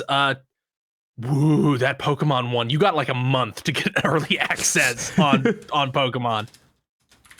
Slightly longer on Bleach. commentary tracks for cursed content episodes we do, and access to Blessed Blontant Club, our bi-monthly. I'm sorry, I just read something in chat that made me make a sound. I will wait until after you're done. I'm sorry I interrupted. But Blessed Blontant Club, a patron exclusive show that comes out every other month, wherein we vote on a good thing and then talk about it. If you want a commentary track on some fucking dog shit, please look forward to this year's Christmas movie. Oh, it's great. I'm so excited.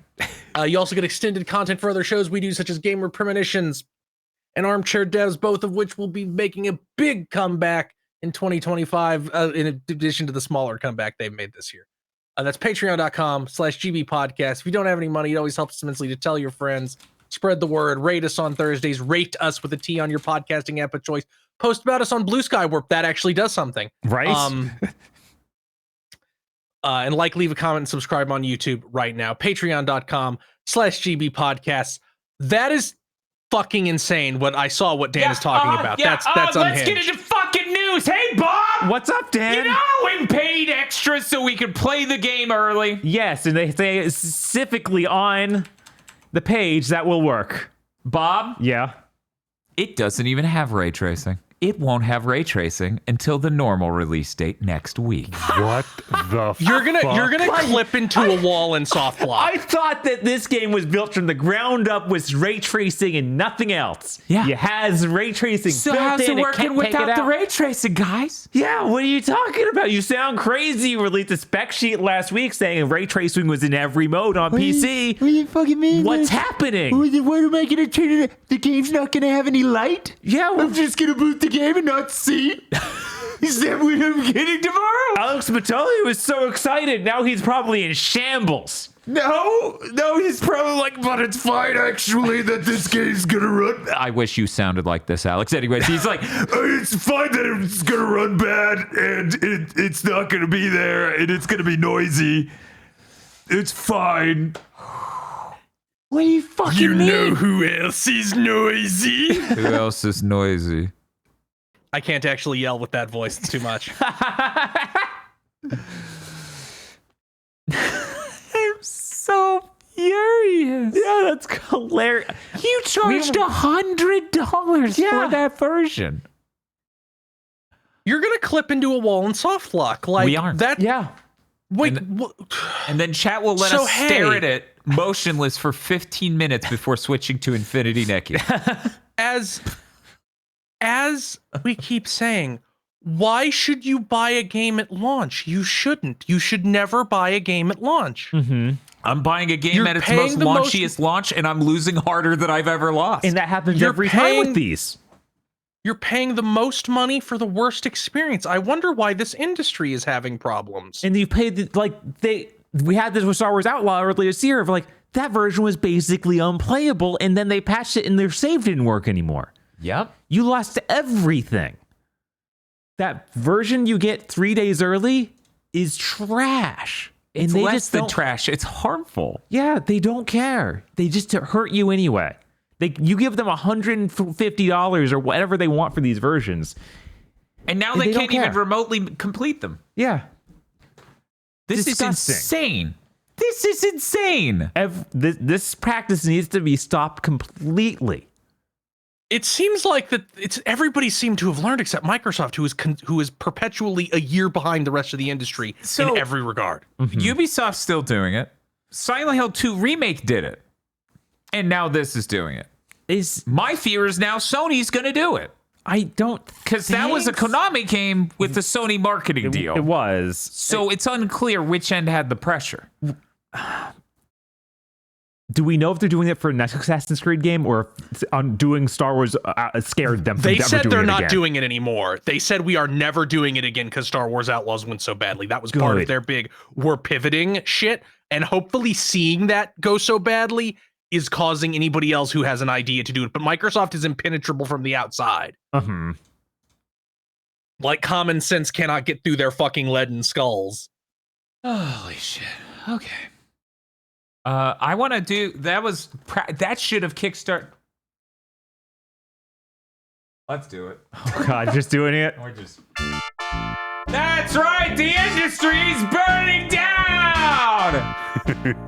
Okay, let's go. I me. wrote down, I think, all of these. I think every single one was me. I think I add one in there.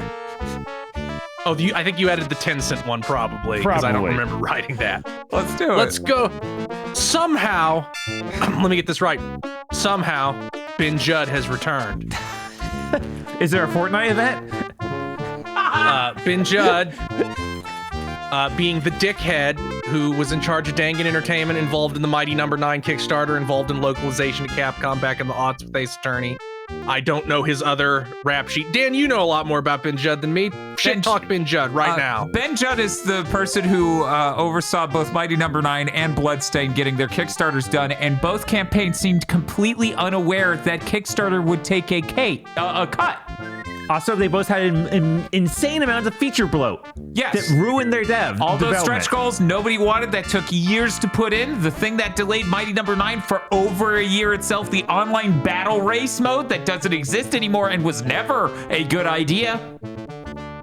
Yeah, that was a great feature. Anyways, yeah, Ben Judd. He's the voice of Phoenix Wright.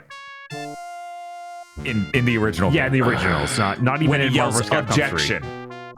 Oh, and one time, because he was in Japan, he thought it'd be real cool to let loose the N-word.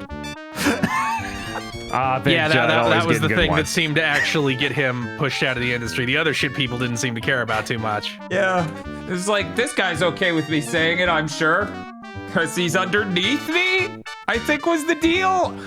And it was like, he's not. All right. So anyways. So, Ben Judd has been named in a lawsuit alongside Dangan Entertainment for unpaid production funds for Penny Blood. That is the Shadow Heart successor, part of the Armed Fantasia Penny Blood double Kickstarter. That's pretty fucking funny, because Ben Judd isn't supposed to fucking be involved with Dangan Entertainment anymore. He resigned in 2019. Yeah. But yeah, that's what they apparently, said. this lawsuit is alleging that he is still at that company. That's what it looked like when we covered it. Right, when he first resigned, it sounded like, oh, he's not actually resigning. Yeah, It which had we a covered lot. that, which is fucking bonkers. And it's still the case. So they seemingly did not give up Penny Blood's part of the Kickstarter money. I don't know if Penny Blood had different deals than Armed Fantasia. Armed Fantasia did not seem to have this problem. But this would make sense. They filed this lawsuit in May. This would make sense why in June, Penny Blood's like, we're stalling development while we have to try to find another publisher. Fuck you, Ben Judd! Yeah. Yeah, Shout out to we- my other idea for the thumbnail this week, which is a One Piece wanted poster with Ben Judd that says "Only Dead" at the bottom instead of "Dead or Alive."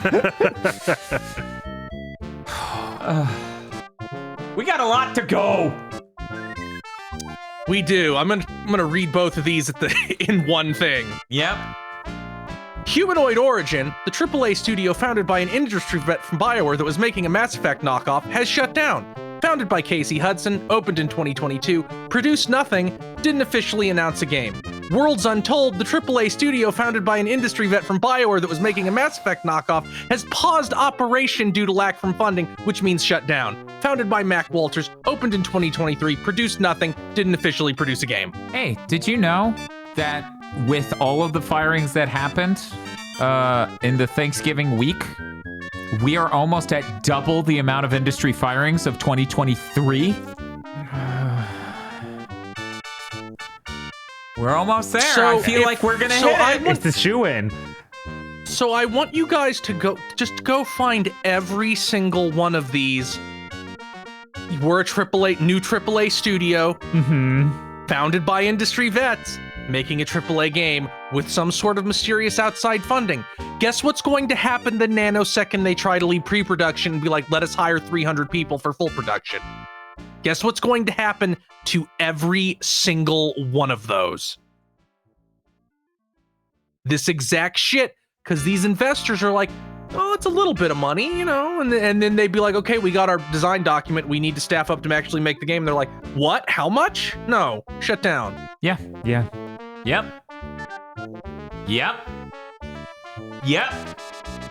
Yep. You know, the other day I was like, hey, Bob, the industry sure does burn down. We cover it because that feels like the right thing to do instead of pretending everything's all roses. But then some people get annoyed that we cover it. and it's upsetting to us. Somebody Why wouldn't it be fucking upset- has to. Yeah. Like, Oh, and IGN like- isn't like- sitting here doing a detailed breakdown of how much the industry's on fire every week. And for the record, I don't want to do this either, but it would feel cruel and sick and twisted to do this and not mention it, because Because what are we supposed to do? To Like, some just extent, ignore we're it? That's insane. We're the only people who would. Right. We also announced when these guys formed a team. Yeah. Yeah, we we need to follow up on Like, that. right now, we are in a generational moment. This is a gaming industry crash. Mm-hmm. Like, crash doesn't mean there's nothing anymore. It means all these big companies are either taking a knee, getting a black eye, or closing down. It means so many people are having their livelihoods destroyed. And you have to talk about it, or people will forget why it happened, which is probably the reason we're here in the first place. Hey, why did the first gaming crash happen? Well, there was too much shit that was too low quality and everybody lost confidence in video games. Wow. Does that sound familiar? You know, I wonder if we're kind of in the exact same fucking situation right now. the most amazing part is we've made incredible tools for making games. We just made sure that everything was artistically bereft because we bloated it so much that it takes too long for anything to mean anything anymore. Yeah, again, people are like, it just takes this long to make games. No. It takes this long to make 100-hour open world game. You're just taking made a this game- long to make games. It doesn't have to, but that If is you what you're just made doing.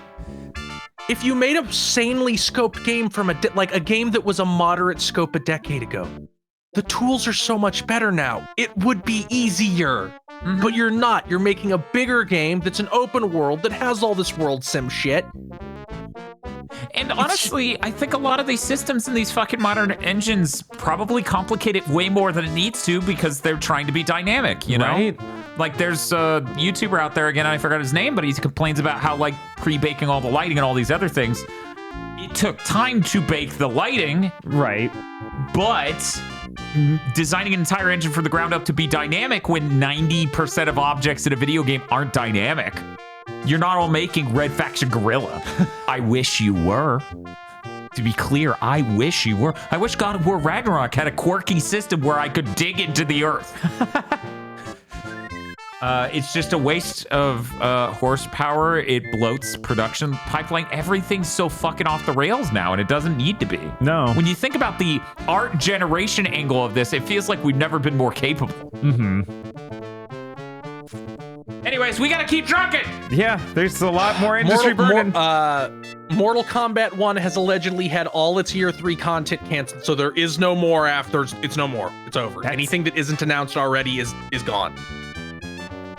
That Chaos Reigns pack didn't fucking sell for shit. No fucking. It was $50 for a story about Havoc. Yeah. Yeah. Who wants that? No one. No one. Coming from a game that was already horribly monetized and everybody was pissed about. And we finished the fucking story mode for Mortal Kombat 1, and we both went, well, obviously they won't actually do a story about Havoc. Yeah, that was just a joke. No one wants that. They have to know no one would buy that. They didn't. Somehow they did not know. $50. I'm trying to remember the characters that, and I'm like, they ran out of actually good horror movie stuff, so they put in new Scream. version of Yeah, they put in Ghostface Killa, new Sector, and new the other one who are like from another dimension. Uh-huh.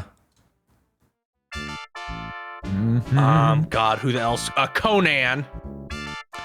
Oh yeah. Yeah, that's The liquid metal Terminator. Is that the T-1000? I think so. Yeah. And Noob Saibot. That was Combat Pack 2. So anyways, congrats. You've exhausted Mortal Kombat. Right. One of the Good few job. franchises Which- you had like I mean, actual any I hope you're ready for the PS2 era of sales. I'm gonna be real. The moment, like, just from the story of Mortal Kombat 1, you can tell they had tapped Mortal Kombat. Time to leave it on the floor for a while. Go do anything else. Yeah, when we had a bunch of rangers come up and use their hand beams to reconstruct and deconstruct the time glass. A giant we're done. hourglass. We're done. You Yeah. fucking ruined it. it drives me crazy that Kyle Bosman mentions on his show Yeah. Like the only video game IP that WB has faith in is Mortal Kombat. Yeah. Uh-huh. So they're gonna keep trying to milk this. It's going to fall flat on its face again. They gotta do an action game with the next one. They can't do another fighting game. They shouldn't. I But they don't know might. what they're going to do. Like WB's confidence might have been lost just from this because they're crazy. David Maybe. Zaslav is an insane person. We gotta keep moving. Yeah. Shuhei Yoshida is leaving Sony. He's not leaving the industry. Sony's fucked. That says to me that Sony has some deep rot in them, or They he's do. going to a Tencent studio. But They do. this, when he's like, "Yeah, I'm leaving." My entire job at Sony after I quit my previous job at Sony was like helping them do smaller things, and now I'm leaving. Which implies something. Yeah. This whole thing was relationships devs with relations. relations. Yeah. Anyways, Herman Holst needs to be shot into space. Why is he still in that chair? Yeah, I don't know. I thought that we see anything happen after I thought Concord. for sure Concord, like, he's gonna last until Fair Games bombs. He is fucking selling his soul, letting them get out Fair Games, and that's gonna bomb too. so do you think he ends up at Nintendo like Gio Corsi? Oh, Shuhei? Yeah. Yeah. There's a good chance. Yeah, isn't that crazy? That is pretty crazy. Or he's gonna run his own like firm for this and just offer I'm his sure that would services. be either of these are great options for him. Right. It's like I He's could easily see him he's do gonna his own. join Sakurai's studio. I was gonna say he's making his own like Project Sora thing where he just goes helps other devs. So this story is really complicated, but Unity is fucked. They had their new We Fuck You system. Mm-hmm. They seem to be stalking their fucking licensees, and if you do contract work for someone else, whoever you did that work for, all of their revenue now counts as your revenue. Yep. So these small devs are like, we did some contract work, and now we woke up to them wanting like $40,000 a year for us. Yeah, From literally. us for our Unity license. Oh, I did contract work for General Electric. I'm fucked. Wow. Uh-huh.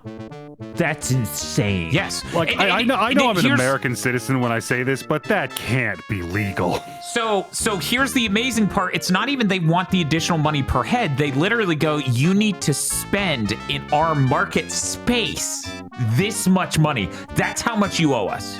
So in some way or factor, they have to spend $25,000 on Unity shit. What? Yeah, this shit's insane. That's insane. That's literally Unity insane. Unity is just going to be gone in 2 or 3 years. Like, I'm genuinely waiting for Genshin Impact to just find a way to escape. To be like, yeah, we hired 1,000 people to build the Unreal Engine version of this game behind the scenes. We found a way to port shit over. We're doing it. Go fuck yourself. Yeah, it's fucking insane. It's absolutely fucking bonkers. You were already on your back foot. You should have been kneeling. You should have been bowing. You should have been kissing feet and begging, and you're still scaring people away. You're done. Yeah, no, you're It's instead bringing over. out more daggers. It's like, yeah, come on. It's fine. I'm better now. Look, I'm really enjoying this bold new era of the internet where people realize, wait, I can leave. Yes. Yeah. Yeah, no. People are leaving Unity to go to Godot. People are leaving Twitter to go to Blue Sky, which It I think turns the out person- that you can't actually boil the frog by slowly increasing the temperature. They will eventually get out. they will just get out. I find that one comment we got where someone was like, all these people trying to force Blue Sky down my throat are so cringe. Why do they do it from a few, like 1.5 months back? Absolutely hilarious now. Absolutely fucking hilarious. They didn't see that shit coming. Which, us letting you know we have a Blue Sky is us not forcing it down your throat. However- X Defiant will shut down in June 2025. It's already delisted. What? I Yeah, thought this was a I rumor. didn't See this? What? Oh no, this happened. Yeah, this was a rumor and then it was real. So it's delisted. I'm pretty sure, yeah. We can't play X. Maybe we can still play it because I registered it or something. And I can still play it for a few weeks before they fully take it down. Hey, you remember? Okay, maybe I was when wrong about it Nintendo- being delisted. Maybe they left it up. Let me check. Remember when Nintendo's like, here's Zelda 2, and it's a cartridge in the store, and you can buy it. You insert it in your system, and it has Zelda 2, and at no point does it disappear. Okay, player registration is closed. Oh my god. Are you fucking serious? And it seems, and it's in the game is no longer offered to available for download. Anybody who bought the $70 Ultimate Founders Pack get a full automatic refund. Good. Yeah. All purchases made within the last 30 days get a full automatic refund. It should go long. That should all be of it. higher. It should be all of the day. You should have to concord yourself and be like, yeah, we literally lost money on this. So I said all that shit about Nintendo just now, right? Monster reminds us, hey, remember when Nintendo was done with Animal Crossing Pocket Camp and just made it purchase to buy to play? And you just buy. Yeah. Oh, what a concept. Ubisoft Osaka is being shut down. They had Ubisoft that? Sydney was, yes, they did. Ubisoft Sydney was hit with layoffs. Ubisoft San Francisco was hit with layoffs. All the developers from Ubisoft San Francisco are gone, but the professionals and like management and infrastructure people are seemingly being kept on at the moment. So yeah, remember like 2 months ago when we said, when the director was like, they're not shutting down X Defiant, and we all said, He doesn't wouldn't know. know. Yeah, He right. Mm-hmm. Yeah. Who's right? Us, for always assuming nothing good will ever happen. That reminds me intensely of when we found out at GameStop that our lease wasn't being renewed, and we asked the district manager, he's like, what? That can't be right. Yeah. Corporations are great. Yeah. Bob, what'd you register X Defiant on? I believe on the PlayStation. Okay. Well, That's hopefully it funny. You feels think good on a anybody? controller. It's funny you think you'll even you'll even be able to find a game now. I don't know. Concord Unless it's had like a Concord lot where of everybody's games. killing themselves. Yeah. So Tencent acquired majority stake in Kuro Games. They're the developers of Wuthering Waves. This is probably bad. Probably bad. Consolidation's always bad. Yeah.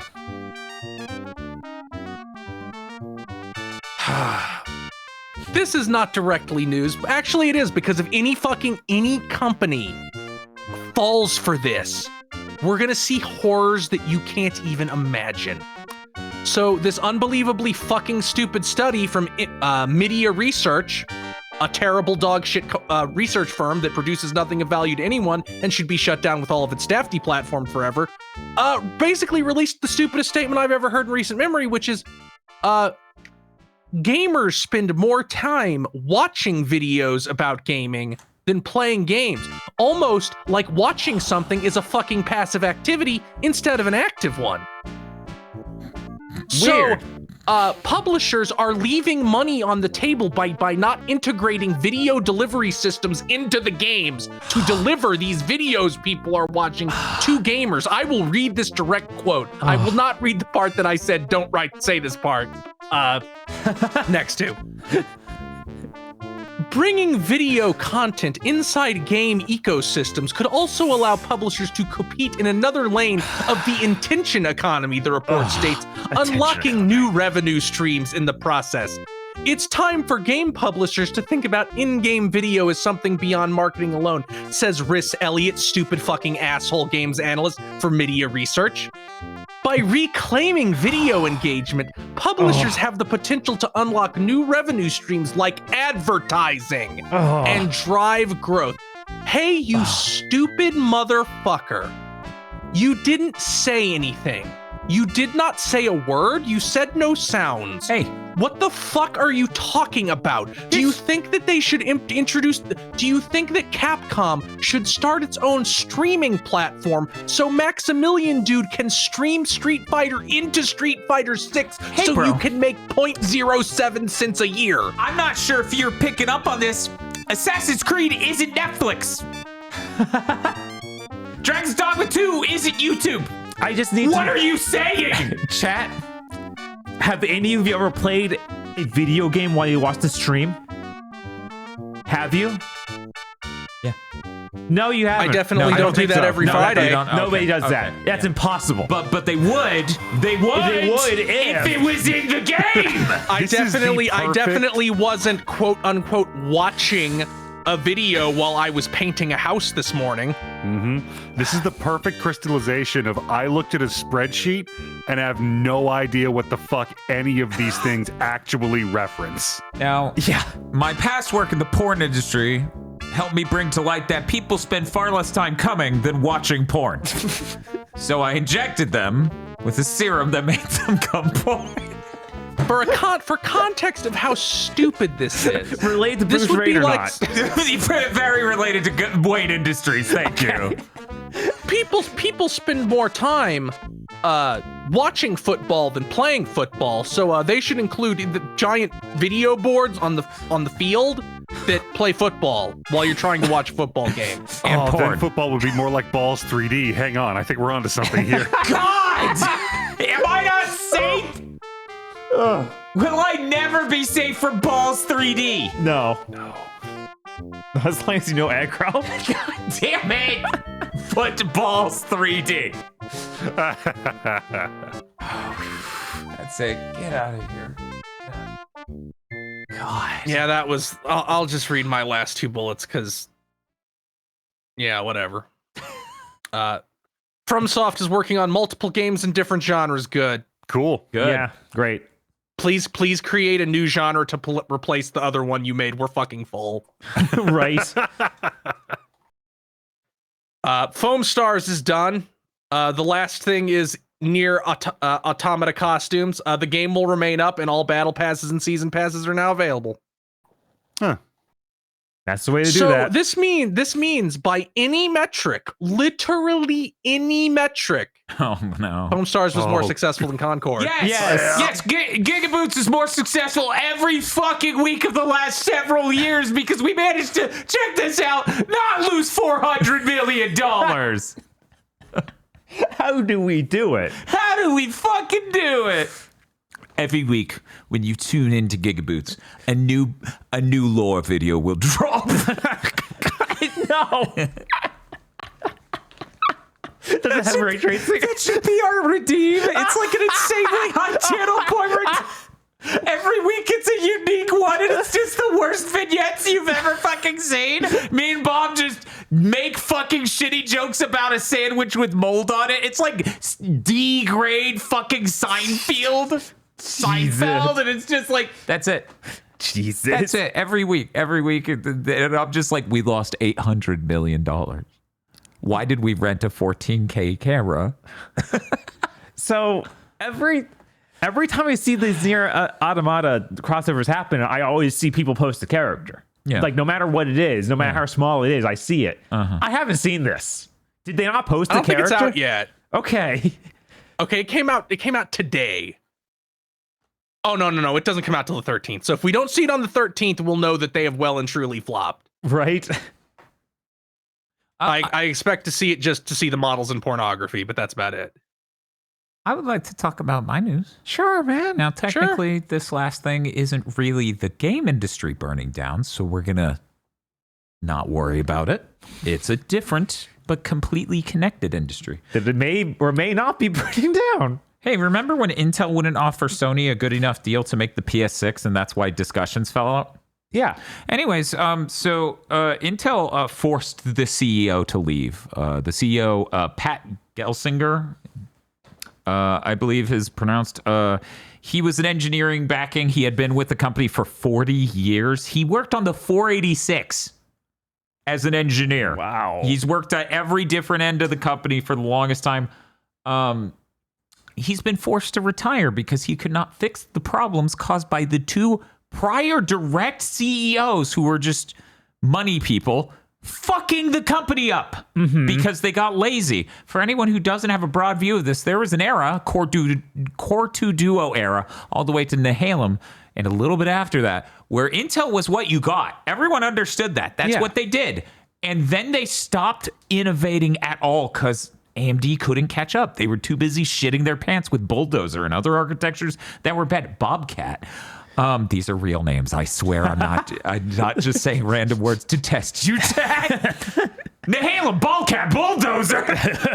And then they just sat on their laurels. And these things take so long. These architectures take so long to design and implement that by the time Pat, who's been there for 4 years, got in charge, he couldn't turn it around. The best he could do was foster the GPU division to do their launch. And already it looks like they're going to cut the what's the term? Dedicated GPU market? DGPU, yeah. They're going to cut its throat. They're just going to stop making these, even though they're about to launch the second generation of it. The rumblings are they're just going to murder this division. So the division that could easily get into the sector that is currently way too expensive and offer a mid-tier. Yes. Very smart. So holy shit, what's shitty is that the share investors are rejoicing. Yeah, they have no clue. Yeah. They're elated because money was down while that guy was in charge and they don't understand who caused that. This happens every time. You know, once again, we're going to be talking about the effects of Jim Ryan for the longest time because it takes that long for it to affect shit. The decisions made while Jim was in charge will be something we live with for the next 2 to 3 years. Easily. So yeah, anyways, he's gone. Pat's gone. They are... So you know that Gamers Nexus clip they keep playing over and over of that lady at Intel going, "Thanks, Steve." Yeah. She's in charge now. Thanks, Steve. He's like, "I want to thank you, by the way, for making that clip more relevant than ever." Yeah, that's it. So Intel's looking really fucked. My outlook on them for months now has been, oh boy, get rid of your stock months ago. Anyways. There's also really complicated shit involving Intel trying to get fabs made in the United States using U.S. government money, and the deal involving you cannot sell the fab then to make yourself solvent. Because, you know, they're like, no, you don't just get to fucking spin it off the second we fund you making it. It needs to be a part of your company now. Right. So there's all sorts of strings with that. Fucking nightmare. Yeah. Moving on. So NZXT is a case manufacturer who got into being a systems integrator, which is the people who do pre-built PCs. But they wanted to go further. They wanted to do renting pre-built PCs. Their deals are so bad. Their tech, their marketing, their everything else so scummy that Gamers Nexus has done a gigantic video breaking down how much of a scam it is. Aggro. Yeah. The deals on these PCs are so bad that Gamers Nexus contacted a bank to figure out the fine math on if you literally got an illegally high interest rate on a loan for a PC, illegally high. Yeah. It would still be a better deal. Oh my God.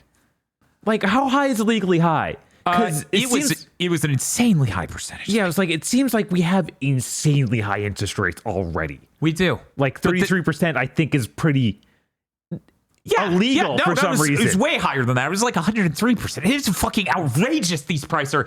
And at the end of it, at least with the illegal loan, you would own it. Right.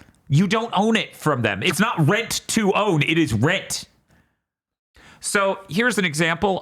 They did some maths and they found out that a lot of these cases, renting these PCs, you could pay it off within 5 to 6 months because the monthly charge was that high. Yeah. Like if you just saved for 5 to 6 months, you literally could afford the PC. NZXT is pushing people to get this. No shit, this is how they market this. And they do this through TikTokers, influencers of all kinds. Apparently, someone in chat said Modern Giant Bomb has been sponsored by NZXT, so I can only imagine them reading that script. If you think about it, and I'm not exaggerating, if you think about it, you could rent a PC and get streaming now to make the money to pay off the PC. That's how that worked for us, right? We started streaming and definitely made enough to buy a PC. Yeah. Immediately. Uh-huh. That's bonkers. They're monsters. Absolute fucking monsters. The notion. What's the price of this again? Okay, so a $1,700 PC would cost you within like 6 months, you would have already paid the full price of the PC and then you own nothing. That's how bad these rates are. We actually haven't gotten to the stuff that's overt scam yet, weirdly enough. All that is the stuff that's like, wow, that's a really bad deal. The overt scam is they have specific names for PC builds. These specs are different between buying it from them and renting it from them. They list the same performance charts on both pages. They have worse. They have worse equipment and hardware in the rent ones. What? Same name, same charts. I highly recommend this Gamers Nexus NZXT video. It is long. There is so much detail in it. Also, in the things that they get you to sign on for in order to rent a PC from them, you waive a lot of very basic consumer rights. Oh, I bet. A lot. Where it's like, oh, you only have 30 days in order to try to fight us on this specific sort of thing, whereas normally you get like 6 months or something. There's a lot. There's a lot in that video. You know, it's good that this came out this week. Mm-hmm. The week we found the solution to this sort of thing. I don't think I'm going to say anymore. Thank you. Yeah, it is intensely awful at all the marketing they do. The lines they get these influencers to say about just like, oh yeah, get into Fortnite, start streaming right then. You'll make the money to pay it off. Oh. It's literally military recruiter level here. That's it really disgusting. It is horrible. They're like the anti-me where I have to warn everyone. Like, you got to be sure you really want to, so don't dive all the way in. You got to make sure this is something you're interested in and that you can deal with. They're the opposite. They're like, you're going to do great. Streamers make so much money. You should just rent this PC and you'll make enough to pay it off in no time. But you can't pay it off. You can't. That's insane. Which also a lot of the language on their website implies that it's your PC and you own it, even though it isn't. They still own it. Also, they ask for credit information and other things to verify, because obviously, of course. But then Gamers Nexus was able to buy one with a fake identification. Like they didn't fake papers or anything. That's a good way if you want to get a free PC. Yeah, that's actually what Gamers Nexus says. See, on the one hand, this is completely evil and predatory, obviously, but at the other hand, rent-a-centers that have staff in location have so much trouble reclaiming things or getting payment. Mm-hmm. I cannot imagine. First of all, I cannot imagine anybody using this. It has to be so unbelievably small. Mm-hmm. And I also can't imagine Nexus, this company, ever getting their shit back or even money for it ever if somebody just decides to fuck them. Oh yeah, no, NZXT is not in the market to do that. They're not. But yeah, no, they're literally doing like you see with all these food delivery programs. They're just paying shitloads of influencers to shove these lines down their throats. And the funny thing is, NZXT might try to be like, well, we didn't tell them to say that, but they all say the same thing, so obviously they did. Like it's verbatim. I think they already came out with some really pathetic, every single thing was misrepresented. None of this is real. Please don't kill us. They made a statement. That was the most limp dick. No, actually, and we wouldn't even. And then Gamers Nexus is like, this is literally nothing. They said nothing of substance in this entire release. So anyways, I expected. Yeah, they just posted a clip of that Nick J's video. You know the one. Yeah. With the song. Nick J's. Anyways, that's it. I'm going to move on. I highly recommend that video. Great. Time for my positive news. Hey, allegedly, and I don't want to get too much into this because there's no reason to rumor mill this hard with this lack of substantive detail. The new high-end AMD GPU, you remember how they said they were getting out of the high-end market? Well, technically, yes, but also no, seemingly, because the new one's supposed to have performance on par with a 4080 or 4080 Super. And it's like, well, technically, yes, that's the generation behind because you're about to launch it. Right. At the same time, that is like the high end. Right. And obviously, their high end GPU now would be a lot more affordable than an NVIDIA, like second from the top tier. So I think that sounds promising. We'll see. We'll have to see how it plays out. You know, a lot of times the reason to not go with AMD is DLSS is so much better than FSR. The CUDA stuff, specifically accelerating all your video editing, your OBS, your encoding, etc., is all way better on NVIDIA's side. But competition is really important. That seems promising, and so that's good. Right. Hey, Aggro.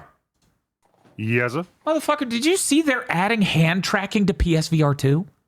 I did. I saw that like they had it at some show, Yeah. and they were adding it to the dev kits. That's crazy. I didn't see this. That's fucking insane. It's just like, oh, yeah, the Quest has that, and then some engineers looked around and went, yeah, we could do that. Like, literally, that's what it seems like here. I have a picture of the kiosk, and this demo's already working. Huh. But yeah, it literally uses the cameras to find your hands. It says it has a bunch of different gestures and things that games can use. And they made a little, like, almost iToy-like demo where you use your fingers to spray stuff at these characters in it. Huh. That could be amazing. I would really like to know if that ends up on the PC connection, because I would really like that. Like in VR chat, the Quest 3's hand tracking worked, but then it became a larger problem of the OS level of like, how do I get the operating system to do these things, et cetera, et cetera. This makes me wonder if there's a core part of Sony deep down, the engineering-led side, that's maybe making cool experimental stuff like back in the PS3 era. Right. Or even early PS4 with this. I would love to see it. I'd love to see it. It looks super cool. Just adding that feature in general is really, really sick. Experiences with that can be really neat. I enjoyed the Quest 3 Meta Labs developed game that used hand tracking until it kept breaking. So, excited for more iToy games. Right? Anyway, that's the end of my news. Let's go ahead and go to Bob. Sure. Let's see. I'll start from the top of here. Aquapazza Aqua Plus Dream Match finally escaping the PlayStation 3. Coming to PC next year. Finally. You all know and love this game. You do. It's a PS3 fighter that crosses up universes from everything Aqua Plus owns, which you know them. They do Comic Party, Two Heart, Utawa Ramono. Yeah, huge. Utawa Ray Romano. Yes, Utawa Ray Romano. I always get this specific game confused with fucking, what is it called? Dengeki Bunko Fighting Climax. Yes, I wish it were Dengeki Bunko Fighting Climax. That game was way neater looking. But Aquapazza, I'll take it. I had fun playing it. Yeah, it's kind of fun. Does it have multi? It has, I believe it has multi. Yeah. It'd be crazy if it didn't have multi, right? I'm just saying, I'm pretty sure it has multi, so that's neat. Devolver Digital did their delayed awards 2024. their 15th anniversary of the show that never happened before. Cool. So Skate Story, Stick It to the Stick Man, and Baby Steps are all delayed to 2025. You could just keep pushing Baby Steps out forever and just never talk about it again, because I get unsettled great. watching that man. Yeah, it's this. It's the onesie man. Yeah. Where you walk bad and it's funny. We swear. It is funny. You will laugh. Okay. Okay. Also, they teased what might be a new Volvi game. Volvi's Adventure DX. It might be real. It might not be real. I'm not sure. They had actual graphics for it, though, and that's something. This would make them the smartest publisher in the entire game industry. They're like, we invented a fucking mascot, and then people got angry we wouldn't sell them a game. Yes. But the way they did all of these was announcing like awards and having like 3 different conditions that weren't real for all these other ones, like Skate Story and stuff. Having 3 different what? Contestants that were all made up, fake. Okay, so they were competing with fake other games that Yes. That's good. The ones for the Volvi game that we're up against were like Downwell Color. For the Game Boy Color. Yeah. It just makes sense. If you should go watch that video. That video is great. Yeah. It's only like, I don't know, 5 minutes long. That's great. Lots of funny little fake games made up and logos made for them and everything. Awesome. PlayStation did its big 30th anniversary thing. Big. Cool. What game did they release? You got How did the convention go? they released a video that starts with like 20 seconds straight of Horizon, and then goes into The Last of Us, and then goes into their old stuff. It's so tone which is deaf. hardly there. Yeah, they're it's hardly. they're fucking brain dead. I genuinely wonder if there's not some weird situation where Herman Hulst is isolating other leadership from reality to protect himself. Like in every time they show some classic game, it'd be a game that has remake, so they would then transition to the remake. Like, oh, here's Final Fantasy VII for 2 seconds. Oh, but look at Reverse. People are saying that Gran Turismo 7 demo thing, which is titled My First Gran Turismo, just dropped. So Okay, that's good. That's cool. Yeah, no, that thing's cool. That was announced forever ago. It was. And I then it kind of forgot. resurfaced very recently. They also made PS5 themes finally for the different eras of PlayStation. Yeah, what theme are you using, Aggro? Oh, I absolutely went straight for the XMB tap tap tap tap sound. That was like a light turning on in my soul. Chris, what theme are you using? PS1, so I get the real classic startup. Bob? I'm using PS2 because I like the noises it makes, but it looks terrible though. I used PS2 because Bob said it looked terrible and I had to see. The easiest win for Sony in the world would just be put out a thing saying, frame it exactly like what I'm about to say. Because everybody liked these so much, we're letting you keep them. That's all you have to do. You already made it. Mm-hmm. There's no reason this isn't possible. Just rename the. Completely free PR win. But they're not going to do that. They are somehow too stupid even for this. Oh, yeah, Chad. No, these are temporary. Yeah, these are temporary. Because everything sucks now. All they would need to do is change the name of that section to themes, and then they could sell more of these. Chat, they're making this temporary. And they added a whole screen to the settings page. Yeah, it's just now the top option. It says PlayStation 30th anniversary, and it's temporary. Uh-huh. Incredibly stupid. Chad, I've never been more black-pilled on What society. on earth? Like even completely like divorced from most things. You whoever worked on that, how are you not like suicidal? Like you made something that existed to be thrown out in 2 weeks. Like this had man hours behind it. This had people behind it. Probably dozens at least. Like, yeah, we had them work on this for 2 months. We just fucking threw it away. Just fucking throw it in the dumpster. I guess it's not that big a deal for Sony. They just did that to Concord. Yeah, they're used to it. Real stupid. Mm-hmm. Arika announced a new Tetris game, Tetris Grandmaster 4. Absolute Eye. Ooh, that was the one they teased a little bit ago, and I was very excited about. Yeah, that's cool. Yeah. It is not going to have online at all. It's only Okay. single console multiplayer. That's fine. And it comes out Steam next year. Just Steam? Just Steam is all they've announced so far, yeah. Weird. Yeah. Cool. It better be rock solid on PC. Jesus Christ. It's I need you- Grandmaster. I need you to understand that a moment will live forever inside of me. My mother, like COVID happened and she was like, oh, we've all been through crazy times. I'm like, what the fuck are you talking about? My late grandfather, a far more based individual. I explained to him that on my PlayStation 4, the Tetris game would lock up and freeze.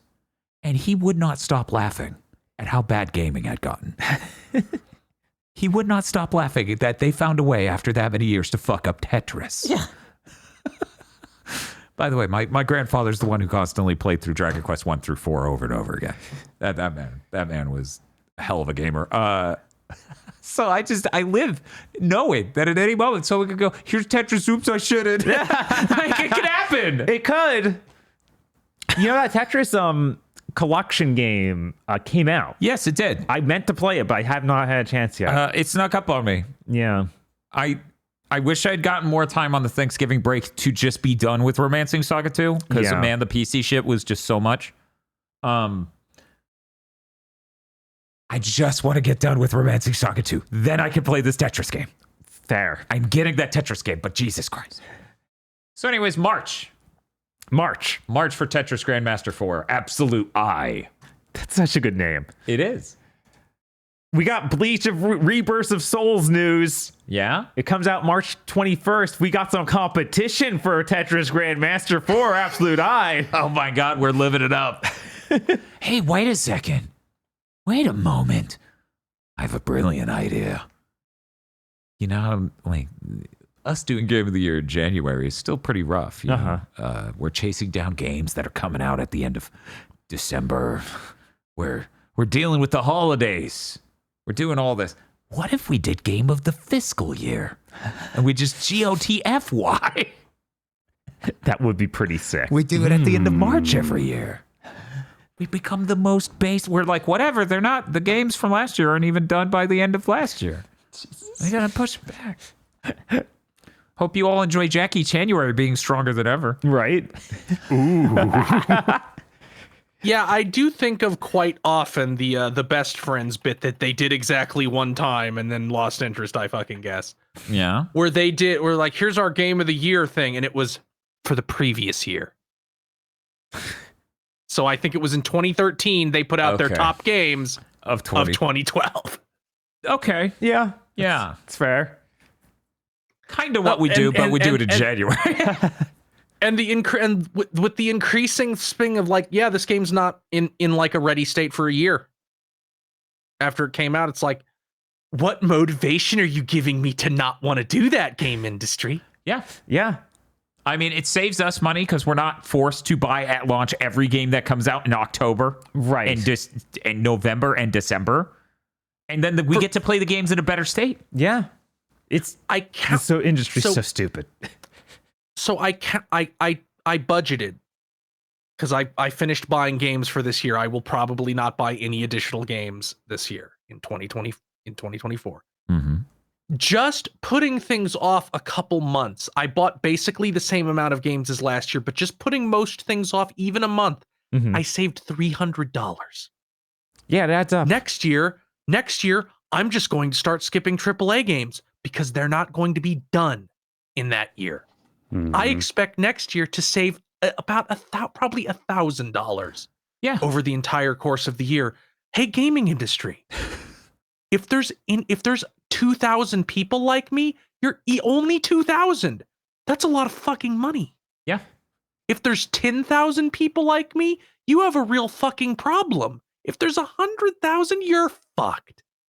Yeah, this year really taught me that, and it was the perfect follow-up back to the prior year, that there's just no point in fucking buying a AAA game anywhere near launch. No. Anywhere near launch. You're paying the most. It is the least done it will ever be. The only reason I even remotely ever do it is to cover it for you guys. Mm-hmm. So if we push Game of the Year to March, it would be so delicious. Be like, man, we saved thousands. And here's another angle. The worse the game industry gets, the more I hear from our viewers, you guys, yeah, I'm getting priced out of gaming. I'm looking into more retro stuff. Yeah. So like the incentive for us to cover that stuff in a timely manner goes down. It's almost like this shit is an ecosystem. And when you suck shit, it starts to drag everything down around you. Yeah, I've been mulling over this quietly for the last couple months. I don't even know how much I've talked to you guys about it, but I think there's going to be a watershed change in how we do shit in the next year. Just fundamentally because of factors in the industry, if nothing else. Mm-hmm. Anyway, so let's talk more about this Bleach. Yeah, sure. We didn't even get into that, really. We didn't. Feel free to repeat the information just so it's all together. A Bleach Rebirth of Souls is coming out March 21st next year. It's going to have a pre-order bonus that gets you 1,000-year Blood War costume, so I guess there will be some spoilers here. Oh, no. I know. You Well, don't I want to guess- know I what guess Hitsugaya wears. we're going to have to really rush the chugging Bleach stuff so that way I can watch the first part of the 1,000-year Blood War before that Yeah. comes out. Right? How are we gonna fit in the bout arc then? I don't know. That's gonna be relevant too. We don't want aggro to get spoiled by the game showing him who Jin Karya is. Yeah, he's definitely gonna be there. Maybe he's one of the 4 DLC characters that's coming. He better be. There's no way, but that'd be so funny. The biggest win imaginable. If he is one of them, it's like, yeah, the PSYOP worked. We got enough people on the internet saying Jin Karya, and they had to put him in the game. It's going to have 3 different versions. We got standard for 60, deluxe for 85, and ultimate for 100. Deluxe gives you that extra character pack and some soul crystals. Whatever those are, who knows? And now Probably some dog shit monetization method. ultimate, you get to play 2 days early, but there's no lighting. Yeah, no early play here. Oh, weird. There is the Shocking. the $100 Ultimate Edition that gets you costumes and even more soul crystals. Wow. Yeah, I'm like, dude, really? All right. So this game is supposed to have like the Bushido blade you can kill in one hit if the circumstances are right mechanic, right? Like that's the one of the gimmicks. Is I that don't what's up? think so. It has a lot of weird gimmicks, and that might be in there, but not the way I interpreted it. Oh, I think I you thought can, it had something like that in it. yeah, I think you can get into the state where you can go super mode somehow. 2 days early, but you can't Bankai. We did the Bankais weren't done. They weren't done. Ichigo can Bankai, nobody else. But it's not a new outfit even. He No. just moves faster. That's it. Okay, I'm sorry. I misinterpreted the reverse fate. The more desperate the situation, the more powerful you become. Overturn the tide of panel and unlock new forms and new blades in the heat of battle to bring victory from the edge of defeat. Wow. Wow. We didn't talk about the pricing gaff. Oh, yeah. They apparently, Namco Bandai accidentally sent out the wrong prices to many retailers. So a lot of them were listing at $40. And they immediately Instead of turned around. 60. At least they said they're honoring any pre-orders that came in at 40. Oh, wow. Yeah. I did not expect Yeah, that. a lot of places were doing that. This also leaves out the really funny element. They apparently told their own store it was 70. Yes, I saw that too. What the fuck? Yeah, so it was more expensive there than it Hey it was- man, you notice how everybody that isn't a moron is going, our game probably shouldn't be $70. Yeah, Yeah. I'm noticing that. I'm noticing that the industry and journalists tried to sell us on launch year that 70's the new normal, and every person ever went, nah. Hey, remember They tried when, for a little. They tried last year and for a lot of this year, but Oh, now they it seems did. like so much shit is eating shit that they're like, Yeah. like it's Oh, no, feels I'm- like it happened in the same breath as that. We finally do care about old games because we don't have fucking money to make new ones. Yeah, no, I'm not saying they stopped trying to push that. I'm just saying they tried to push that from frame one, and everyone told them, nah, dog, ain't happening. And they just are finding out more and more as this gen goes. Yeah. I feel like we had more $70 launches in that first, 2 months of this gen Uh-huh. than we have since. God, Returnal was $70. I need to see Sony take the knee and not charge $70. Oh, they absolutely won't. I know. They're one of the last only people ones. who could still charge 70 and sell a game at all. They are. They might if they get a couple broken legs. I feel like they're gonna look at those Ghost of Yote sales and be like, and inexplicably Herman Hulst the moron be like, well, why didn't this just sell as much as the one that came out on the console that had twice as many users in the highest period of spending in human history? Why didn't this sell as well as Tsushima? And I'm like, because that world doesn't exist anymore and never will again. And neither will you. And then Chris throws fucking sparkles into her. Bob, go download All the living go get things the die image. alone, Herman Hulst. It's weird. We examined the bullet casings and it just had a speech from Goku. But only one the specific podcast network seems to acknowledge exists. Oh, we gotta go. Shut it down. They pick up the bullet casing and squint at it, and it has a pic like the Vegeta thumb picture engraved on it. Oh, that goes pretty hard, honestly. They say everybody has a bullet with their name on it. Some motherfuckers have a bullet with a picture of Vegeta on it. The man moves to Central America, is hailed as a hero for the rest of his days. It's like one of the reverse Nazi moves to Central or South America situations. Yeah. Oh my God. Okay, let's move on. Yeah, sure. Konami released the opening videos for both Suikoden 1 and 2 remasters. Okay. They actually are like remakes of those openings that were on the PS1, but with brand new assets. Like, That's this isn't awesome. some terrible up-res or anything. Thank God. This just is really cool. That's awesome, dude. That's probably what you need to do on all of these. Just give people the option to watch the super crusty ones in a menu somewhere and just have another studio remake the exact same fucking animation. Weirdly, the one for Suikoden 1 is pretty different, but one for Suikoden 2 feels like shot-for-shot remake. Dope. Yeah. Well, that's the important one. Yeah, and that intro is a lot better, honestly. Like, you could tell that Suikoden 1 is like, we got 3D working. Isn't that interesting? It's like, no, not that much. There's an interesting statement in chat. I feel like we should do the same. Like, I'm interested in this. They say, only $70 game I liked was Tears of the Kingdom. Okay. Bob, how many $70 games that you've bought have you liked? I could do mine real quick. Go for it. I'm going to need to think about this. So, Returnal, which had problems. Ratchet Yes. and Clank. Your turn. Ratchet and Clank. Now, The Zelda. I guess I'm not counting any of the games we got codes for. Oh, yeah. Because we did get a code for 7 Rebirth, which Yeah, so I didn't... you I- liked it. Yeah, I liked it. You liked it a lot. Yeah. So I guess that would count. Right. So wait, it's Ratchet and Clank Rebirth and what else? You're holding up 3 fingers. Zelda. Okay. Yeah, Zelda as well for me. Yeah. Alan Wake, was that 70 or No. was it 50? Oh, okay. Oh, shit. that was 60. The whole point was like, we don't have physical, so it's 60. Like a Dragon 8 was in fact $70, and I'm astute you bought it because I thought I'd get to streaming it way faster. Right. And it's like that game goes down for $25 so many times. Right, and that's what Chris was telling them in chat. And that game's amazing. That honestly, even of those games I just listed, that might be the best of them. Mm-hmm.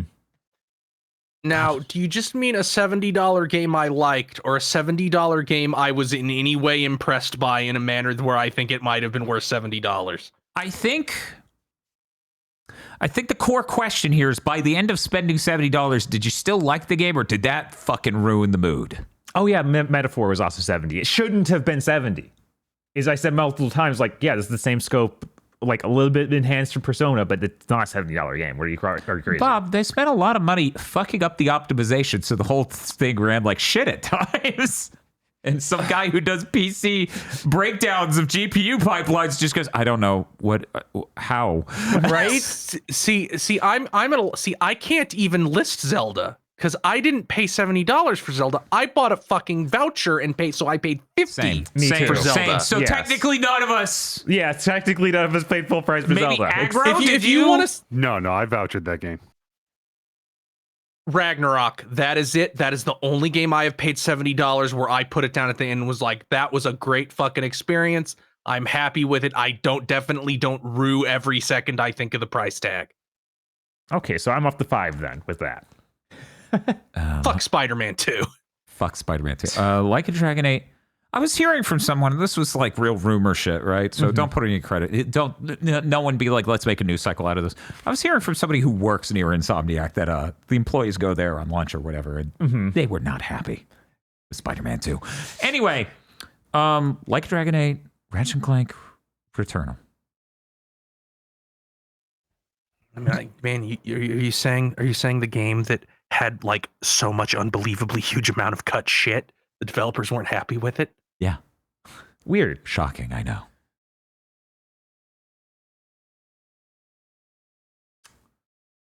Anyone else? Does anyone? I think Space Marine 2 I paid 74.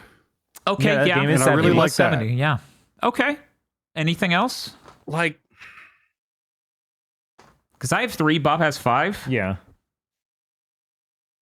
Worth noting, we bought a lot more games than this since this gen started. I really like Rebirth. Oh, wait, but wait, if wait. I hadn't been Gran Turismo 7. I'm up to 4. There you go. And that game's like, if I hadn't been afraid of being spoiled on it, I would not have bought that game at launch. So I the $70 was a bitter pill I had to take to avoid people spoiling it. Foolish me, I didn't need to worry about that. Yeah, nobody spoiled that game. And Yeah, won't isn't on that the next fucking one. weird? Isn't that fucking No, there's weird? actually a very good reason they didn't spoil it, Dan. When you play it, we will discuss that very good reason. Hell yeah. Maybe I should prioritize that. Sorry, Romantic And for- Saga. I know you've got and 18 for- more hours, but I need to throw 100 at this.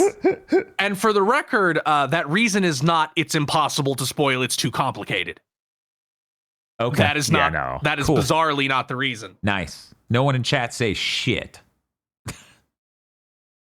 I'm trying to play it professionally, guys. Okay. So Aggro 1?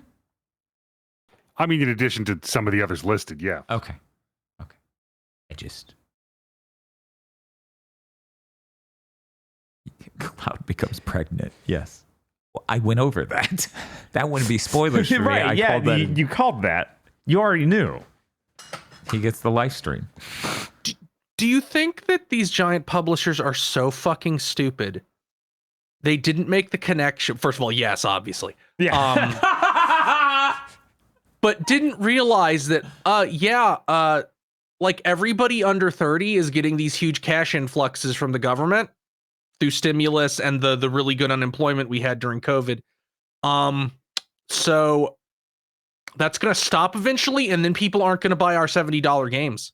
People who make necessities to live didn't realize that. Yeah. Yeah, nobody It's- realized anything somehow. It's so funny watching the price of groceries go back down. I'm like, oh, that's weird. How did avocados get 50% cheaper? It just seems ludicrous that that should happen in a single week. I guess I can move on to the next thing of news. Yes. Okay. I just thought it would be fun to talk about, $70 games are the future and we're all going to enjoy. Okay, Call of Duty, Black Ops, Cold War. Cold War. Yeah, I was like, I didn't So, ignore that news one enough for that. 5. I, after scraping, reached 5 across 4 whole years. Yeah. Do you even have to rip some of those off like Zelda? Right, yeah. Yeah. Um, Well, I didn't count that. oh, okay. That wasn't in there. Okay. Yeah, I had to. We already removed it. Yeah, I think so. Let's move on. Yeah. Project Mugen got officially titled Ananta. Ananta? Ananta? Yeah, Ananta. It's for people who don't remember this game, it's the Genshin Impact like that's set in a modern day city with anime characters and you can swing around like Spider-Man. It's what you see these two people behind us doing the two guns pose. You're under fucking arrest. Yes. And then Shepard's like, no, the West has fallen. Why is Shepard Sabbath in my head? He somehow that works in my head too. I don't know. Yeah. But that game looks pretty cool. I'm pretty excited to see what they do with it. They put out a new trailer. You can go check that out. It's got a lot of anime stuff like that. Yeah. Again, made in China, as you might expect. Metabot Survivors got announced for phones, iOS and Android, or Metarot if you want to be completely. Oh my God, that's what's up with that? That's the same IP? Yeah, that's the same IP. Yeah. But yeah, it's not, this does not have an English release plan, so I guess technically we should call it Metarot.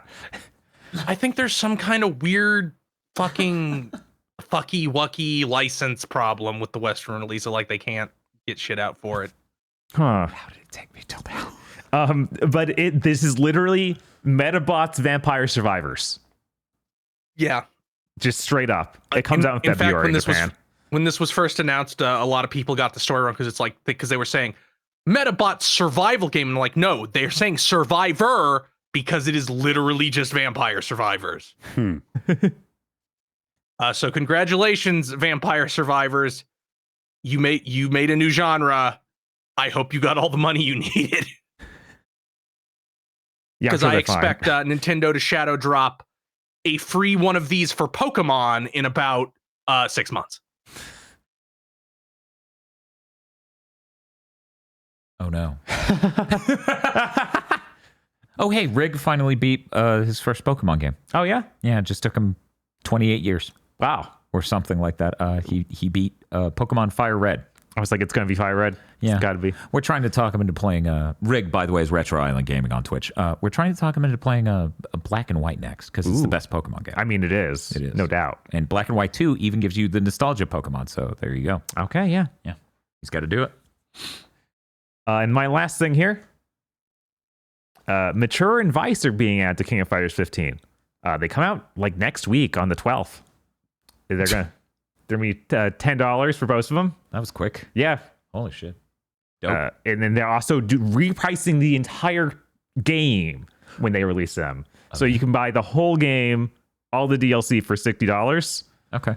And I think that the base game is going down to $30 if you just want that. And then you get the other upgrades for like $15 a piece. Oh, that's cool. Yeah. I always like that. I always like when it's like, remember when they did that with Street Fighter 4?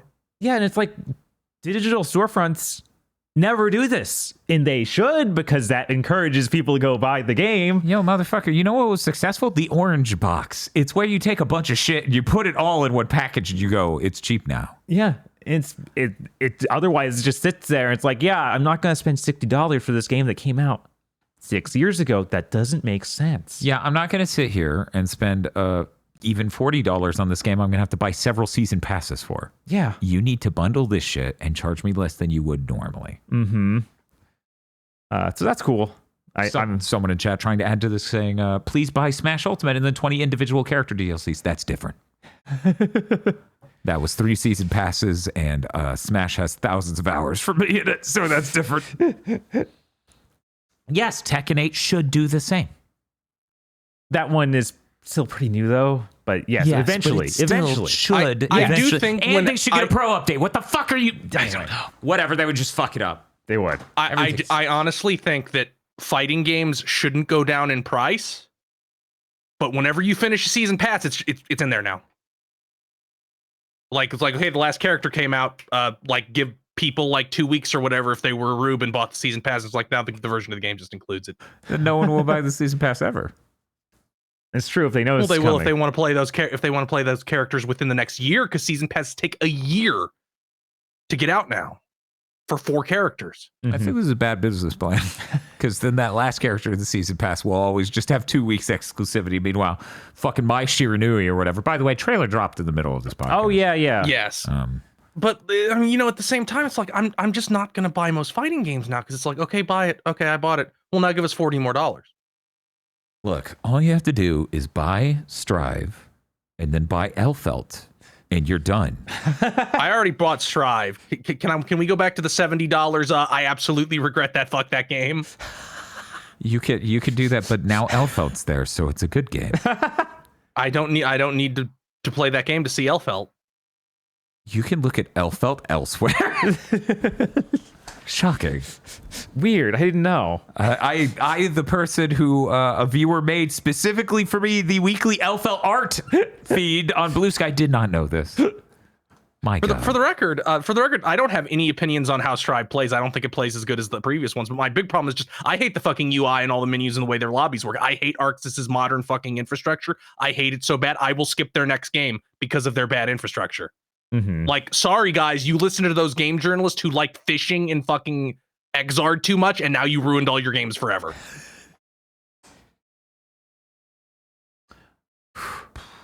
Oh yeah, there's also the PC gaming show Most Wanted, which I mentioned earlier in the show. I didn't get to watch all of this, but they did open with a brand new game announcement. I figure I could put that in here. Okay. Moonlighter 2 comes out next year. This is a top-down Zelda-like game where you run a shop.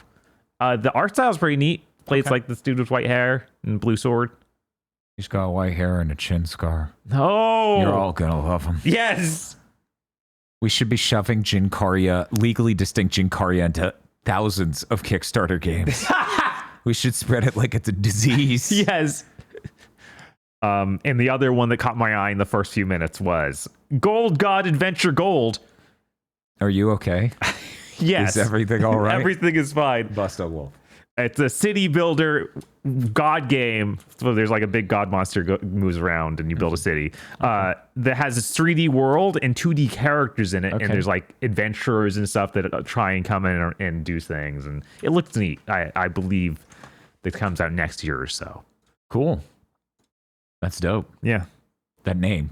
Yeah, that name is really good. Gold God Adventure. Gold.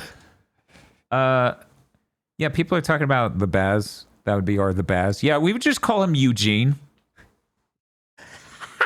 Eugene Courier. Yeah. The funny thing is I knew about the Baz. And I knew about Peach, you know, Pat's wife, with the mustard lore. Right. Long before you fucking knew shit about Super Best Friends. I mean, Zubaz got put into fucking Dive Kick. Dive Kick. Yeah, so that's that how I makes found sense. out. So wait, is the Baz related to? Yeah, I didn't know that was them shoving it into all those games. Wow. The Baz is a concept art from Street Fighter 2 that inexplicably Capcom didn't care about them getting into all these other games. I feel like at some point Capcom would have been like, "Hey guys, simmer down." Yeah, but apparently not. Like, something tells me we would be on the same relationship with Jinkaria's identical clone ending up in things because nobody fucking... He hasn't showed up in a game ever. Right? Yoshi's gonna show up before him. Rebirth of Souls is going to break the trend. That's going to be DLC Season 1. It better do it. Why is he nothing? I don't know. Also, yeah, he's the Baz, not Zubaz, which is the name of the original guy. Oh, okay. Yeah, totally different guy. Completely different dude. Just like our guy's name is Gerald. Jinkaria. Zujin. Anyways. Isn't Third Seat Kabune in a game? Chat, I am too tired. No, It is too late. No, they are not. His Shusuke glasses are too Amagai big. is, but not Kabune. God. Who let him in? So, I think Kabune's in the mobile game. Yeah, someone else was saying Kabune. No, he is not. I already checked. He is not in that mobile game. Okay. Feel free to send your pictures of evidence that he is in the mobile Yeah, send game pictures of evidence, but the Bleach Wiki says he is not. to Chris on Blue Sky. Because fuck Twitter. I need to start playing that Bleach game on mobile a lot, and then just so I can be like, oh yeah, I got it. You know, Bob, that could be the third game during the stream tomorrow. We just No, that'll spoil you. It does have it has a Right, PS4 version, has a PlayStation version. It does. Gene Korea. I don't see why. Like, I think your Eugene Courier is probably good enough. Probably. And Indiana Troy Jones. Baker's like, who the why do these fucking people keep asking me to voice this character? What is going on? Indiana Jones' name isn't Indy. No. It's not Indiana. Yeah, it's great. That's. If only it was Gene. It would have been perfect. Gene Jones. Anyways, that's it for this episode of Big Think Dimension. Tomorrow, apparently, we're playing Infinity Nikki in Indiana Jones: The Great Circle. I assume this is going to be like chocolate and peanut butter. And maybe Mario 64 as the third slot that I probably won't get to play for that long. Somehow, Tiger Chance survived a big thing. That was this over 5 hours? Over 5 hours. Man, a lot happened. Thank you. Thank you, Thanksgiving, for so much news. All of it positive. Please look forward to our stream and Chris's stream of Yick 1.4 I.V on Saturday. I'm going to do that shout out again. You're craving it. Going to do that shout out again to Chris Wolfhart. Let's see.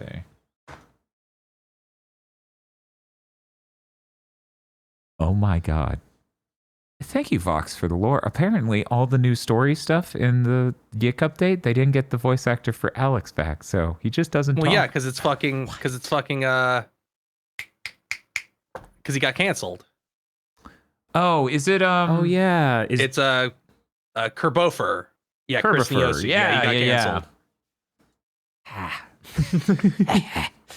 Anyways, stressing this again, I cannot underscore the value enough. Bob and I are never fucking playing that game for you. Ever again. no. So if you want to see it, go over to Chris's channel. Yeah. Cool. Anyways, that's going to do it for this episode of Big Think Dimension. Goodbye forever.